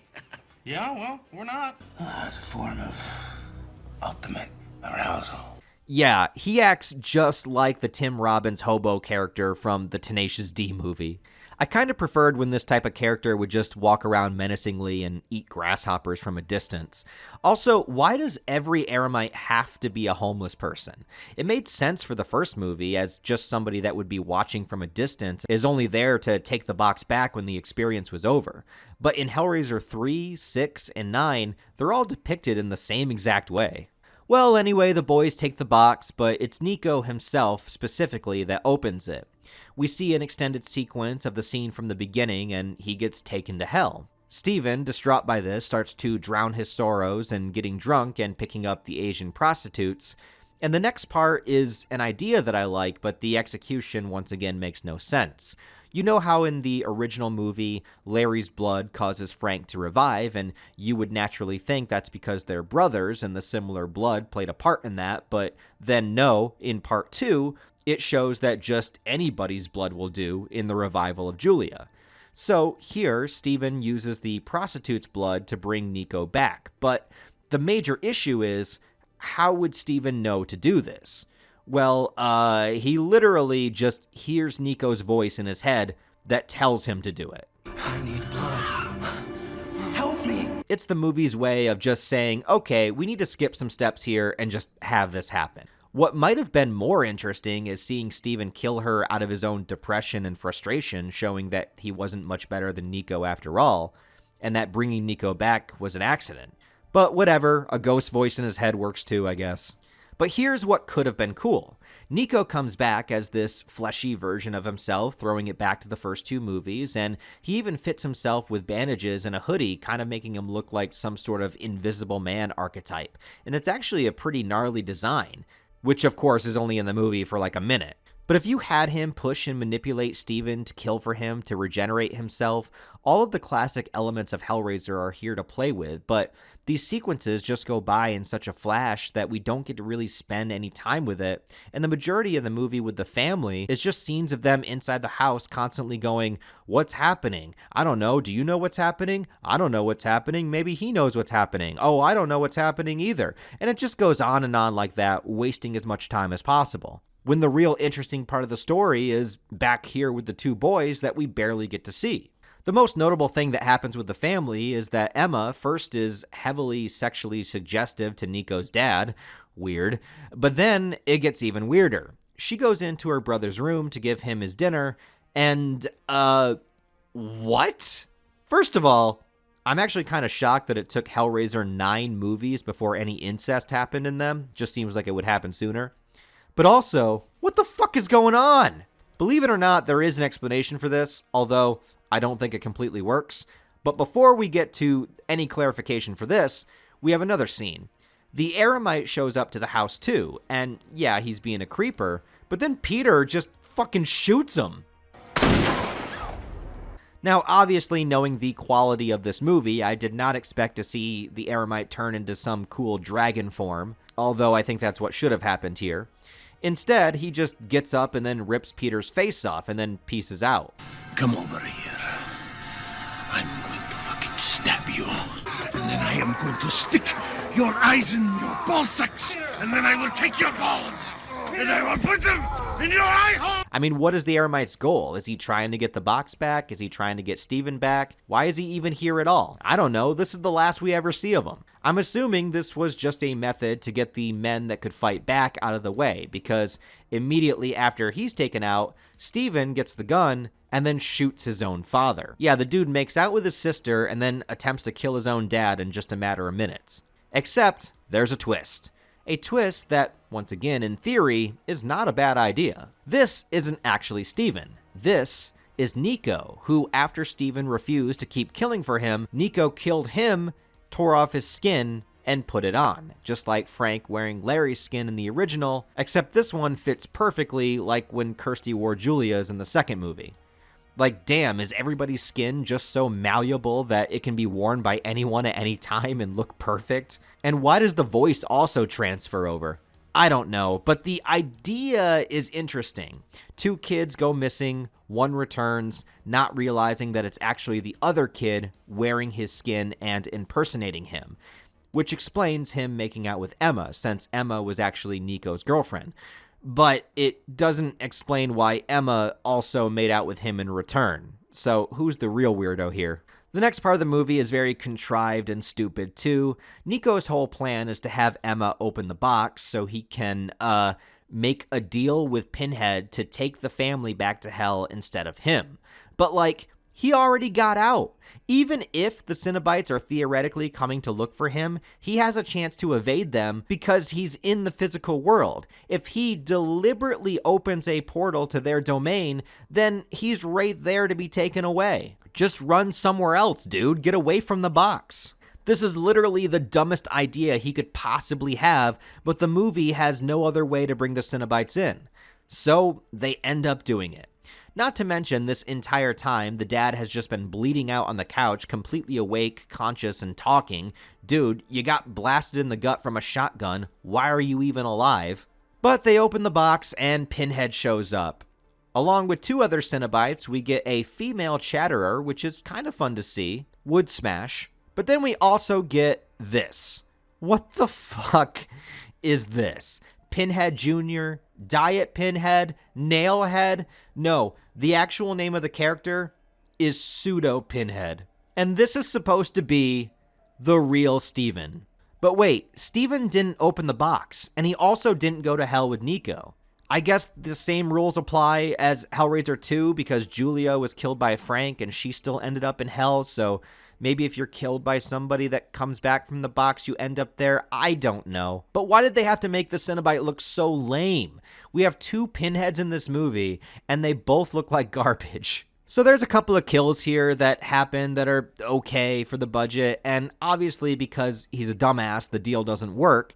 And so it looks like Nico is going to get the Frank treatment and torn apart by chains. But then Peter grabs the shotgun and shoots Nico out of revenge, killing him, which is the worst and dumbest thing that he could have done because, as we figured out in Deader, the loophole to getting out of being taken by the Cenobites is, well, you die first. Which is confusing in its own right, because if Nico died, wouldn't he go to hell? But maybe that hell's a different hell than this hell. But whatever, it is dealing with lore that has technically been established before, so there's that at least. But now Pinhead's pissed, because now we can't torture him. In retaliation, Pinhead takes Peter's wife and then sends him and Emma back to the real world, where he will, assumingly, die from his gunshot wound. I don't know, he's lived pretty long so far. And now Emma is the last survivor who grabs the puzzle box before the movie cuts to black. And wait a second, that's the end? That's the end of the movie? The ending took me so off guard, not because it's bleak, but because I assumed we were still in the middle of the movie. I checked the time and yeah, this movie is only 1 hour and 10 minutes long. 1:15 if you count the credits. I thought there was still an entire act to go. Emma going back to rescue her mom or to try to get the brother back from being a Cenobite or something. I just thought there would be more to it. But nope, it ends here. 70 minutes long. Okay, I guess. The movie is not good, and I didn't expect it to be. But I do like that it includes elements of the first 2 Hellraiser movies. If these ideas were in better hands, and if they had more time to work on it, if the actors were remotely convincing, and if Doug Bradley had been Pinhead here delivering the same lines, we could have actually had kinda something here. My disappointment is immeasurable because Doug was wasted in so many movies in a row, but in this movie, it could have really benefited from having his appearance. Having the story be isolated and about a fucked up family, you have cheating and infidelity. Oh yeah, Emma's dad was apparently banging Nico's mom on the side. Emma's making out with her own brother. You have all these twisted and fucked up family ideas that looked wholesome on the outside, but are truly depraved on the inside, which makes for a foundation that's ripe with potential for Hellraiser.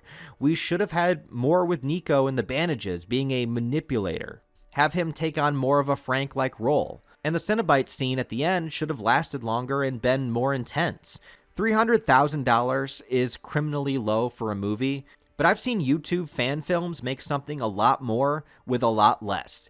Never Hike Alone 2, which was a fan film of Friday the 13th, was made for less than that budget, and it looked incredible by comparison. It shows that it's not always the budget, but how being a true fan and passionate about the material can make all the difference. I don't know anything about the director or the pressures they were under to make this film in just 11 days. I get that, but I still find it hard to believe there wasn't more they could have done to make this story work. Ways you could have shot the Cenobites or built the tension in the house. It's a situation where I don't fully know if it's both the studio and the filmmakers to blame or just the studio. All I'm trying to say is that a few more passes on the script, some better casting, and some more creativity with the camera work could have actually made a big difference and maybe made this the best sequel since Part 4. But horrendous execution, along with an unignorably bad Pinhead appearance, unfortunately brings it down to still being one of the worst. Sit down and shut up! One thing that I've realized throughout this entire endeavor is this. Never, and I mean never, feel confident in thinking that you've seen the worst Hellraiser movie that's out there, because if you keep going forward through the series, inevitably you will reach an astounding new low that recontextualizes all of your thoughts and feelings thus far and starts making you nostalgic for things like Hellraiser Inferno. And mostly, I have been able to manage every swing that this series throws at me, but this movie is the one that I wanted to turn off and walk away from without finishing the most. This is 2018's Hellraiser Judgment.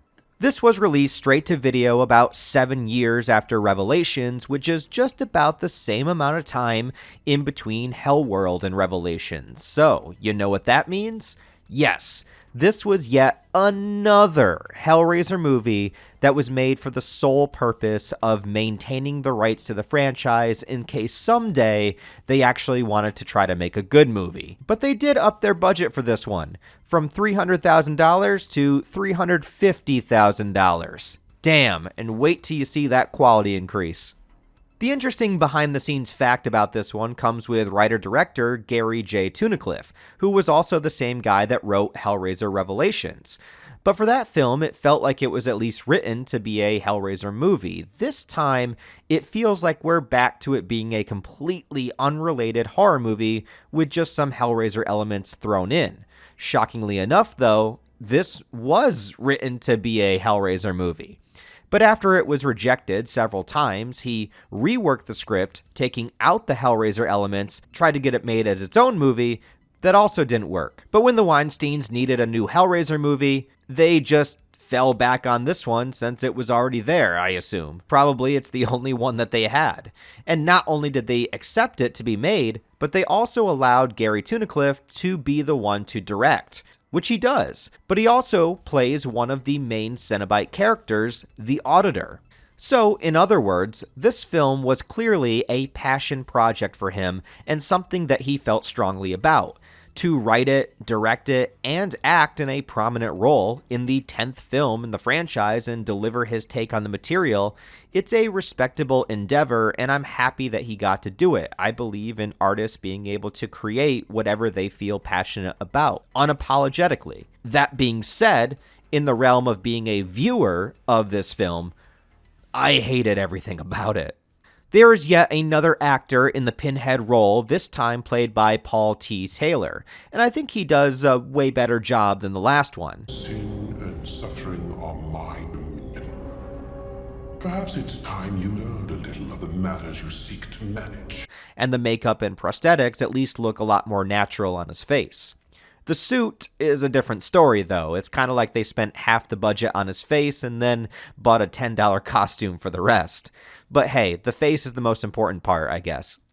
They give him a lot more of a vocal effect, and even though he isn't as menacing or intimidating as Doug Bradley was, for what it's worth, I think he's acceptable. As for the Cenobite that director Gary Tunnicliffe plays, it's called The Auditor. The design is simple. He's really just a guy that looks like his face has been cut up and mutilated, but for the budget, they pull it off pretty well, and his acting isn't half bad either. But the type of Cenobite he is very different than what we've seen before. He's very analytical and elegant in his speaking, and his job is basically to run down a list of all of somebody's sins, writing them all down on some kind of demonic typewriter. But that begins to lead into what I hate about this movie. The opening scene is just a conversation between the Auditor and Pinhead like they're having some kind of business meeting in hell. Is this what Pinhead does when he's not busy torturing people? He's just running down hell's gains and losses and making projections for next year's turnout? No, really, this is like a board meeting where the Auditor is telling him he needs to get with the times. The puzzle box? Pfft. It's so outdated now. Kids today don't care about puzzle boxes. They need more stimulation. Get with the times, man. So what's the Auditor's big plan to lure people to hell in the high-tech modern world of 2018? To send a letter. We just got a letter. We just got a letter. We just got a letter. Wonder who it's from. Not a DM, not even an email, but an actual fucking letter that just says, hey, come to this abandoned creepy house. We have candy, or something to that effect. Seriously, a letter. Send letters to people. Are you fucking kidding me?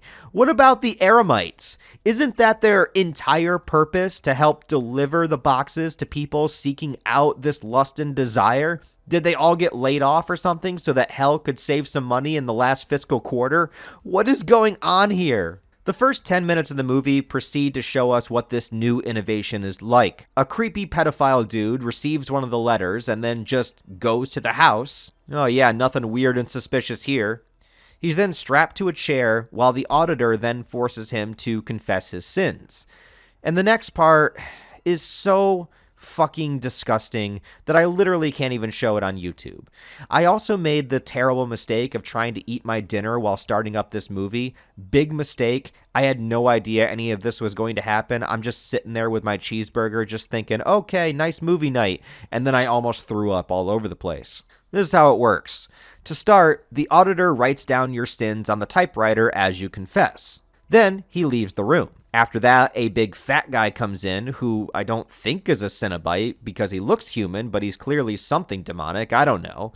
He then pours a vial of children's tears onto the paper. He then proceeds to eat the paper in the most disgusting close-up shot way of doing so. Then he goes over to a funnel on the wall, vomits up everything that he's just eaten down this tube. The tube then goes into a trough in the next room, filling it up with vomit.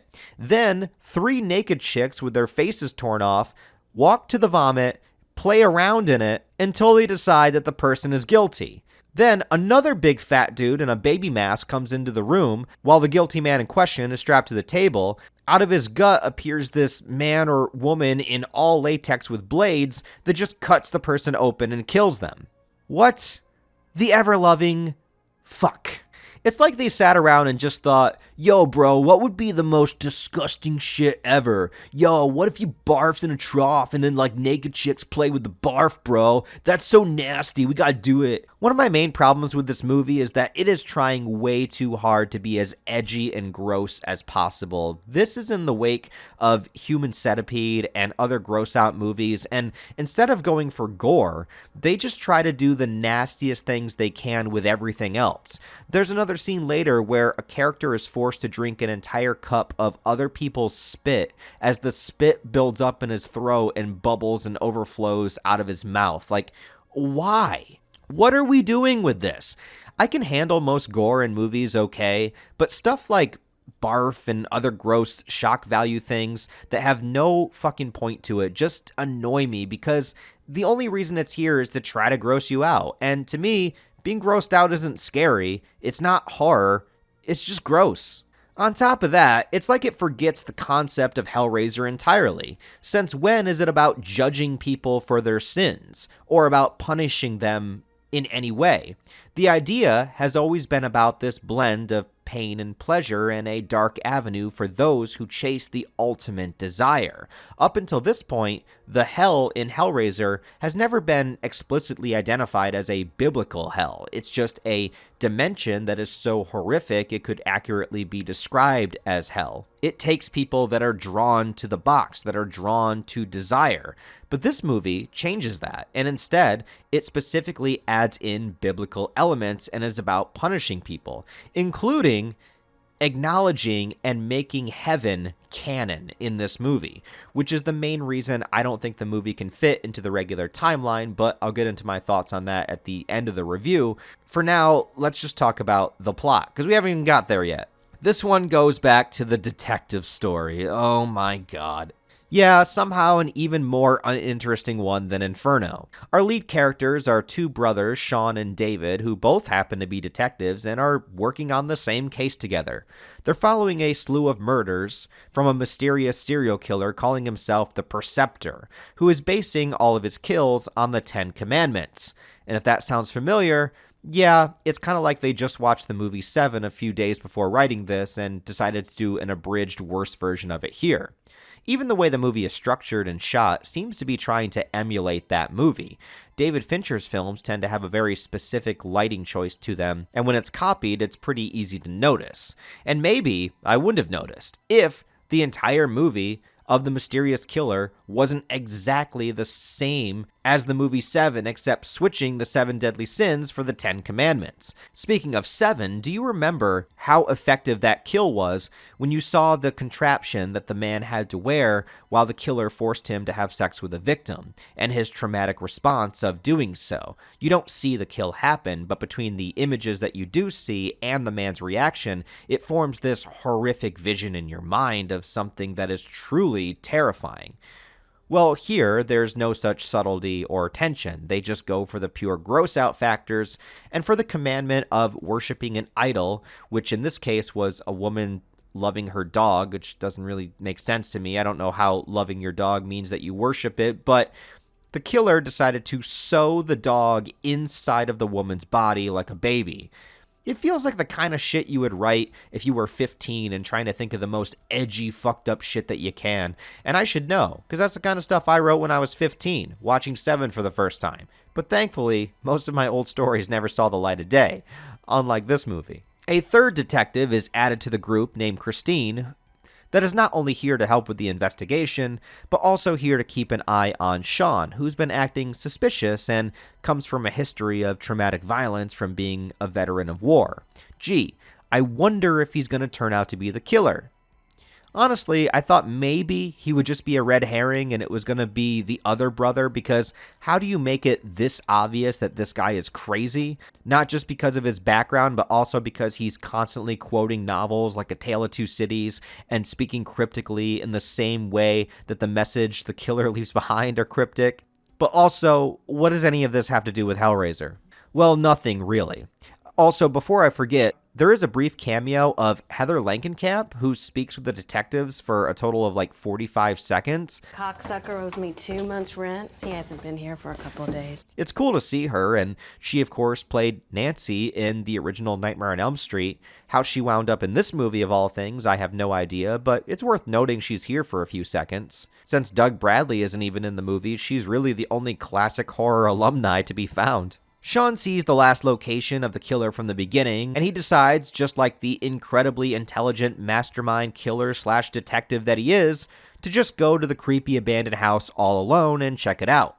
Then the same process happens. He's forced to drink the saliva, and he's going to be killed all until an angel named Jophiel shows up. Yeah, I'll get to that soon. And she tells the auditor to let him go. And so he does. Sean leaves, but not before taking one of the puzzle boxes with him. After he leaves, we of course, without any shadow of a doubt, begin to get a series of nightmarish visions and hallucinations that he begins to go through. My favorite aspect of the Hellraiser franchise.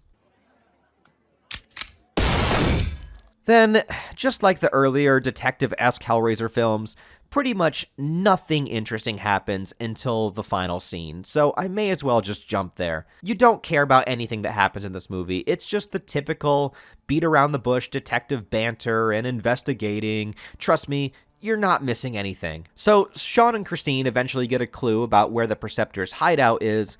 They go there, and once they get inside, what a twist! Sean starts beating the fuck out of Christine, revealing to the shock of no one that he is the killer. If the movie really wanted to surprise me, they should have made Christine the killer instead. But no, we can't do anything creative here. Sean then has his brother and his wife arrive. His wife was also having an affair with his brother, whatever, no one cares. He sits them down and forces them to open the puzzle box because, he wants to make a deal with the Cenobites. I'm Howie Mandel, and welcome to Deal or No Deal. Why? Why is this literally the same ending that Tunnicliffe wrote for Revelations? Because in both movies, there's no reasonable way to get Pinhead or the Cenobites into the movie naturally, other than to have somebody deliberately open the box to try to make a deal. When do deals with these demons actually ever work? They only worked like one time when they decided to ruin Kirsty's character in part 6. But no one here even knows about that. Why do they think they can just make deals with these creatures?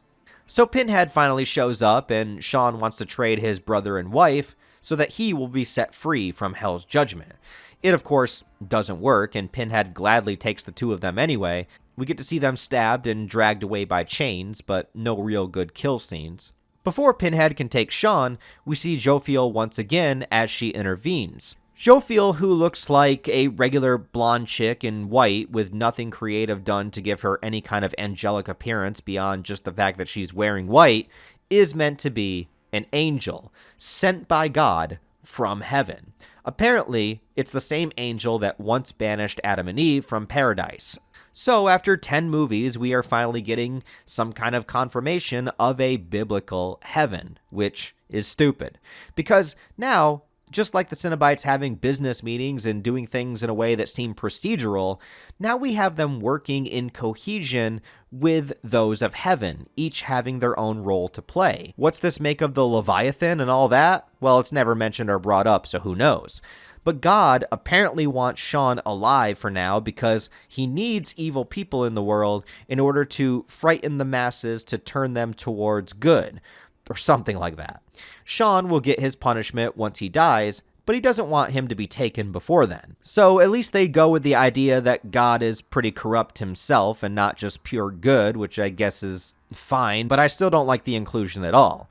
Pinhead is annoyed by this, but he notices a gun next to Christine's body, and honestly, for a second, I thought Pinhead was going to grab the gun himself or something, which would have been the funniest shit ever. But no, he just agrees to let Sean go back to the physical world, just so that, as soon as he does, in that same instant, Christine wakes up, grabs the gun, and shoots him. It's pretty funny. I'm back. So he dies instantly, which also pisses off Jophiel. Then, Pinhead decides to teach her a lesson about giving him orders in his domain, and he straps her up with chains. It's pretty badass, and almost implies that he's ready to go to war with heaven if he has to, which would have been an extremely better, more interesting premise than anything that we actually get. Remember, these Hellraiser sequels are only allowed to have one cool moment at the end of the movie after wasting all of your time up to it, and the same is true here. I like Pinhead telling her off in his own way. It's great. It's really lame that they gave her the Frank line, though. Jeez. But he puts some pins into her face and then he rips her apart. It's great. But then, The movie ends with this glow of white light coming over Pinhead, assumed to be God himself, about to punish him for this. So he sends Pinhead to the only place that's worse than hell, the real world. Whoa! Then Pinhead is shown to be human on the street, powerless and out of his mind. So what? You literally show us what a take-no-shit badass Pinhead is, only to then immediately strip him of all of his powers and abilities to have him be some crazy homeless crackhead. Also, what are the implications of this for him? In part 2, he reverted to his human form that we can confirm is Elliot Spencer, who in part 3 was separated from the persona of Pinhead, trapped in a dream world, but then at the end of part 3, he fuses back with Pinhead and then gets sent to hell, assumingly just becoming a Cenobite again. But the Elliot Spencer persona is more or less a good person, at least better than his Cenobite self. Is this version of Pinhead at the end of the movie meant to be Elliot Spencer? And if so, why is he raving mad? Unless that's also part of the punishment to have him lose his mind, which is the only way that this can possibly make sense. Otherwise, he would just be a man out of time, and probably grateful that he's no longer Pinhead. He'd be a dude from the early 1900s trying to adjust to the 2010s. But this ending also means that it can't be in any kind of continuity because, remember, the final story of Hellraiser Bloodline has yet to happen, when Pinhead is finally defeated by a giant spaceship. Theoretically, you could have something happen between now and then to turn him back into Pinhead once again, but considering this was the last movie before the remake, that's not going to happen. So now, this ending truly makes no sense if you try to fit it in the original timeline. So between this ending and the shoved-in lore of adding heaven and God and other sides of hell, and hell being about punishment instead of pain and pleasure, suddenly trying to make this the real, literal, biblical hell just makes it not fit in with the others. Besides definitively making this a heaven-hell scenario, it also just ruins a lot of the mystique of the hell dimension in the puzzle box in the first place. I much rather like the idea of it not being specified and just having it be a twisted dimension of torment rather than some kind of bureaucratic business operation. That it's desire that pulls people in, not whether or not they deserve some kind of punishment. I like it better as a curiosity kills the cat scenario rather than a take your lashes penalty. But the majority of this movie is, again, just boring, cliche detective stories with stock characters and an attempt to make you think you're watching a better detective story when you know that you're not. The gore is toned down and instead replaced with purely unnecessary gross out scenes of vomit, saliva, close-up shots of all kind of nastiness. It's just trying to gross you out. The twist and reveal is predictable in the first scene the detectives are even shown, and even though this was claimed to be written as a Hellraiser film, it certainly doesn't feel like it. My only real positive is that the Pinhead here is far better than the last one, and the Auditor works fine for what he is, especially considering it's the writer-director putting himself into the film. But literally everything else is all of the worst elements of the worst Hellraiser movies rolled into one. But thankfully it does tone down the hallucinations, although they are still here. I know I have one more to go, and it's the remake, but I am declaring my own judgment of this movie right now. Guilty. It is guilty of being a piece of garbage. It is so stupid and nasty and gross that I just wanna... I just wanna...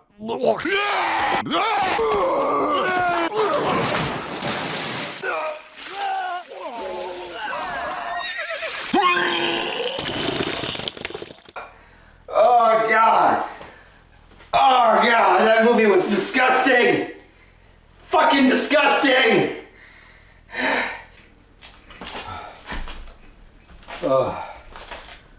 Well, we made it to here.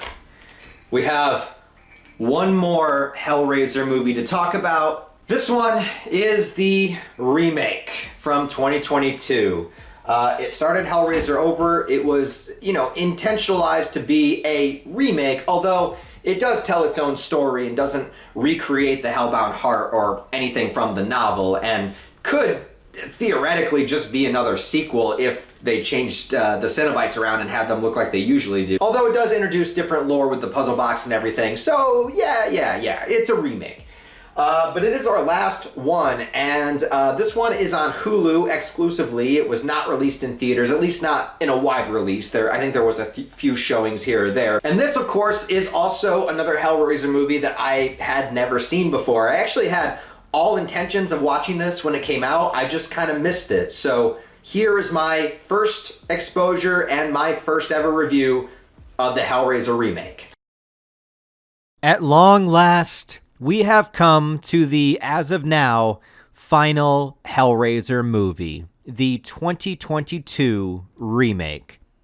While sitting on the franchise for literally decades, only making a new movie when legally required, eventually the Spyglass Media Group were able to successfully acquire the rights from a bankrupting Weinstein company after the revelation of Harvey Weinstein's various scandals and crimes. As well, in 2021, Clive Barker was able to reclaim the United States rights to his novella The Hellbound Heart, giving him more authority over any adaptation using his original concepts and characters. So after many, many years, the potential was finally ripe for them to do something good with the name Hellraiser once again. However, it was still not able to break the curse of not being released theatrically. It did play in a few festivals in theaters, but it was promoted and released as a direct-to-streaming movie on Hulu. And that was the first big red flag.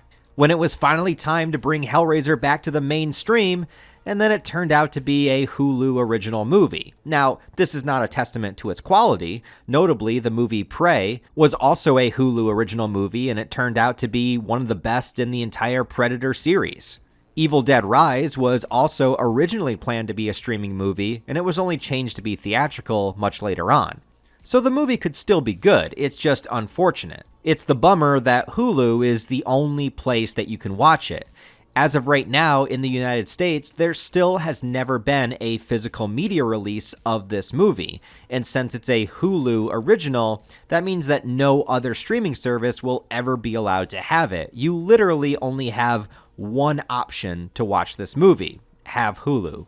The other major thing is that this isn't really a remake. Sure, you can consider it a whole new continuity, but they don't bother remaking the story of the first Hellraiser or readapting the Hellbound Heart in any way, shape, or form. So other than the Cenobites looking different and the puzzle box working in a slightly different way, you could kind of just consider this to be another sequel, and unfortunately, that's kind of what it feels like. The story was partially created by David S. Goyer, who's written a lot of great films like Batman Begins, but he also wrote Terminator Dark Fate, which is a movie I hate with all of my heart and soul. But the script was ultimately penned by Ben Collins and Luke Piotrowski, with the directing duties given to David Bruckner, who was most famous at the time for directing the best segment in the original VHS movie, Amateur Night. This Hellraiser film got a solid budget in comparison to, well, really the entire franchise thus far, $14 million, and the look of the film is solid, with the exception that it tends to be incredibly dark at times and kind of hard to see what's going on. This is a complaint that I give for most recent movies. This is not specific to this film or Hellraiser in any way. I think that a lot of modern movies just forgot how to light scenes at night. Back in the 80s or 90s, in a movie, if a scene took place at night, you could clearly see everything that was going on. But for some reason, post-2000s, and especially now in the 2010s and 2020s, every scene at night is just so incredibly difficult to see what's going on.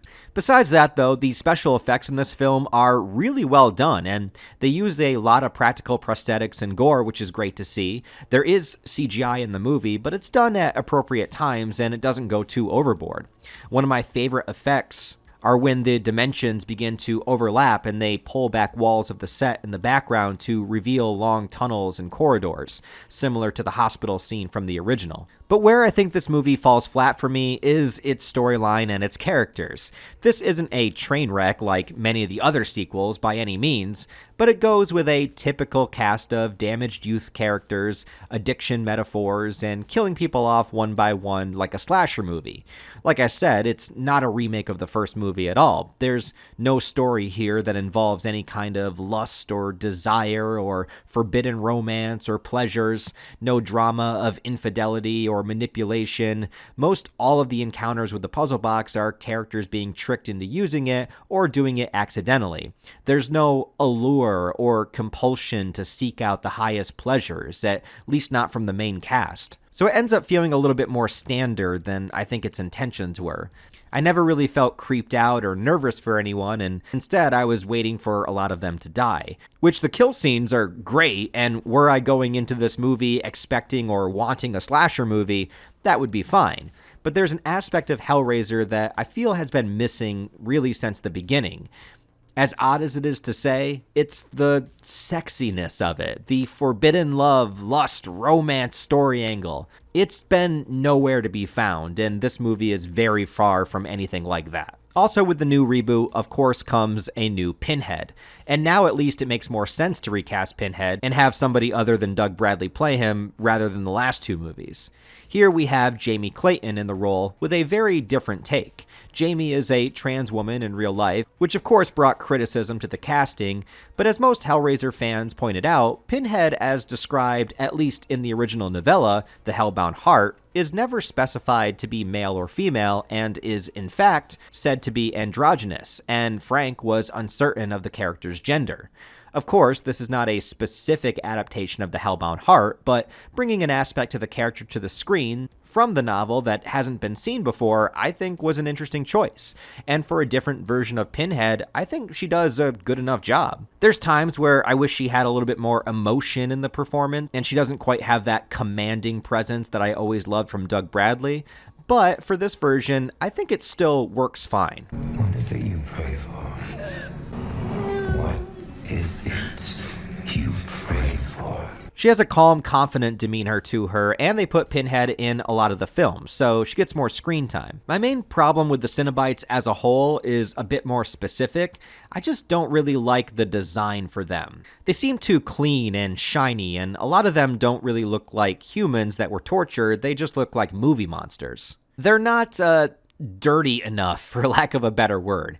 Yes, they're all cut up and wounded, with no clothing or bondage gear to speak of. The idea was to make their skin into the clothing, and this can also align with the novella a little bit more, but something about it was very off to me. It's a vibe, it's an aesthetic choice, I'm sure it works for a lot of people, but I didn't love it.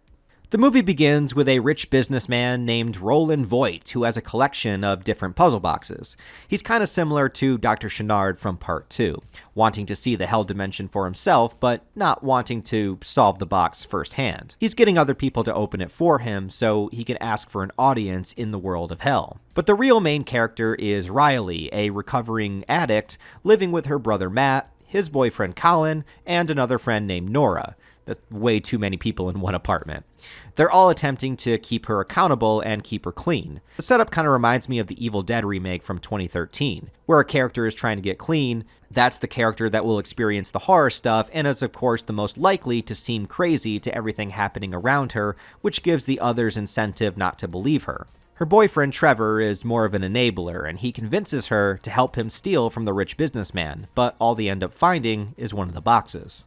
They do a great job with the design of the box in this movie, and it makes it look like something that has a ton of moving pieces that could actually be solved. They add a new element that each time you solve the box further, a blade releases from it that cuts you, and it's only once you're cut and your blood makes contact with the box that the Cenobites begin to arrive. I don't really think that was a necessary change to make, but it is something to distinguish this version from the other films. This does it its own way. Riley is able to evade the blade when she's solving it, but it's her brother Matt that comes looking for her that is accidentally stabbed by it, and he's the first to be taken away, though it's off camera. I should also mention that this is the longest Hellraiser movie by far, just over 2 hours, and it takes a while for the ball to get rolling. I just wish that I cared more about the characters to make the first hour of the movie feel more suspenseful. but none of them are that interesting. They aren't exaggerated cliches like the characters in HELLWORLD, but they're also not great enough on their own to be entertaining for me. Like I said, you're just waiting for them to be picked off. The type of movie they're in feels like they should be more over the top because the scenario is that of a basic slasher film, but now with the allegory of addiction to modernize it and make it feel more serious. Whether or not that works is up to your opinion. If the characters were more stereotypical, I think it might have been more fun for me to watch. But I am happy that this is not a hallucination movie, and in theory, I'm glad that they were trying to take it seriously. There's also new rules here, where in this version, the box has multiple stages towards its final completed form, and for each step of the process, another blade pops out, requiring another victim. So Riley unwillingly becomes the delivery device to each person. The second is a former associate of Voight's who tries to warn her about the box by touching it herself, trying to take it away. Dumb fuck. And she ends up stabbing herself. So she's the next to be taken.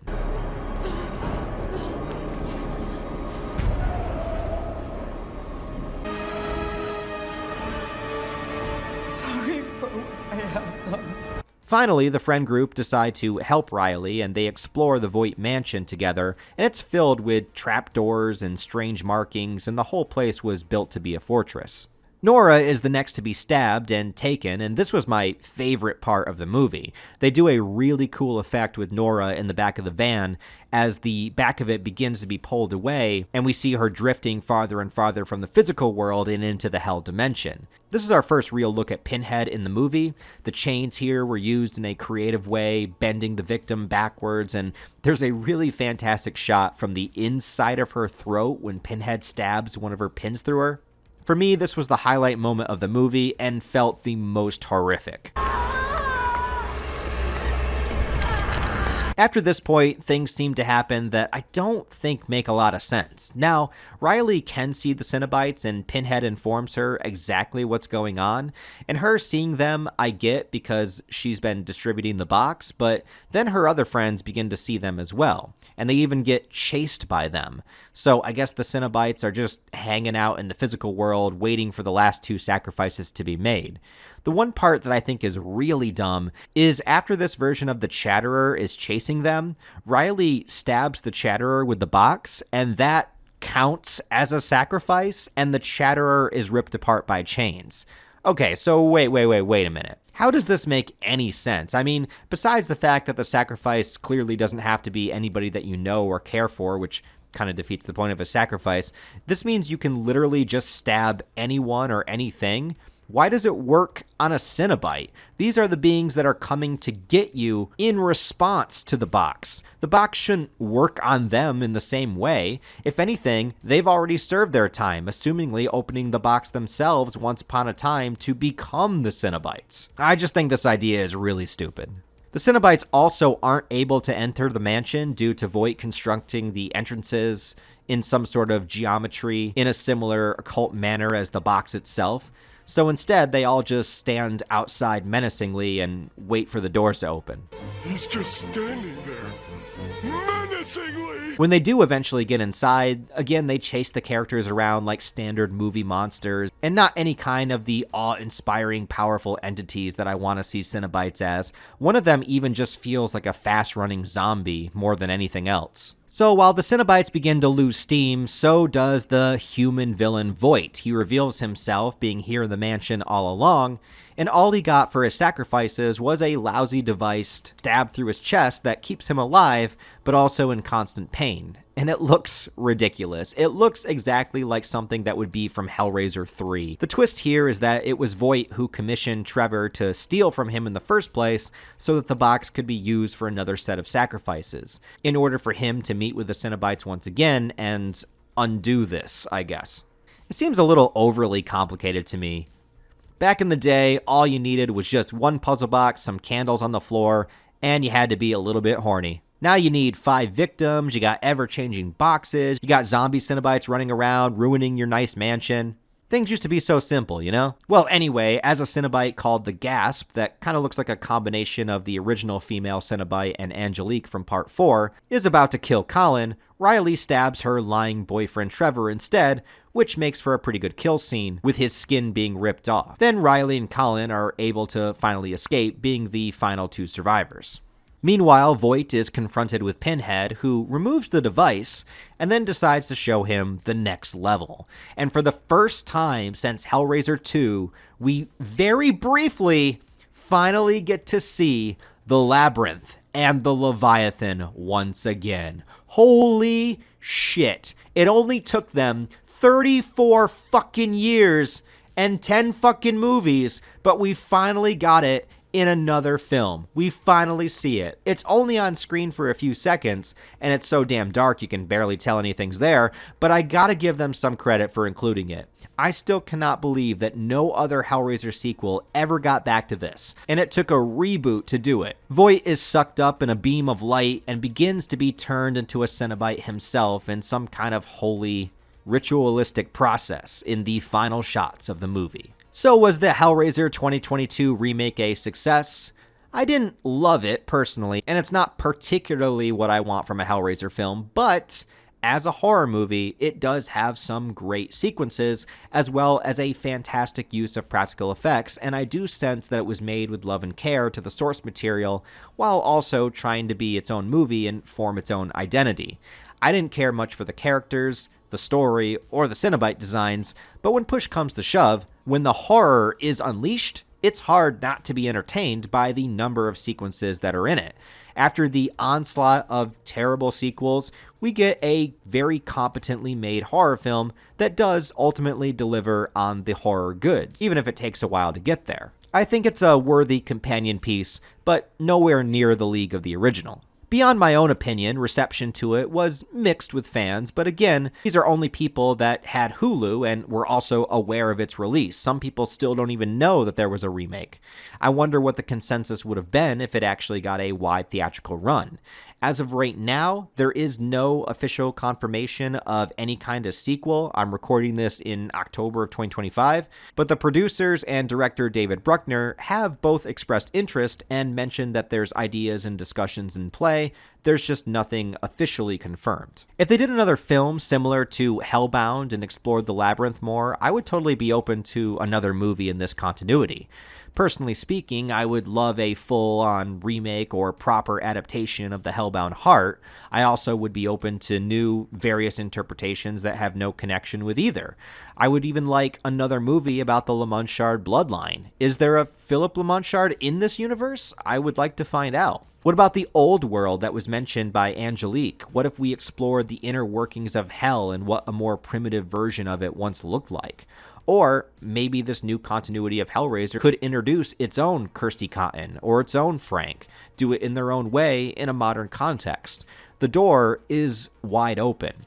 There may be 11 movies in total, but only a small portion of them even bother to focus on anything remotely interesting about the lore of this universe and the world that Clive Barker created. What about the other Clive Barker works of fiction featuring the Cenobites? Or what about the comics? There's so many different avenues to explore.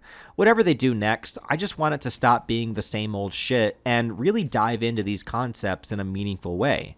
Honestly, if I had to pick any horror movie franchise that I would love to make a film in, it would probably be Hellraiser.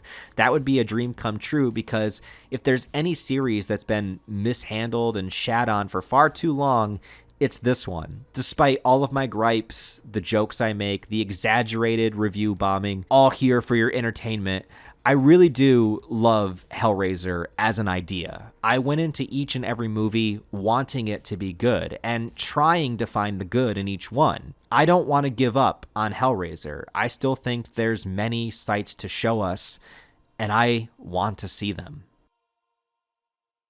Okay, everyone, so the moment of truth has finally arrived. After sitting through all 11 Hellraiser films, I can finally rank them, in my personal opinion, from worst to best. So let's get right to it. This is my definitive as of October 2025.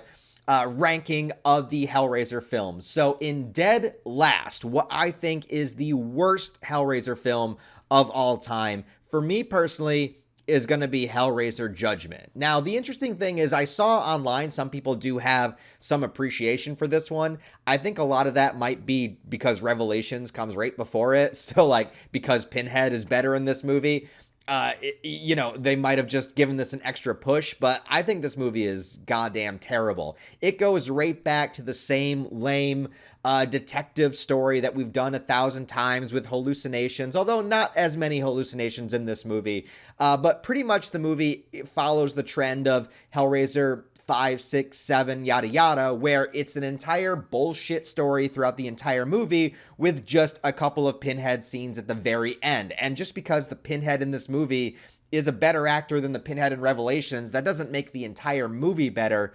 All the other characters just suck. I also don't like the addition of hell or heaven in the lore and bringing in an angelic character and making the version of hell in Hellraiser to be like the literal, you know, biblical hell, and having people go there to punish them for their sins as opposed of somebody being drawn to the box because of desire. You know, it's always kind of like the cautionary tale of desiring too much or needing too much fulfillment or of lust or any of that kind of stuff. I don't like the idea of just having it be a punishment for bad people, because although generally, yeah, bad people are drawn towards the puzzle box, it's not necessarily, at least in my opinion, shouldn't be specifically for those kinds of people. It should be whoever's drawn to the box, right? So like, I just don't like that idea. And I also hate how disgusting this movie is. Like, I can handle a lot of gore just fine.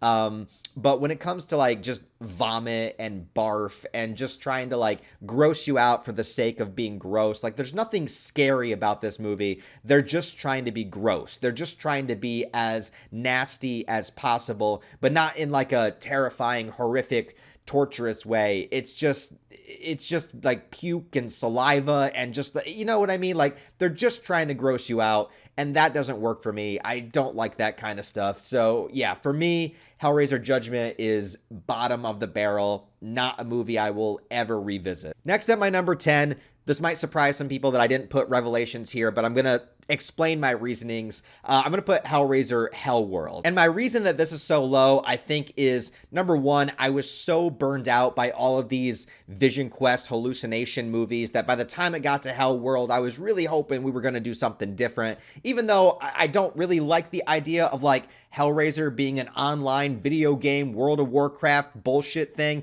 I at least thought you could do something interesting with that. Yeah, sure. Bring characters into like a digital world, right? Like let's do Digimon and Hellraiser, whatever. I don't know what the fuck they're going to do. But then they don't even do that. So it doesn't even deliver on the premise of the poster. You have this like Matrix-inspired Hellraiser. You think it's going to have something to do with a video game, but it really doesn't. You don't even see how the game is played. You don't know anything about the game itself. You just know that it exists, and the entire movie is just characters hanging out in a mansion getting killed off one by one, but the kill scenes don't even matter because it's all just a hallucination. They're actually in coffins with giving prompts and being told what to hallucinate. So like, it just like annoys me so much that we had so many of these movies. And even though I don't even like the initial premise of a video game Hellraiser, if you went with that premise, at least it would have been something unique. It would have been something different, but they don't even do that. It's very unfortunate. This is Doug Bradley's last movie. And also, I know this movie has Lance Henriksen in it. It has Henry Cavill in it.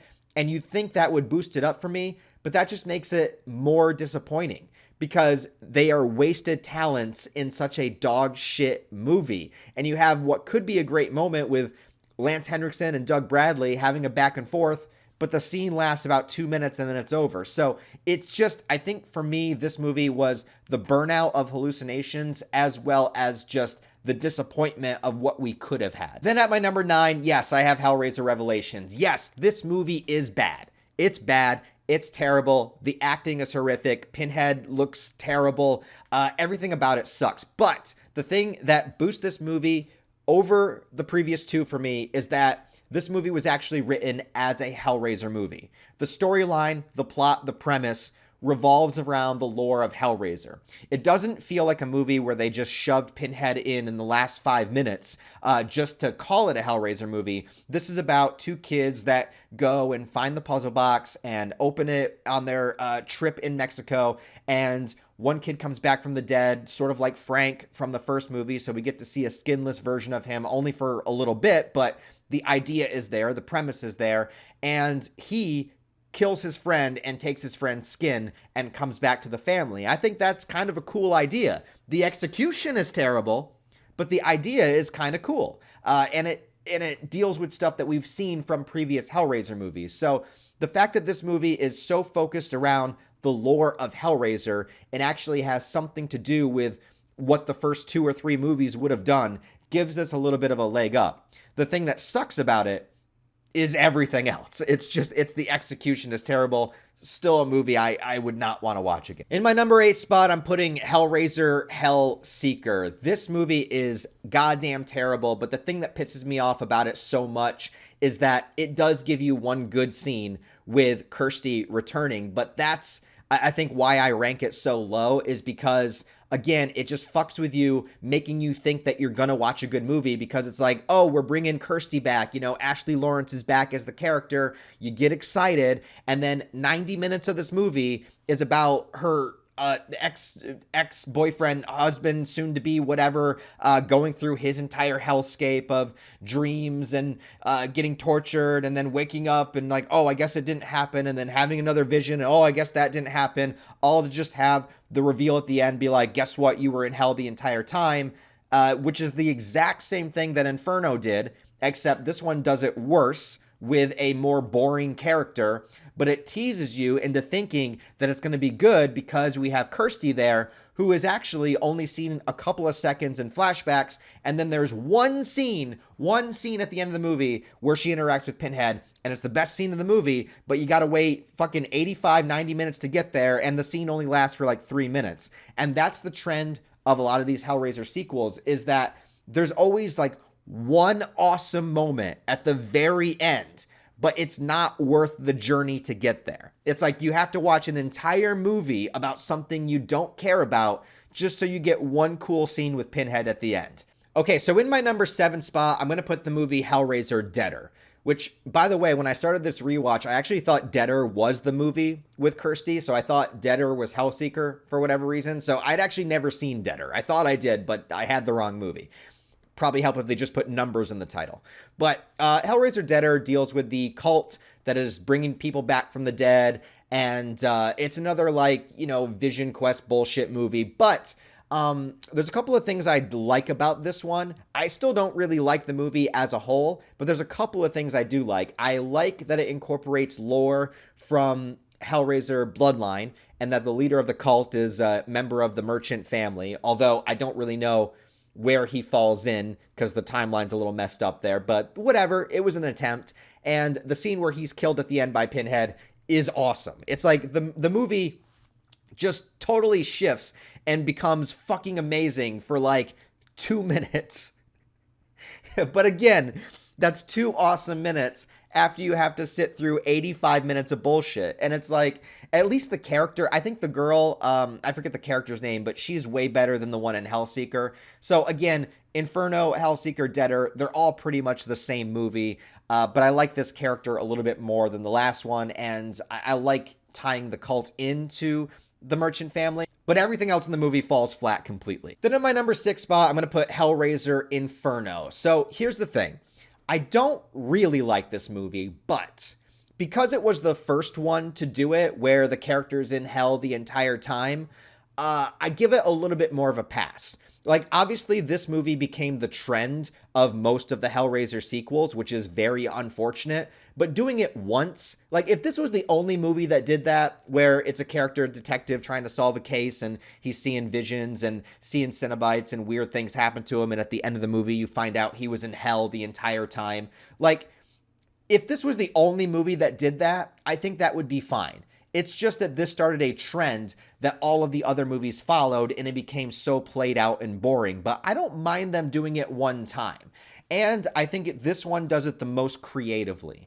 The main character is not the best, but I think the idea of a detective solving a case involving the puzzle box, again, if they didn't replicate that, you know, in Judgment and all this other bullshit, like, that would be fine if it was just one movie. So, and I think that this does it the most creatively. Scott Derrickson was the director, and he's doing bigger movies now. And I think that he does a lot with the limited budget that he has. And although I wish it was more of a, you know, Hellraiser story, I wish Pinhead was in the movie more than 2 minutes.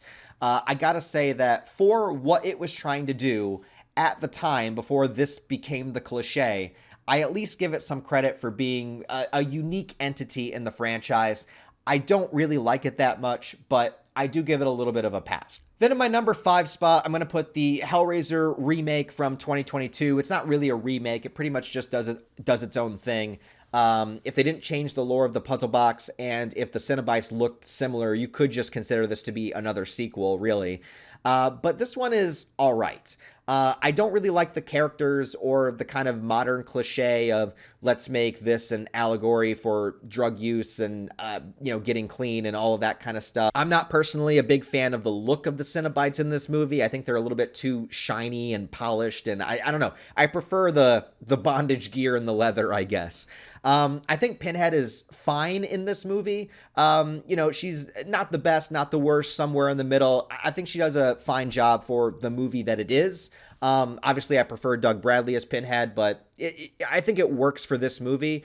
The kill scenes are good, and I do like a lot of the visuals of how the physical world transforms into hell.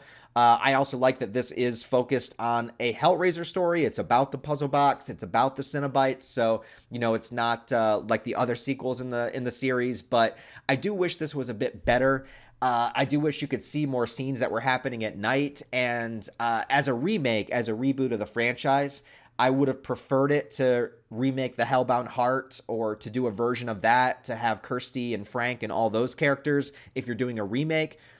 But for what it is, I think it's fine. I think it's a decent horror movie to watch, just not one of my favorites. Then in my number 4 spot, I have Hellraiser 3: Hell on Earth.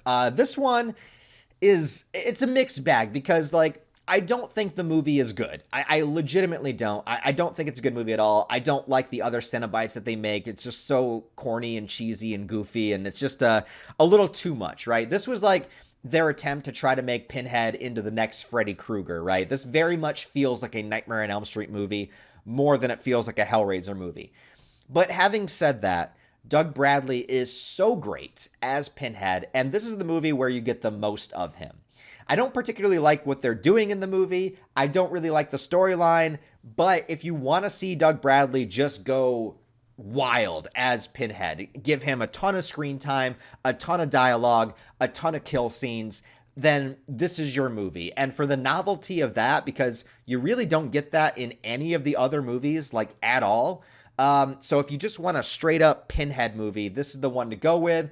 And for that, it's entertaining, it's decent, it's fun, but I'm still not a big fan of it. So I was actually debating this, all right? So when I started this review, I was sure that, you know, Hellraiser 2 was the next best Hellraiser movie. But after watching Bloodline again, I gotta say, I really, really think this one is kind of underrated. Still not putting it above Hellbound. It's still going to be my number 3, but I was seriously debating putting this at number 2. I think that this movie has an unfortunate behind-the-scenes aspect to it, where, you know, the director thought he lost his vision. There's, like, the work print version. There's other edits that probably exist out there. There was a better story that was planned. Things were changed around a lot. But I do like the idea of having a Hellraiser movie be basically an anthology that covers 3 different time periods. I think that's really creative. I like seeing the origin of the puzzle box. That's, like, for what to do with a Hellraiser sequel, like, what do you do with it, right? It's like, well, let's talk about the puzzle box. Let's talk about how that was created, how it works, like, and creating this cursed bloodline that goes along with the puzzle box. That's a really unique idea. I think the character of Angelique leads to a lot of interesting questions that are, of course, never answered in the Hellraiser sequels, which should have been, like, a previous version of Hell, what kind of demon she actually is. She goes from demon to human body to Cenobite. Like, there's something really cool there that's happening that isn't fully realized, but I like the idea of it. I like the concept of it. And This one gets a lot of shit for being Hellraiser in space, but to play devil's advocate there, you know, only a third of this movie takes place in space, and the space portions actually aren't that bad. Like, a third of this movie takes place in the 1700s, and another third takes place in, you know, modern day, the 1990s at the time, that are also pretty decent segments. So, like, I think that the, oh, it's Hellraiser in space dismissal is a little bit unwarranted, because, yes, there is space in the movie, but the whole movie is not about space. It's about this bloodline, and maybe they shouldn't have taken it so far into the future. You know, maybe if they set it in, like, the 2000s, you know, it had like a Blade Runner future 2000s instead of just going straight up into space. Maybe that would have helped it a little bit, but I think this one's a little bit underrated. It's not great, but I actually appreciate it a lot more than I once did. Then at my number 2 is HELLBOUND, Hellraiser 2, and yes, I have my problems with this movie. I prefer the Cenobites to be mysteries. I don't like how easily they were killed off by the Doctor, but this is the movie that takes us into hell, and we get to see the Leviathan, we get to see the Labyrinth, we get to see a lot of really cool things.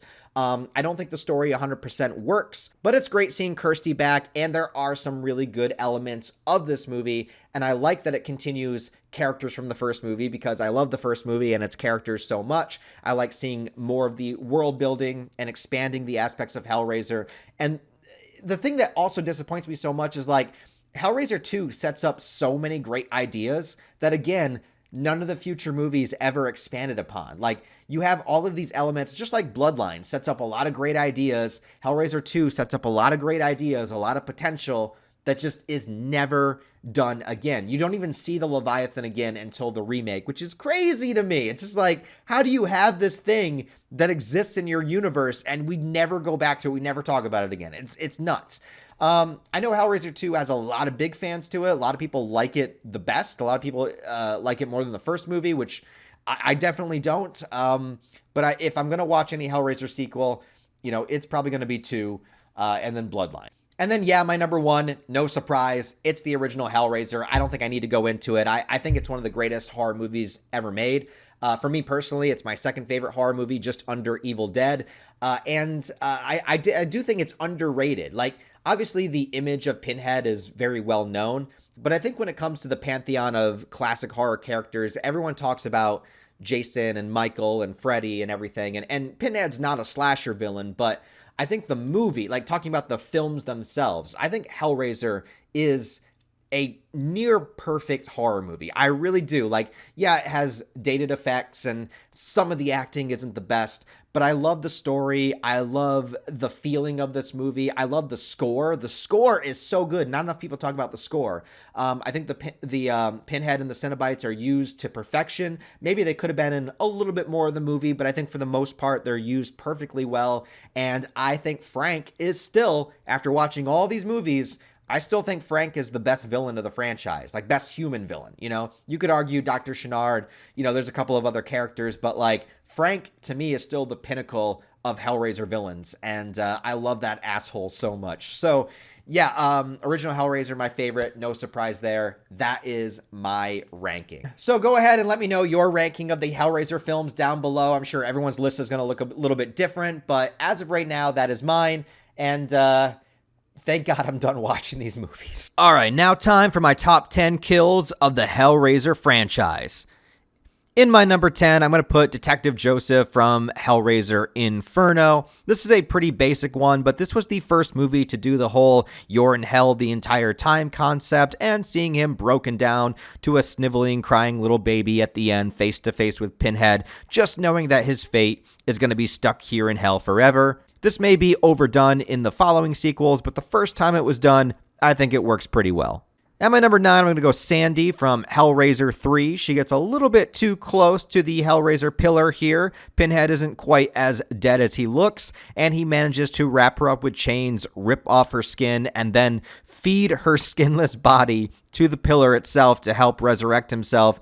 Just a good time for everybody involved. In my number 8, I'm going to go Dr. Chenard from Hellraiser 2. It's really not that great. His head gets ripped off, but I don't like Dr. Chenard that much, and it's good to see him die. In my number 7 is going to be the Dr. Kyle from Hellraiser 2. The kill itself is pretty basic. Julia just absorbs him to help regenerate herself, which by this point we've seen a bunch of times. But the reason why I like it so much is because he's presented as if he's going to be one of the main characters or even a love interest for Kirsty, but then he just gets killed off right before the big events even happen. In my number 6 spot is going to be Mike, aka Henry Cavill from Hellraiser HELLWORLD. I don't like this movie much at all, but I gotta say this kill scene was pretty fantastic. He gets stuck from this hook, hanging and swinging and dripping blood everywhere, screaming in terror. This kill is way too good for this movie. In my number 5 spot, I'm going to put Nora's death from the Hellraiser remake in 2022. This is our first real introduction to Pinhead in the movie, and I love the way that she's contorted and twisted with the chains, and then also some of the crazy shots like the pin going inside of her throat. Just a great introduction to Pinhead in the Cenobites and the best kill in the remake. Number 4 spot is going to go to the nightclub massacre in Hellraiser 3. I mean, it's just Pinhead having a good time and trying to liven things up, and I appreciate him for that. The number 3 spot, shockingly, is going to be from Hellraiser Deader, not a movie I like very much, but seeing Winter face-to-face with the Cenobites at the end and getting torn apart, it's like this movie becomes so fucking awesome for a good 30 seconds, and it's the best 30 seconds in the movie. Number 2 spot is going to go to John Merchant in Hellraiser Bloodline. This is a kill that has stuck with me since childhood. The image of the chain going through his throat, opening up, repelling back, and severing his head. Just one of the coolest kills in the whole franchise. But it's only beat by number 1, the original, Frank's death in the first Hellraiser movie, and I'm talking about the finale where he's in Larry's skin, being pulled up by the chains, the classic line, "Jesus wept," and watching him be torn apart. Before it was overdone, before it was cliche, the first time we really saw it, into a character that absolutely deserved it. Frank is the best villain of the series, and he deserves the best death. Smash. Smash. Pass. Smash. Pass. Pass. Pass. Pass. Smash. Pass. Smash. Pass. Pass. Oh, smash. Pass. Smash. Pass. Pass. Pass. Smash. Smash. Pass. Smash. Smash. Smash. Pass. Smash. Pass. Pass. Smash. Pass. Smash.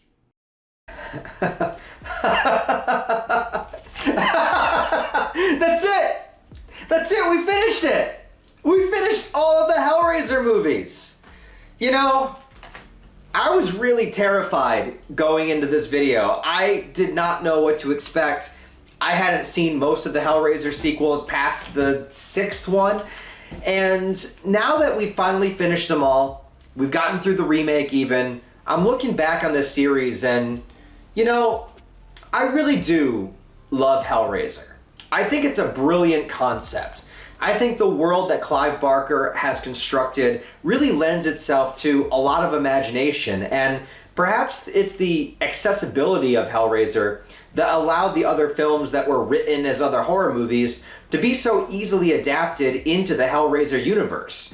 I mean, essentially, you have characters that are drawn by their own desires, lust, sinful wants and needs, and brought into a world of hell, brought into a hellscape, giving them the highest sensations of pain, pleasure, torment, beauty, disgust, everything all combined into one, to where it's all inseparable. So I don't even know if I hate these movies anymore. I don't know if I love them. I just know I've reached this perfect balance where I accept them. I understand that after the 4th movie, shit went crazy and we went to direct-to-video, but you know what? Without Hellraiser Inferno, Scott Derrickson might have never gone on to make the Black Phone movies that people are loving right now. Without HELLSEEKER, we never would have had a moment where we got to see Kirsty again. Without Deader, Well, in HELLWORLD, we get Lance Henriksen and a young Henry Cavill, which is fun looking back on. And even into the other films with Revelations and Judgment, I think there is a creativity there to see what people can come up with such heavy limitations.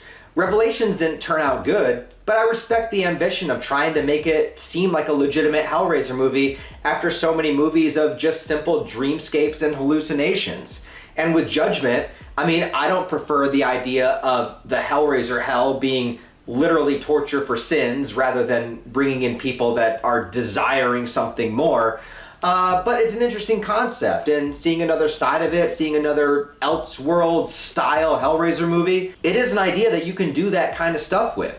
And in the Hellraiser comic books, man, that shit gets crazy, but I really like this dark fantasy world at war, multiple hells battling each other out, fighting in an endless battle that'll age for eternity. I love the look and designs of many of the Cenobites, even though we don't get to see them that much in some of the sequels. And for what it's worth, in all the films that Doug Bradley is in, he is great in them. He may only get 5 minutes of screen time per movie, but damn, does he eat up the screen every single moment that he's there. I said one time that despite how bad these Hellraiser movies get, there's always at least one line of dialogue in every movie that just makes you feel like it's the coldest motherfucking shit you've ever heard somebody say, and Doug Bradley delivers it perfectly. And I think that there still is room for more Hellraiser. I know 11 movies seems crazy, but considering the premise, the ideas at hand here, and of course the iconic imagery of Pinhead,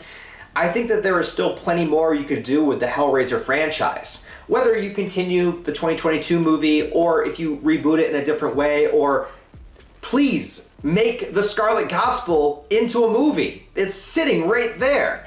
But whatever the case, I think there is so much more untapped potential with this franchise. And even with all of these movies behind me, I actually look forward to more Hellraiser, because I believe in my hellbound heart that there are more great stories to tell using this as your jumping off point. So please, somebody out there, make a great Hellraiser movie.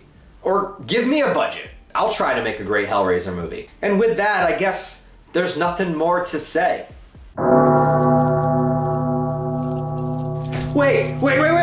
Wait, what are you doing? I did everything that you asked. I sat here and I watched every fucking Hellraiser movie. I talked about it. I tried to find the good in every single movie. I did what you've asked. I did what everybody asked. I made good on the promise. I made good on everything. I don't understand.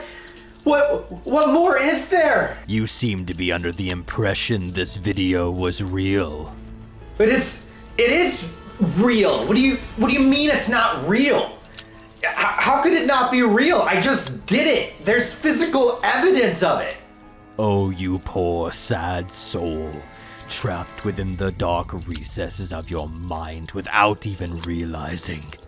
In my mind? No, I'm in my house filming. What do you mean this is all... Weren't you warned before about the inconsistencies of your own timelines? Yet no thought of what that means. My timelines, they're fine. My timelines are fine. Oh no, seems to me you've died many, many times. Yeah, okay, yeah, I have been murdered multiple times, and I know that doesn't really make a lot of sense, and I just try not to think about it, because if that is true, then that means that I've actually... Yes, you're almost there. I've been in hell this entire time. The first line of truth you've spoke. Now, I'd like to introduce you to some friends of yours. They're here to join you. My friends? My friends? What friends? What friends are you talking about?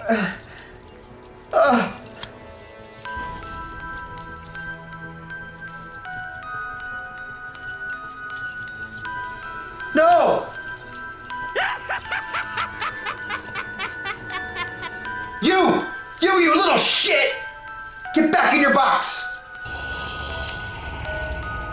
You came out of my chest. I remember. And then there's you. Well, top of the morning to you, Ryan. It's a shitty day you've had, isn't it? And you. Welcome to hell, bitch. You, from my dreams, from my nightmares, from my hallucinations. Wait, if you're all here, then that means that you're here too. Surprise, Ryan. You look like you've seen a ghost. Oh, how I've waited for this. No, it's not real. It's not real. I told you before, this was all some great delusion. Although, I wasn't 100% correct with that assessment. It's more of a hallucination. I don't want to be here. I don't want to be here anymore. I don't want to do it. I asked if you thought it was strange that you've been killed so many times and yet continue to talk about these strange horror timelines, despite the fact you shouldn't even be here anymore. You couldn't even keep any kind of consistency or continuity with your own videos, meaning that they were all in alternate timelines. Or, the real explanation is this. They are in the same timeline, and each and every one of them has been a complete and total hallucination. Take me! Just take me away! Just take me away! Just take it! Just stop this! Just stop all of it! Stop it! The retrospective series were nothing but your own vision quest through hell. Making these videos is your hell, and we make sure that you die every single time to remind you of that fact. But it was only once you've gotten to Hellraiser that things could truly be revealed, and you could understand where you actually are. Without delving through the Hellraiser franchise and without understanding the power of non-stop hallucinations for an entire film, only for one big reveal to happen in the final 5 minutes, would you get to this point? Now you are the hallucination movie, knowing every single thing has never been real, not even once, except for right now, except for the fact that you are in hell. I've needed you to understand this for quite some time, but I knew you couldn't until you experienced all of these films for yourself. But now you understand how it all connects, and how none of it mattered to begin with. And now it's time for my good buddy Pinhead here to take you to hell for good. Now that you know the truth, there's no point in doing this madness anymore. Now, we're gonna get to the fun stuff. No more time for tears. We're taking you to hell for good. Oh, don't worry, we'll just cycle through these events again. We'll have you start over. We'll have you repeat this cycle on and on for years and years, only to end up here, torn apart by chains, and then like Prometheus himself, reassembled and starting back at your first retrospective. It'll go on and on and on, all culminating to when you watch every single Hellraiser movie again, only to prelude your entire body being torn apart limb from limb.